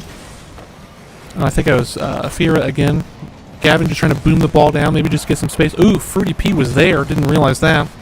And Cameron was up really far, and you can see he was the third back, and he was up high. Oh. And Ozone, and that was just one there where I kind of saw all that already develop, where Cameron was the third back, and he was on the Miami side of the field with Gavin and Fruity in front of him. And that's a really aggressive commit, and so that's something where you've got to hit the ball. Even if it's not the hit you want, you have to hit the ball in that situation. Or it's not a free goal, but it's darn near a free goal. But we'll see. We'll see. It's 2-0. Less than 2 minutes left. We'll see what the OU guys can do. Looks like Fruity. Going for a fake there, but Cameron hit it a little wide. That's all right. We'll see. They're just kind of taking their time, just looking and seeing what's going on, just recomposing themselves, getting some boost, sort of resetting everything. See, there's a demo there in the midfield. Ooh, Miami got the hit. Ooh, somebody boomed it down. Ozone getting the clear off the backboard. Keep it in their corner. It's less than 80 seconds left now, so really kind of getting to be. Pressure's on. Pressure's on. If you're OU, you're looking to get a goal. Ideally, you want to get a goal with some time left on the clock. Here we go. Here's a chance. There it is. Okay. There we go. Just like that. So off a nice little start there. I think it was Fruity that started it. Missed the double tap, but you know what? We'll call that faking. We'll call it calculated. And Gavin sinks it to make it a 1-goal game with a minute 7 left. And I love that you can hear the team just slightly before that goal. They know it. They've already had that trajectory out. They see it before we do. Oh yeah. That shout comes out, and you know it's good. Yep, and it's good they got a goal, but still down by 1. Sub 50 seconds left, so it's still crunch time. They've got to do something. But at this point, with that Miami pressure, they gotta stop that first. So keep themselves composed. Don't fold to that. We see OU kind of trying to find something here, but the ball's still just being hit a little wide. Fruity was a little awkward there at the midfield. Let's see what he can do. Ooh. Unlike that, Unlike that. getting out of the reach of OU for this one, it looks like. Yeah, I was gonna say with this one, it's. I mean, they could get a kickoff goal. Anything's possible, but you're gonna have to have something happen really quick here. And mistakes like that happen where. I mean, especially when you're trying to get something to happen quickly, you can miscommunicate with your teammate. Someone will say, "I got it," but two people say, "I got it" at the same time, and cause you to hesitate. So it could have been both Gavin and Fruity were just like, "Hey, I got it," and then they both paused, and then somebody had to go, or else Miami was obviously going to put it in. But in that case, we helped Miami out and put it in for 'em. So Game 3 going to go to Miami. Looks like not looks like at this point. Game 3 goes to Miami. 3-1, but still looking good. I'm not discouraged or anything. Looking real solid. We see there Gavin with 320. Equal amounts of pressure, I'd say, on both sides here. It's just a matter of which school, which team is handling the offensive pressure better. And at this point, I would say that's Miami. So, and as I hear Mason in the background already talking about it, where just when we get kind of pushed to that back corner, that's something that I imagine that they're going to work on throughout the spring and summer as they get ready for ESC League play in the fall. So, Right. yeah, well, we got a minute here. There should be a link getting posted in the Twitch chat just every now and again. That's the donation link for the Extra Life URL to donate to Nationwide Children's Hospital. So if you donate $1, we'll play the Bobcat growl sound. So. And if you're not familiar with Extra Life, it is a national organization with chapters all around the country that will do 24-hour live streams, for instance, and just basically playing video games, raising money, doing lots of different things like speed runs or different, playing particular types of games over their broadcasts. Just, again, gamers doing good, so out there doing things for a good cause. So that's the whole purpose of today. And so when the student club reached out and said, hey, can we use the arena? Could the varsity teams volunteer their time as part of this? Especially with Miami involved, we said, sure, why not? Yeah. So that's what we're doing today. And Yep. we're back in it. Yep, we're back in at Game 4. So at this point, since it's a best of 5, Miami's up 2, so it is now do or die territory for OU. And that's what we like to see. 11 seconds in. 11 seconds in. This was Cameron getting a pass off the side, and Fruity was right there, ready to read the misdirect, or I guess the mistouch off the Miami defender, and just like that, it is 1-0 for OU. All right, I'm going to call it right here, right now, Levi. We're going 5 games on this. We're going 5. It's got to go 5. It's Battle of the Bricks. It's Miami. It's Extra Life, right? It's got to go 5. So we'll see. So at this point, especially early goal, everybody was probably a little rattled by that. But now that there's been a couple exchanges of possession, and nerves have settled in, everybody's locked in. We'll see how this game progresses. So Cameron up really high. Ooh, Gavin, the third guy back and got defended. Fiera looking for possession. Nobody there really to back him up. Just going to back pass it just to buy some time, get one of his teammates a chance to pick up the boost. Ozone looking for a touch off the ceiling, not really getting anything. And you can see right here where, the OU guys kind of doubling up together too, but even the Miami guys, they were all just right there in the corner. And that's your opportunity to really find a weakness and do something with it, right? Whether it be, good save there from the OU side. Gavin hitting the ball out to the side, getting the double to maintain the forward momentum, but Fiera, again, immediately hit that ball back. Ooh, Miami trying to just get something off of that angle, and it just wasn't there. Calculated whiff by the OU side, didn't see who that was. Fiera, again, Fiera definitely is a name we've been saying a lot, Jeff. Definitely, so somebody who's putting a lot of pressure on the OU team, but handling it well, I think we're seeing, waiting for something I thought was going to happen there, but guess not. Yep, and it was close. You hear them calling it in the background. You hear them calling bump or 50. So they're looking for the team plays, which is what you want them to be, right? Like Rocket League, even though it's only 3 people versus 3 people, it's very much a team game. So you very much look for pass first, not don't go for like a 1v2 and try to get an easy goal that way. Like look for the opportunity to generate a pass. We'll see here Ozone. Ooh, getting the demo on Gavin, his last guy back. A lot of pressure on the OU net there. Yep, lot of pressure there. They bought out of it. See if they can get anything from it. Ooh, Miami chipped it up again, just kind of up over everybody. Let's see, Miami looking for the double. Oh, good clear by Cameron.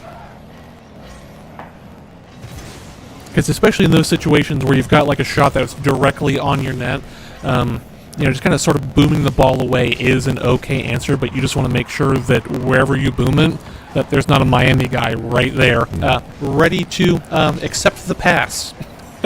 Because that's something. Oh, and just right there, just a little awkward. You could tell that I think it was Gavin maybe on our end or Fruity on our end. Yeah, they got bumped. Oh, no, it was Cameron in net there who was just a little low on boost. So I don't think they were expecting Fruity to even get bumped in net there. So that's just where you disrupt the flow of things, and that's how you can open up a chance to get a goal. And at this point, it's 1-1. So we'll see at this point, less than 2 minutes to go at this point. So we're tied 1-0. Is that just in? Oh, what a save. Oh, I thought that was in just off the corner. Threaded the line. And Miami takes this match, they take the game. So the pressure is definitely on OU to keep it going. They need a win to force a Game 5. Yep. At this point, the onus is definitely on. Oh, and Fira there getting the shot. I'm not sure who that was on our back line, but it was Fruity, I think, that boomed it away. And and Cameron I think just misflipped there. But no, pressure's definitely on now. 90 seconds left, Game 4. Miami's up 2. OU has to come up with an answer here if we want to see Game 5. We do want to see a Game 5, not just because it's good TV, not because we're having a good time, but also gives us more time to do some fundraising. Yeah, absolutely.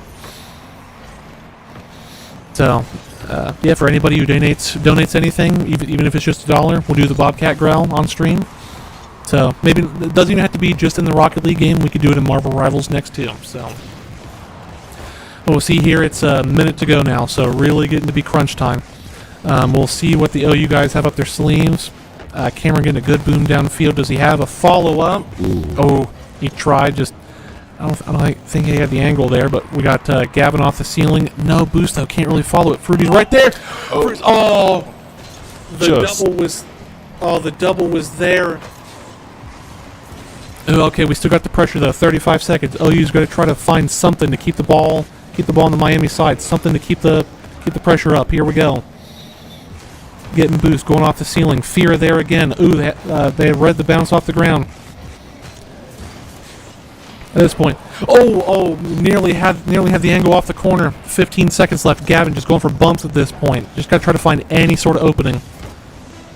Ooh, Fira again, just getting a strong clear. There was a Miami attacker there.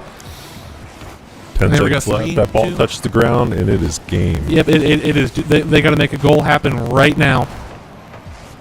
And wrong one. Wrong net, fellas. Wrong net. just got to give him just got to play a little bit of fun with him there. But and there we go. So with that, Miami will take this series 3-1. There we are. But good effort from the Ohio team. Putting a fresh crew together, testing things out for the fall season. Liked what I saw, but definitely. Miami, strong team, good plays. Yeah, Miami, historically strong program in Collegiate Rocket League. Not even just in the past year or two, but as long as I've been following Collegiate Rocket League since the mid-2010s, actually the late 2010s, which is wild. Very strong program, so a lot of promising signs that I saw with the gameplay today. And that was it. So the CCS game right there, we saw the Miami Redhawks top the Ohio Bobcats. Got 3-1? Yeah, 3-1. Yeah, so we saw that.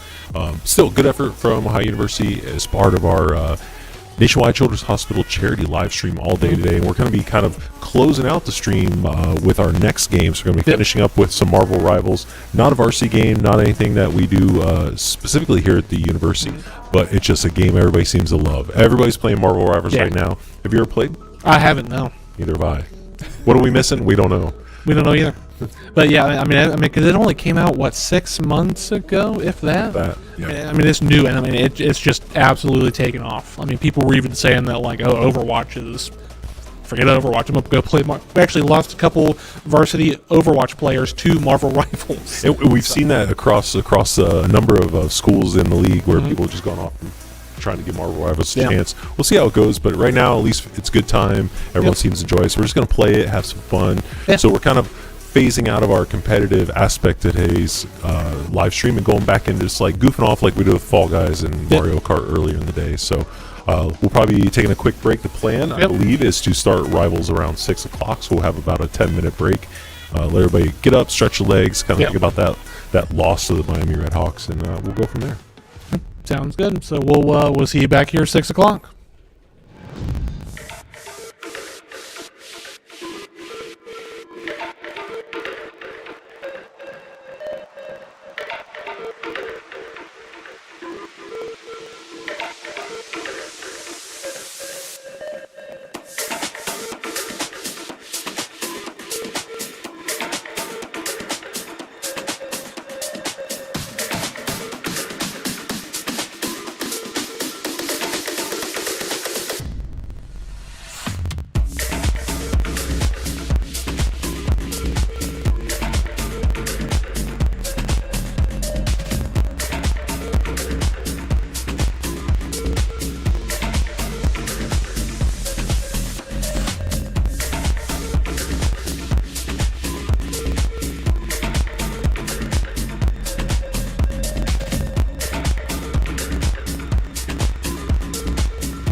Welcome back, Bobcats. Welcome to the last stream section of this epic streaming adventure where we're playing Marvel Rivals. Jackson, joined with Nick. Hello, yes. So this is a best of 5 is what they're going to do here. And I assume this will last about 2 hours, maybe less. Maybe. I'm assuming it's similar to Overwatch, but usually sometimes Marvel Rival games last a little longer. That's what I've experienced, yeah. The only difference is, of course, like, the overtime isn't infinite, so, but this is going to be your last opportunity, basically, this game, to donate. Yeah. We're sitting at $261 right now, all going to Nationwide Children's Hospital. So go ahead and click on the link in the chat or description, and this is your last opportunity to do that. Yeah. Any of those, like, lurking oil barons in chat, feel free. Just there's a link. Goes to a good cause. Mm-hmm. Every dollar counts. Yes. Now, I am excited to watch not professional, but organized Marvel Rivals, because I don't think I've actually watched any Marvel Rivals like that. Yeah, I don't think that they've really had the content yet because it's such a new game. Like, there's definitely been the what do they call it? It's like the sort of amateur league where anyone can join it. You have to be like gold 3. Like an open league or something. Yeah, they have an open league. So you can make your own team and qualify, and there are cash rewards. So at the upper end of that, I would guess that you actually do have a lot of teams there that are practicing a lot in, like, scrimmages, custom games, working together. They have, like, plans going into it. They have strategies. But no, I haven't really seen any big streams or anything like that because it just doesn't have like the league for it yet. It's such a new game. It came out 2 months ago, something like that. 2 months ago, I think. But yeah, I mean, we're in this game that we're going up into. This is going to be Miami's club team. They already made a club team, apparently. Yeah. And we just have a ragtag group of solo queuing underdogs fueled Yeah. by grit. Oh yeah, they're excited. They're coming into this, as the underdogs, going in to take down the Red Hawks in just one more game. This last game here in this charity stream. Yeah, and let me tell you, this isn't just anybody on our team. You can see them on the cameras right now, but it's kind of a mix of culture right now. We have some members from Overwatch, some members from the league team, and some from the club Overwatch team, I believe, too. We can go through. I see Cam there. Mm-hmm. He was on Valorant. a while Varsity ago. Valorant. There's Dexter Pittman over there. You would know him from Overwatch earlier today. Still a stellar performance. I don't know if you were watching. I was not watching. I was getting lunch. Popped off. I'll tell you. He always does. He's good on that Zen. He was playing tank. Oh, really? Yeah. Wait, I think I've been confused with someone else then. Maybe. But who else do we have? We have Jonah from league team. Okay. Yes. And Jude, the league coach. I've heard both of them are actually really good at Marvel Rivals. Interesting. I don't know their ranks, but I remember them saying it was pretty high. Yeah, I mean, I feel like if you have the capability to get good at any game, it's very applicable across, even if the skills themselves aren't necessarily transferable. Like, obviously there are skills that transfer, good movement, good aim, whatnot, good crosshair placement. But there's like a game sense. Yeah, game sense. Exactly, a macro. But like just the ability to actually put in the effort and improve at these games, do what you need to do to improve, it's very transferable across the board. Yeah. And it looks like we are getting into game here. And I mean, you actually see that a lot in the pro leagues too, where like, a lot of players will switch games, go from Counter-Strike to Valorant or Overwatch to, whatever. Oh, it looks like there is going to be a pick ban phase as well. Yeah, I've never seen pick ban. So it's only in the upper ranks. I'm not sure what the minimum rank is for it. It's like Plat or Diamond, I think. But like lower Elo doesn't have a pick ban phase. It's just higher Elo. I assume it's just a setting you can turn on if you're making a custom match like this. Yeah. I assume that's why I've never seen it. Struck silver. Happens to the best of us. Yep. Hey, 50% of the player base. Exactly. Looks like first ban coming out is that Luna Snow from our side, and Storm was banned by the side of Miami of Ohio there. Black Panther is locked in. It's like protected by Ohio here.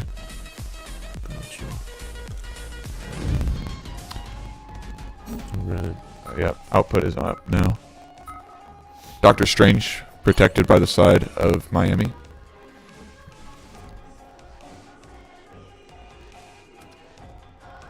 And so it looks like, based on that Black Panther pick, you can expect that Ohio's probably going to try to run something a little bit divier here. Based on also the fact that we have like a lot of Overwatch players here, I would guess that it's going to be a divier comp since the Overwatch team seems to like more dive heavy comps. Yeah, totally. I remember hearing when they were getting ready, somebody back there is like a Black Panther one trick or something. Okay, yeah. So heroes could make all the difference. okay, picks coming in. Looks like Captain America. Okay, Captain America, Venom tank, Black Panther, Magic. Yeah, very dive comp. Yeah, and it looks like it's going to be a 2-2-2 roll split here from both sides. I guess we'll see how that turns out. From what I understand, a lot of high ranks like to run a 3 support comp just because the ults are so good for sustaining. Interesting. I've even seen a lot of successful, like, just having one healer and going, like, 3 DPS. Yeah, I mean, if the DPS are self-sustainable, especially like if they're good dives, like Black Panther, you know, or Magic or whatever, they should be able to effectively find health caps on their own and not have to worry too much about it. We are going to see here. No, actually, she just switched off. I saw a Namor for a second, which would have been good for the anti-dive, but that is not here anymore. So Ohio might have a pretty good dive off the bat. 3, 2, 1. Starting off with a escort map. Captain America with this kind of flanking angle. Trying to find Invisible Woman here. Maybe somebody else. Yeah, and what you're going to see is Captain America is really going to try to just oppress the back line as much as he can the whole time. He's just going to try to get in there and just tank as much aggression from the other side as he can and try to do as much damage to the enemy healers. And I mean, we already see here 2 players already down now from the side of Miami. They're just going to try to hold them in their spawn as much as possible. And this is such a good opening, like, choke point to do that for this map. Magic gets one, but is not able to get out. You know, she's not one of those characters with great sustain, so if she goes in without the heals, she pretty much dies. Yeah, definitely. Miami does have the cart moving pretty well now. They're averaging about 3-4 players on it. 4 players is the max that you can have to, you know, gain a movement bonus. But Ohio just trying to play some pressure and see if they can get a pick.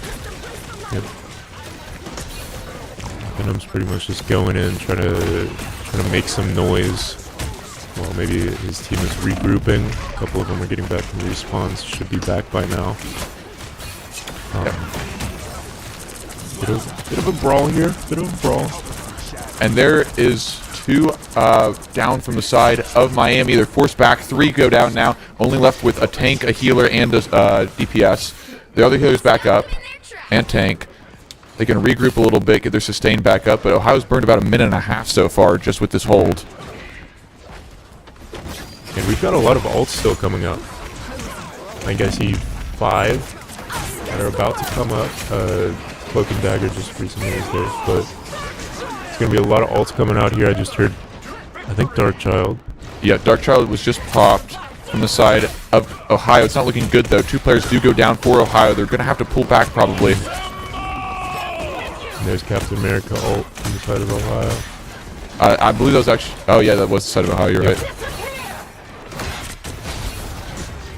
And the side of Miami. They both used it. Disappear out from Invisible Woman here. Allows a lot of sustain for Miami. Cloak and Dagger does go down. That's 3 down now for Miami. They might actually be able to find the last 2 and cause a huge stagger here. Both the tanks staggered. And they did make a switch to Namor, understanding the pressure from the dive with the Black Panther and the Magic. Stagger like that with only about 1 minute left for Miami to push this. It's definitely going to waste a lot of time. Definitely very good for the Bobcats here. Yeah, this is a great situation the Bobcats have found themselves in. I personally really like this corner angle that they're kind of holding at too. You know, it's kind of good to split up the team. Maybe try to pick off one of the Miami Redhawks. A lot of balls getting popped here. 2 go out from the side of Miami trying to find a pick. Able to get 2, but Ohio finds 3. Great Cloak and Dagger play. I think that was a triple from that Cloak and Dagger.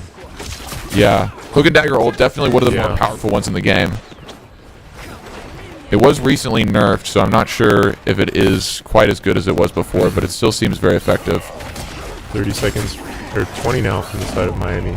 They've got to push, but Bobcats are coming back. They'll have a couple of ults to try to defend this. Now Ohio, with their dive comp, is pretty good at sustaining themselves individually to allow their time to get back after these staggered deaths. Nope. Black Panther ult.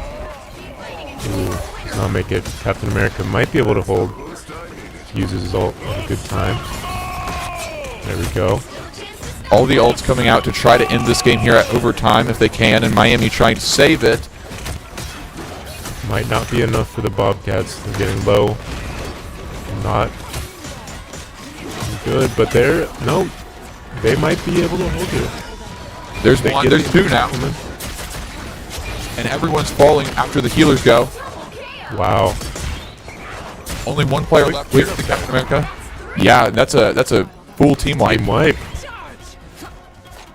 All right, Bobcats stop Miami Redhawks right before that first checkpoint. Now we're switching sides. Bobcats go to the attack. What do we think we're going to see here? Any switch up on team? Yeah, definitely. I think that we're going to see more anti-dive from the side of Miami. There is, I guess, important is that choke point that we held them at for so long, like a minute and a half or 2 minutes or whatever. Yeah. That is actually like a really strong choke point. Like it's generally pretty easy to hold that for a long time. So Miami's going to try to hold that same thing. But if we can get through there and get to the first, like, it's not. We really don't have that much distance that we have to cover here. Mm-hmm. Yeah, looks like we do see that Namor coming out. But it looks like our team is fairly similar. Maybe that Invisible Woman instead of Cloak and Dagger. Yeah, Rocket Raccoon coming out here from the side of Miami is going to make him. He's a little bit harder to dive. He's a lot more mobile. Yeah. 30 seconds before you attack. Get ready. None of these characters actually that Miami's running now are particularly good to dive. Yeah, it's a very safe team comp. Yeah. So. But if Ohio can just effectively hold down the W key, I think they might be able to get through. Yep. If they get one good pick on either that Invisible Woman or that Raccoon, they could really, cover half the distance they need to. Yeah. Strong dashes here from Magic. Really trying to make their presence known. I think. I haven't seen that skin before. Is this new? It might be. To be honest, I haven't played in a while. I gotcha. Oh, Magic with a great flank here, not getting shot at. Flank right into the back line. Does go down. Unfortunate. Not have the sustain she needs. Captain America's looking in a bad spot too. He's doing a good job placing a lot of pressure, Yeah. drawing a lot of attention over. Healers are a little bit distracted with him right now, which is going to allow his front line to place a lot of pressure. Definitely get a good push on the card too. Yeah.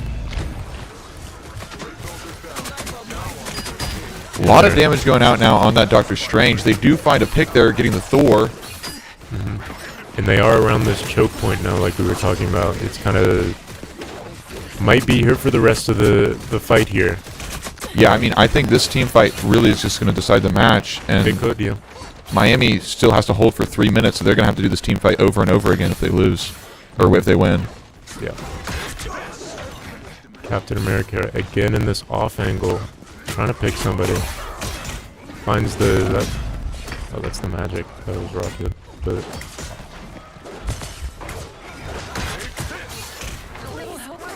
See what they 2 players down right now for the side of Ohio, just playing a little bit slower, a little bit more conservative. Yeah. Going to need to group up again, but they do have 4 ults here, almost 6. Miami also with all of their ults ready. None have been popped yet.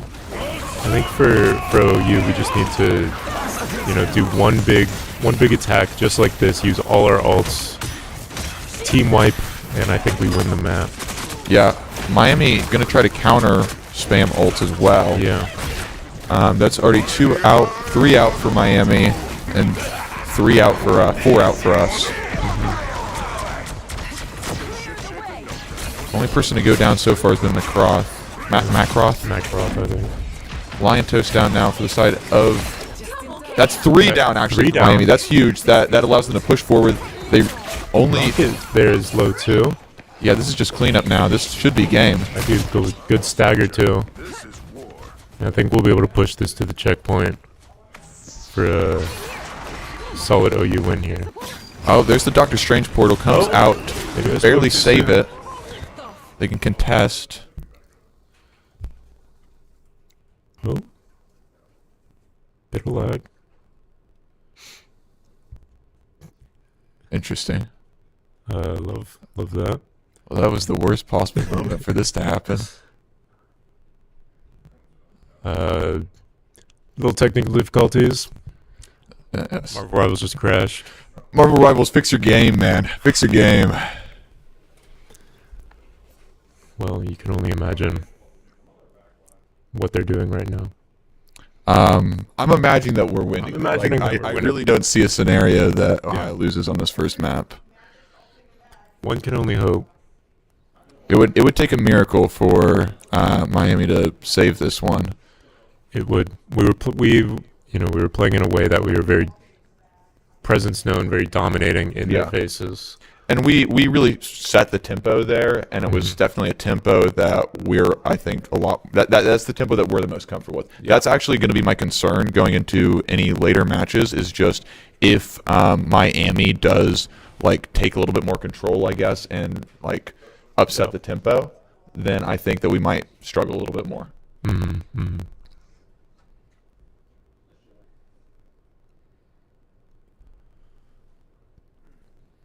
Getting back into game here, we'll see the state of the game. Yeah. I guess in the meantime, after this stream, there won't be any Overwatch this upcoming Tuesday, but we will be back here again on Wednesday, I believe, for League. Wednesday, last League game of the season.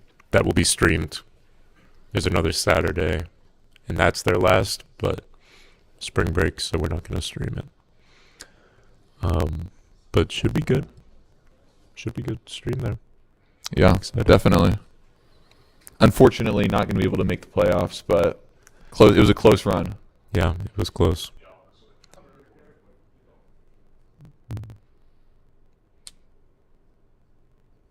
I believe Overwatch is still in the running, though, for playoffs. Yeah, I especially do after believe their so. win against Miami today. Mm-hmm.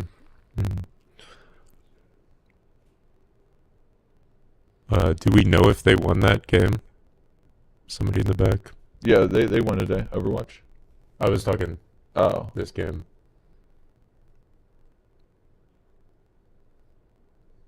Huh? We lost this game just now. Okay. I think I'm hearing that we lost. We are under the impression that we may have somehow lost this Marvel Rival games. Yes. Fluke, I would say. Probably a I would fluke. say, probably. Maybe they also experienced some sort of lag.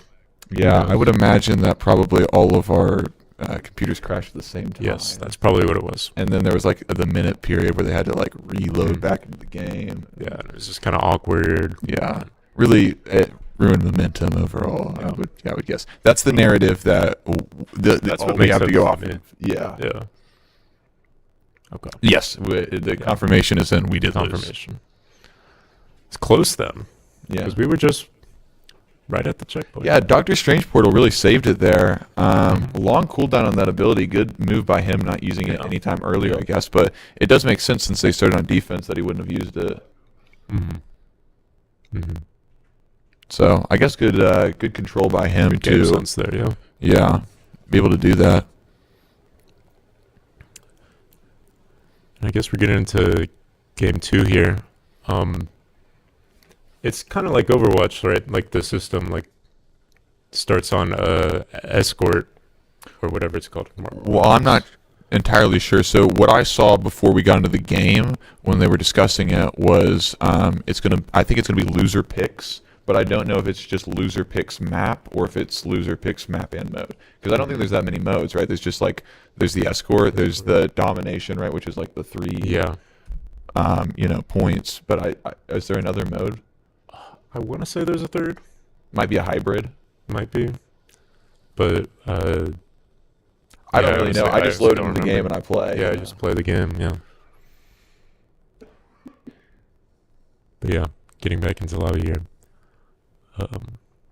Excited to see some more Marvel Rivals. I would hope to see more of just like the escort style though, because I don't know, I find that one a lot more interesting than the control point. Control point's just a little bland, I think. It is a little bit.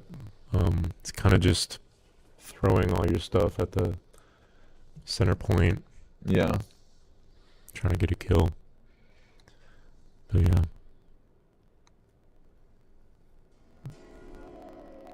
Should be getting back into game soon.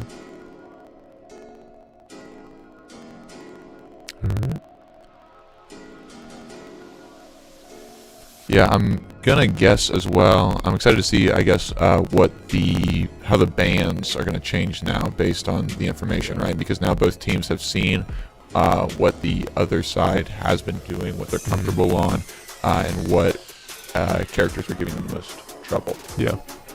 Yeah. I could maybe see maybe a Black Panther ban. Could be a Black Panther ban. I know he was kind of causing some trouble in the back lines there. Maybe also a Captain America ban. Yeah, I was thinking maybe Captain America, but both teams were running a Captain America, which would lead me to believe that they wouldn't want to ban it. That's true. We are actually seeing here. Oh no, they banned Black Panther. Yeah, you were right. Mm-hmm.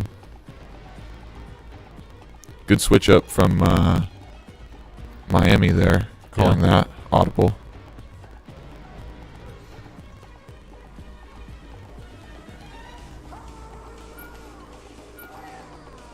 And yeah, this is a hybrid mode. Actually, I'm looking at it now. I remember this map. This is the Black Panther map, and so there's one initial point, and then after you take that, then there's the escort after that.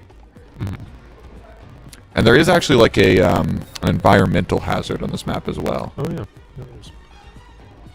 And I just realized, I haven't seen many team ups. Yeah, I haven't really been thinking about that either. You're right. That's kind of, Marvel Rivals' whole shtick, kind of, if you play two characters who have some sort of connection in the lore, they get a little extra ability. Some of them better than others. But yeah, I'm surprised they haven't tried to use those to their advantage. Maybe we'll see one this game.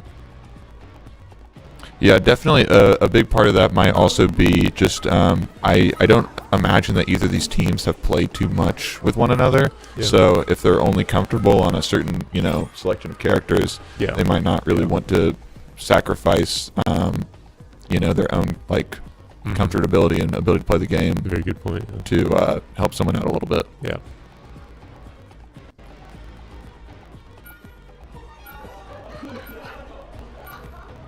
So Ohio opting to not ban anything here. Very bold. I'm hearing a lot of yelling in the back, so it sounds like maybe Jonah messed up and was supposed to pick something but was too indecisive. Maybe. Or maybe they're just trying to keep the playing field open. Hey, look, we're seeing the Luna Snows back out. No, that's not banned.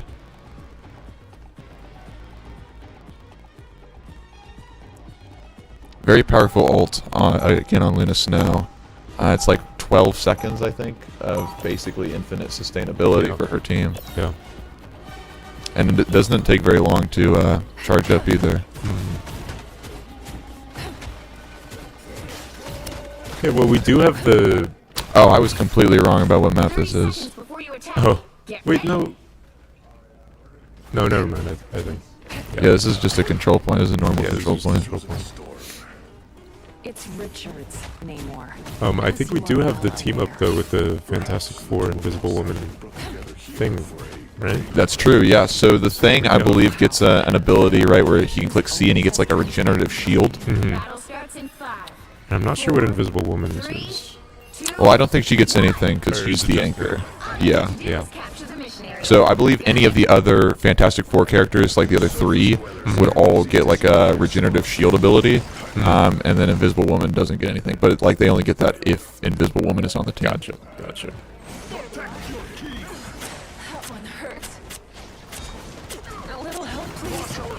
All right.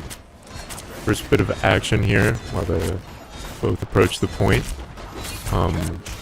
I like to think you should play these kind of control point maps a little more pokey rather than a dive comp. Yeah, and that definitely seems to be what both teams are trying to do here. They're both, sticking with their groups essentially, going in and out a little bit whenever they get low. Yeah. There's the first pick out for either side. But other than that, no one has actually secured control here. Ohio has a little bit of control progress, but it's perma-contested. This death goes down. Miami's Captain America dies there. This might, Bobcats making a little more progress here. They're down a tank, and they're down a healer now. Yeah, this is huge. Ohio's definitely going to be able to press their advantage here very well. And that Invisible Woman ult came out to provide such a great amount of sustain where they could just aggressively push forward and brawl up, I guess, and not really suffer consequences for it. Yeah. Bucky ult comes out from Ohio and gets nothing. And now the tanks are just going to play up in this choke point Keeping here. him off the point whatsoever. Yeah, and getting a kill there. Yeah. He has an ult here too. See Luna Snow ult come out here. Try to push through this front line. Make it to the point. Bobcats are holding strong though. No deaths yet. Yeah, there's a death now for Miami right when that Luna Snow ult ends. That was actually a great ult from her trying to help her team push through there. Just wasn't quite enough to allow them to get through. Not break through. Doctor Strange and the Thing are both so tanky. It's hard to break through. Yeah, definitely. I mean, these tanks are doing a great job, and the healers behind them as well to keep them alive and let them place as much pressure and be as oppressive as they have been. Yeah. Halfway through on the progress bar there. Couple of deaths there from the Bobcats. Yeah. Sides, but Ohio does go down. I believe the whole team was wiped. It was a little bit of like a stagger, but not a significant one. Ohio just needs to basically win one more team fight here, and I think they've got the point. Yeah. Just gotta wait for everybody to get back together. Maybe build up some ults. They got plenty of time here. Red Hawk's really starting to fill up their bar, so sit back, play safe for ults. Ooh. Yeah, not a great situation here for Ohio. They do go down. Only one ult used by the side of Miami for that. That was actually... I wasn't really expecting that. They weren't holding very oppressively. Like, you could see that the magic was coming around to get that flank, which is why they were able to pull that off so well. But, I mean, it really didn't look like they were going to be able to do that much damage that quickly. I think it was a thing we weren't quite together yet. We were still kind of trying to recover and get back from spawn. There comes the Storm ult out from the side of Miami to try to place a lot more pressure again on that back line. Does get out. Thing placing a lot of pressure here, forcing everyone back, letting his team scale up and take some space. Neymar is providing some solid damage here from the back line too. Yeah, Namor does find one, but three players actually from Ohio do go down in the process. And that's just another team fight going the way of Miami. Ohio essentially has one more opportunity here to try to contest. Yeah. Namor and Doctor Strange, though, both died with their ults, so we'll go back into this team fight with 3 ults, so almost 4 with the Star-Lord. Yeah, and having that Luna ult as well is going to be a big one for giving them the sustain so that they can actually try to have an opportunity to get something to go here. There we go. And that's actually Luna Snow ult out from both sides, so it's going to be hard for anyone to get anything going here. Star-Lord here, though. Trying to find one. He finds one with the magic. He's going to be able to find another. 2. Almost. Luna Snow will go down here, probably. Yep. There we go. This might be what the Bobcats need. They hold it in Overwatch. Or, not Overwatch, Overtime. They hold it in the Overtime. Different game. Yeah, they do have it up to 99. They just need to not give Miami an opportunity here to get up there again, which they had such great space control last time they had control of the point.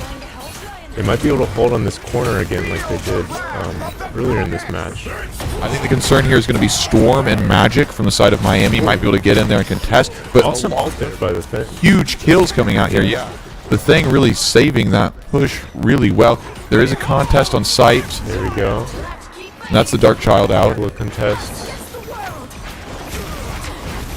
All comes down to this Local is actually going to make this a lot more difficult for Ohio here.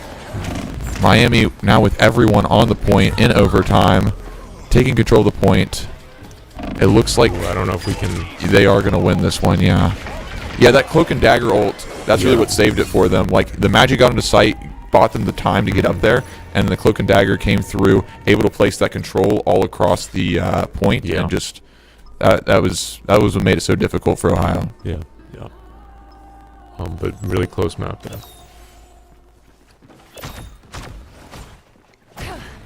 I don't know, point 2. Looks like teams are staying fairly the same. Maybe Miami switched out for Captain America. I think that's a big move.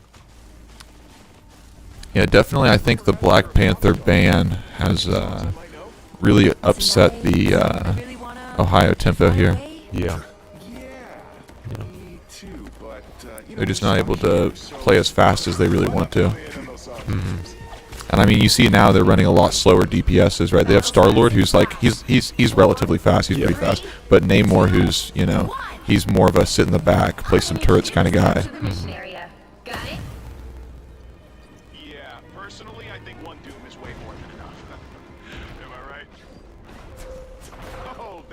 Both teams reaching the point here. Captain America's Wow, already off the here. rip. He's just going to try to give his team an opportunity to take the point without contest by placing so much, just buying so much time here, running into the entire enemy team. He does go down, so it is going to be a 6v5 on the point, which could be really good for Ohio. Probably already on the point. Yeah, it might be a bad gamble from Miami doing that. They were able to capture it first, but they're still fighting. 3 definitely ults, see it. 4 ults available for Ohio. And they're going to start popping them to try to win this team fight. Luna Snow ult does come out from both sides. Namor ult, not able to find anything, just able to do a lot. Actually, no, he got 2. Did get 2, yeah. Yeah. And that's such a team wipe there. Yeah, that was great from the side of Ohio. They just... And the stagger on the magic there. I mean, I think that's good game awareness, right? They saw the opportunity of the Captain America pushing in too far. They got the kill, made it a 6v5, and then they knew that they had the ult advantage. They went in, and they started pressing Q. Yep. Perfect timing there from Bobcat. Oh, Captain America going straight for the back line here, ulting right when they respawn. Let's see what he can do here. He actually baits out the Cloak and Dagger ult there, which I think is... I'm going to call that a win. Say that's worth, yeah. Darkchild comes out. 3 players from Ohio do go down. 4 players from Ohio now.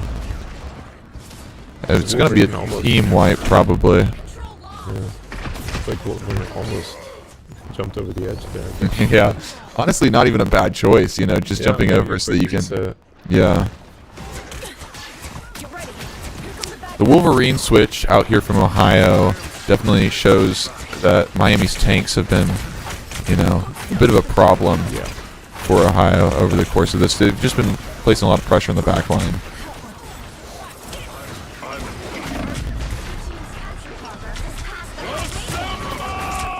Everyone forced back here from Ohio pretty far. Going to be able to push through now off that Captain America ult. I guess that came out of Miami, actually. Now, if Macroth can drop a really big... I have Agamotto here. Here it is. Luna Snow ult saves it, though, for Miami. And they're just going to try to buy as much time as they can here to try to get up to 99 before Ohio can take the point. Big Namor ult, too. Yeah, able to find 1. Now that's 2 down for Miami. And only 1 healer is up for Miami, so they're definitely going to have to pull back. But they do need to capture this point, though, if they want any hope of staying in this match. Yeah, they've got to capture quick here. Everybody on Miami is probably going to be getting back on map soon with that the Doctor Strange teleport. Yeah, because of this can happen. Infinite overtime, Miami doesn't actually have to play for team fights anymore. Yep. They can just keep staggering in and try to burn as much time as they can. But, I mean, it seems like they've pretty much gotten everyone back from that first set of staggers before Ohio could finish the job. So that it's like aren't able to get back to point 2, and the round goes to Miami there. giving Miami the 2-0 lead. Yeah, a bit of an unfortunate start for Ohio. I mean, I guess actually the start was really good. It was good, yeah. We have no idea what happened. Probably some sort of a sabotage. Probably. The Marvel Rivals Corporation. Yeah. But second one was a little bit rougher, just because of, I think, that Black Panther ban for the most part. So hopefully we can see a little bit more of like a reset from Ohio here, and like getting a better groove in, knowing that they're probably going to have another Black Panther band. And, maybe all we need to keep us alive, keep us going in this third round is a last-minute donation to the charity link in below. Might give the Bobcats all the support they need. I think that would be a big morale boost for the Bobcats, and that would definitely allow them to come back here against Miami. I definitely think so. Going into the third map, though, this will be the third game mode, I'm assuming. The hybrid. Yes, I would assume so as well. I actually do hope to see Ohio ban something here. Yes, that might be the answer. Preferably maybe like a Doctor Strange. I feel like Doctor Strange has been giving them a lot of trouble. Yeah. I can see that. Maybe also, maybe this isn't the team for it. Maybe they haven't worked out the team comp yet, but maybe switching up to like more of a poking comp. Yeah, definitely. I think a poking comp could be do. Interesting. They seem to be pretty effective with it there on the first point. Sort of first point. Yeah. Maybe seeing something like if somebody knows a Moon Knight pick or a Hawkeye, maybe even Black Widow. I don't know. Any of those would be good. Hela too. I saw Miami tried to run a Hela, I think, on the first map, but they switched pretty quickly. Yeah. We'll see though. In lobby. But yeah, definitely something that can do a lot of centralized damage. Yeah. Very quickly, like a Hawkeye, where you can just get that one tap that'll give you a pick. That could change the whole course of the team fight from their forward. Definitely could. And that could be exactly what they need. Or the Moon Knight, where you just easily farm up your ult charge, especially with how tight these comps have been playing, and just able to place a big ult down. Yeah. Yeah.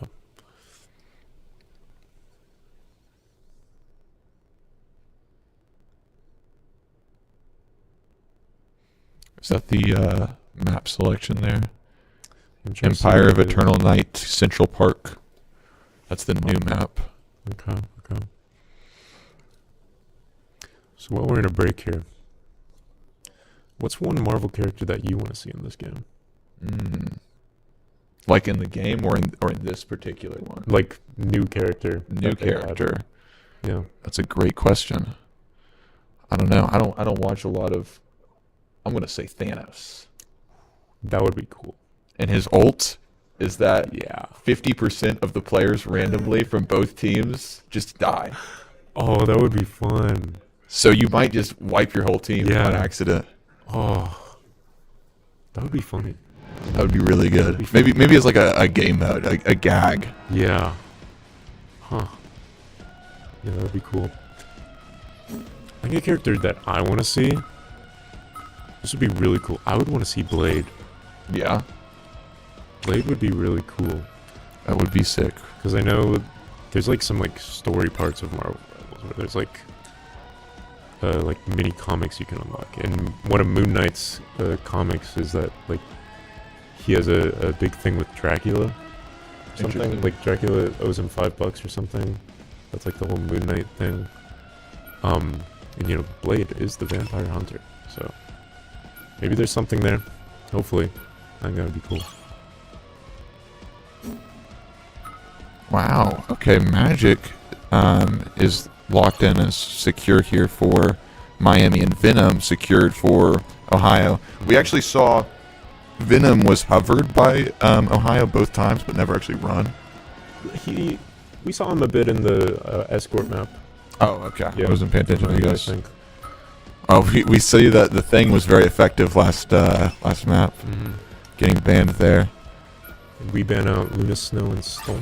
Honestly, I think those are both good bans. Luna Snow and the Storm. I think the Storm was causing a little bit of trouble. I didn't see her doing overly much, but she does have like a passive like support and like her damage boost and movement boost. Luna Snow was really causing a lot of troubles because she just was so effective with her ult usage. Oh yeah. Okay. So a Squirrel Girl pick? Oh no. That would have been funny. He was hovering Black Widow for a second too. So this one, I'm the gimmick for. I've only played this map once. The gimmick, that, from my understanding, is that there's like every time you respawn in like a room where you can like go to different respawn points. Interesting. Stay strong. Okay.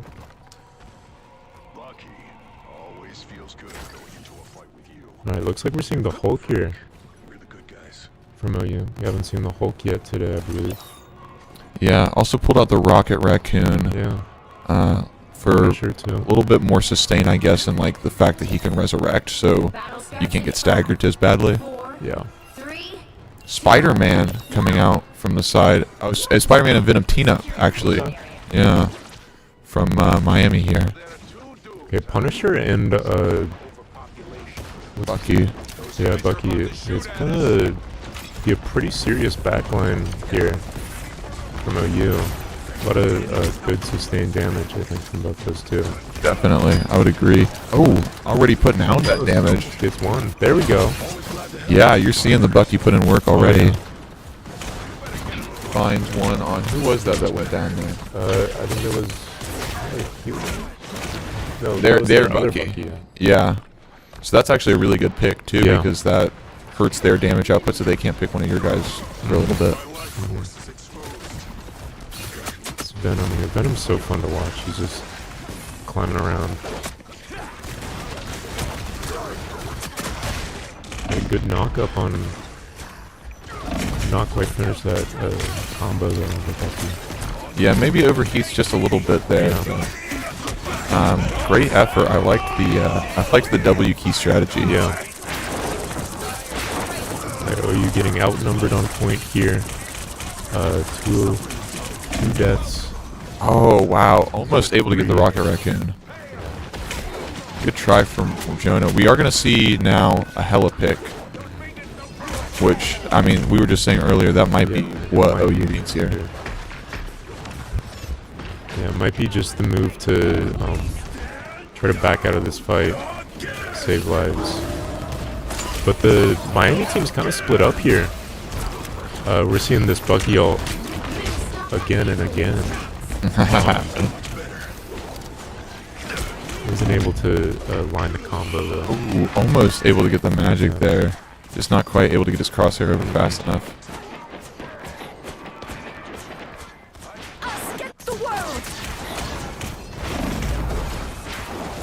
Yeah, Miami making a little bit of progress on the escort, but really not too quick overall. They're just placing a lot of pressure though, forcing Ohio to just move backwards again and again. Captain Miracle here trying to pick out the back line. Does not quite get anyone though. Yeah, I think he might have used it there just to survive and get out. Maybe.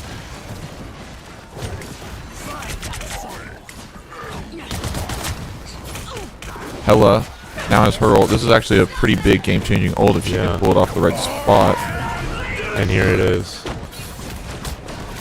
Oh, Doctor Strange is able to counter it, blocks it very well. Yeah. That's his job. That's a very good counter. If he was just a second later on that, she would have had at least the Rocket Raccoon there. Yeah. She was able to get one though. And the Doctor Strange couldn't defend. Hey, she got hers. Yep. Yep. Put in her work. Magneto switch here from Interesting. Venom. I did like watching Venom. He climbs the walls like in such a freaky way. Yeah, it's so funny to watch. It's so fun. But Miami on their last push here. Bobcats, I think, just switching around, trying to find the answer here. Pulling out Groot now. Namor again. And Magneto, like you said, I think trying to figure out something, trying to poke into this Miami team. Gets a double though. It's Bucky. And that's a triple from the Bucky there. Yeah, and actually, I think one of the big things that we saw there was just really great, like, coordinated target priority. It was a very good Ohio, where they were just able to, like, force all their damage on the same people. You know, they weren't, like, separating out in any way. Everyone had their crosshair on the same person at the same time. Pick them off one by one. Exactly how you're supposed to do it. Might be able to do a little hold here. I feel like this is a kind of weird spot for the attackers to fight from. The ramp there into the corner. Yeah, definitely. It's going to be harder for the attackers here because of the low ground situation. There's also a bit of a, seems like an environmental hazard of stuff moving around. Well, Bucky there gets a couple kills with his ult. I heard him do it. Yeah, it looked like he got 5 actually. Yeah. But it's not looking like they hold here like we wanted them to. Yeah, no, Ohio is going to have to also have a full push. The problem here is that Miami still has 3 minutes left on the clock. So when they go into overtime, there's an overtime in this game, yeah? Yeah, I think so. I believe there's overtime. Yeah. When they go into overtime, there is, you know, most likely Miami is just going to have a time advantage. So they're going to need to definitely figure out what they need to switch up here right now. Yeah. Or else it's pretty much over. And hey, look at that pick. Look at that pick. Yeah. This might be the answer. Couple of good clicks from him, and you know they can release. Oh, there's an Iron Fist. Yeah, never mind, they've got Iron Fist. Yeah, I saw that, and I'm instantly worried. I think they might be stream sniping. Wait, maybe this isn't their final team comp, but they have 4 DPS, 2 tanks. No healers. The no heal team comp. That's hubris. Oh no, it switched. Okay. 30 seconds before you attack. That would have Get been fun ready. to see. 6 DPS? Yeah. Hey, I was telling them earlier, I said they should run 6 healers. They just never die. Yeah, exactly. It's cheating. It's a very good idea. There's no way to beat it. Yeah.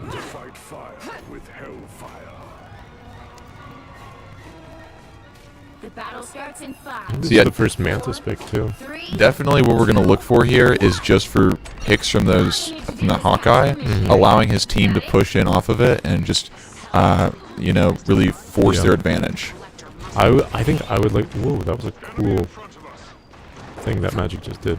Sorry, I just cut me off. But I would like to see Magic going in and then, you know, trying to get one of the back on Hey, just like that. Look at that. Just like that. That's all you need to do is say it. Yeah. Okay. Now I want them to capture the point. Now I Kill want them everybody. to wipe the entire team. But no, that was a great pick right off the rip, getting that cloak and dagger out, hurting their sustain, able to press that advantage, get the Bucky. It's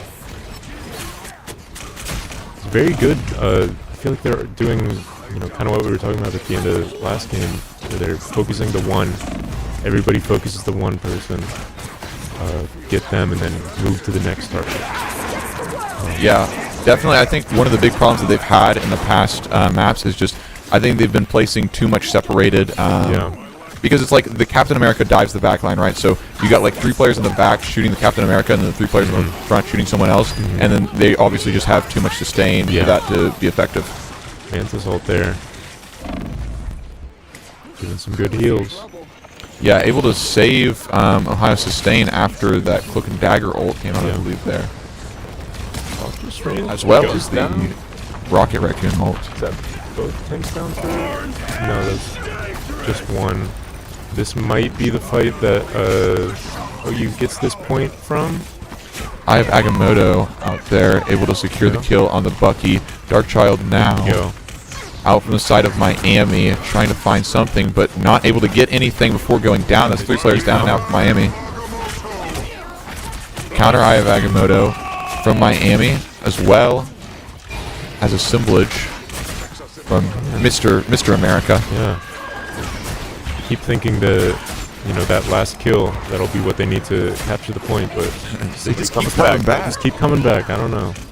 This is a permanent stagger from Miami, which is really what they want. Yeah, They it just want is. to burn as much time as possible. There we go. 4 down at once. I think they should be able to capture this whole point. Start the escort. And now this is where we really see if we can hold up. Yeah, 4 minutes to push this. Honestly, not too concerned here. Based on that initial push, I think Ohio might have it figured out now. If they can just recreate that, get that initial pick that they need on one of those healers, and then press the advantage from there, I really feel great about the way this map's going to go. Yeah. Going down early. I really think they need to kind of switch up the team here. I don't think we really need to be diving in this much. I think if we switch to more of a poking backline kind of team comp, and just slow push the escort. Yeah, I mean, especially at this point, really, your victory condition isn't to necessarily kill Miami. It is to push the cart. So, like, if they can just place the pressure to force them behind cover in some capacity, that gives them the opportunity to, move forward. Yeah. Yeah, but with Miami now diving on us, it's kind of hard to make that happen.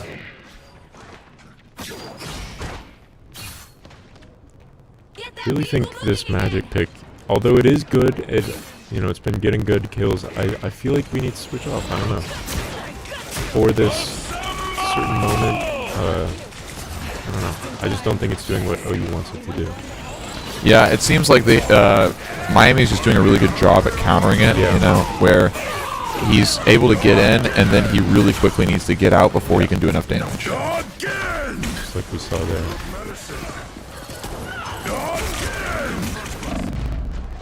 Bucky finds a lot of value with that ult. Gets 3. I think OU here sitting back. There's the Moon Knight switch. Yeah, there we go. So that is going to be able to place that more team-based damage, a lot of AoE damage to just pressure Miami off. Yeah, they just need to find a good spot where they can set up, do some good sustained damage with this Moon Knight, placing good ults. He gets 1 there already. Already value. Yeah. Magic diving Ohio's backline. Putting a little bit of work, actually. I think he gets a healer there. Yeah. This is a good spot. I like it. Magneto is saving his ult. Trying to make sure there's nothing that can cancel it, I guess. Okay, there's a pick. Ohio really needs to press forward here now because time is ticking. Yes, it is. This is what they're doing. They're pushing them back, just like we were talking about with the poke comp. Yeah, we're seeing. See, Miami's been playing so grouped up like this the whole time, and this is where the Moon Knight really shines. We haven't seen Moon Knight earlier with all this, the Miami grouping. Honestly, yeah, that is a really good point. And there's the Moon Knight already out, trying to force off Miami from overheating too much. Yep. Huge Magneto ult. There we go. Finds the kill on the Cloak and Dagger. That hurts their sustain and their ability to effectively use that ult to pressure out Ohio off the point. Yeah.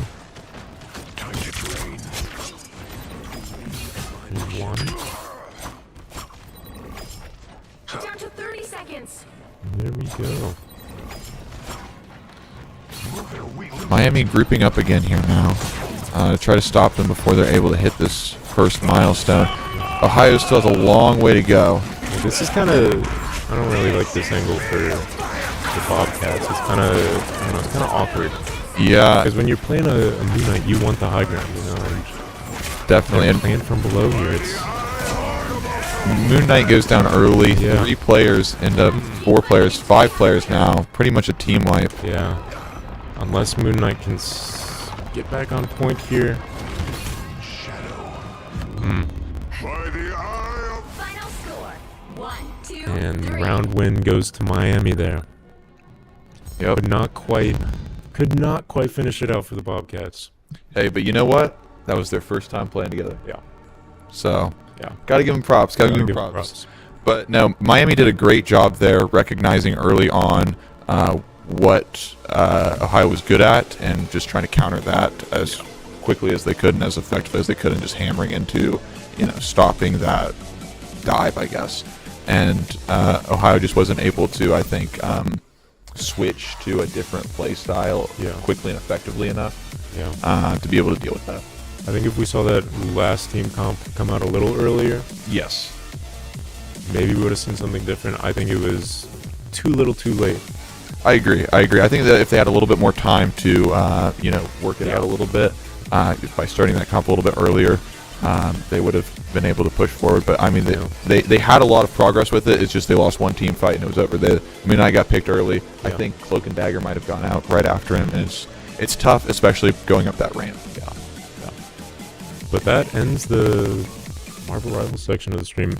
Yes. And the stream as a whole. Absolutely. This was our grand show match finale. Yeah. This was 9 hours of streaming, I believe. Yeah. It started at, what was it, 11? 11. And it's not quite 8. It's about 7:20, so more like 8.5 hours. Yeah. But yeah, it's been a great day of games. Thank you again to Extra Life for putting this on. Yeah. Again, all proceeds from our side go to Nationwide Children's Hospital. You still have an opportunity. Link's still up right now. Still will be up. I don't know how long will be up for. I'm not sure either. But we're sitting at, what is that, 296? 296. Yep. 296. So there were some donations in during that last match. Thank you to whoever donated. Thank you.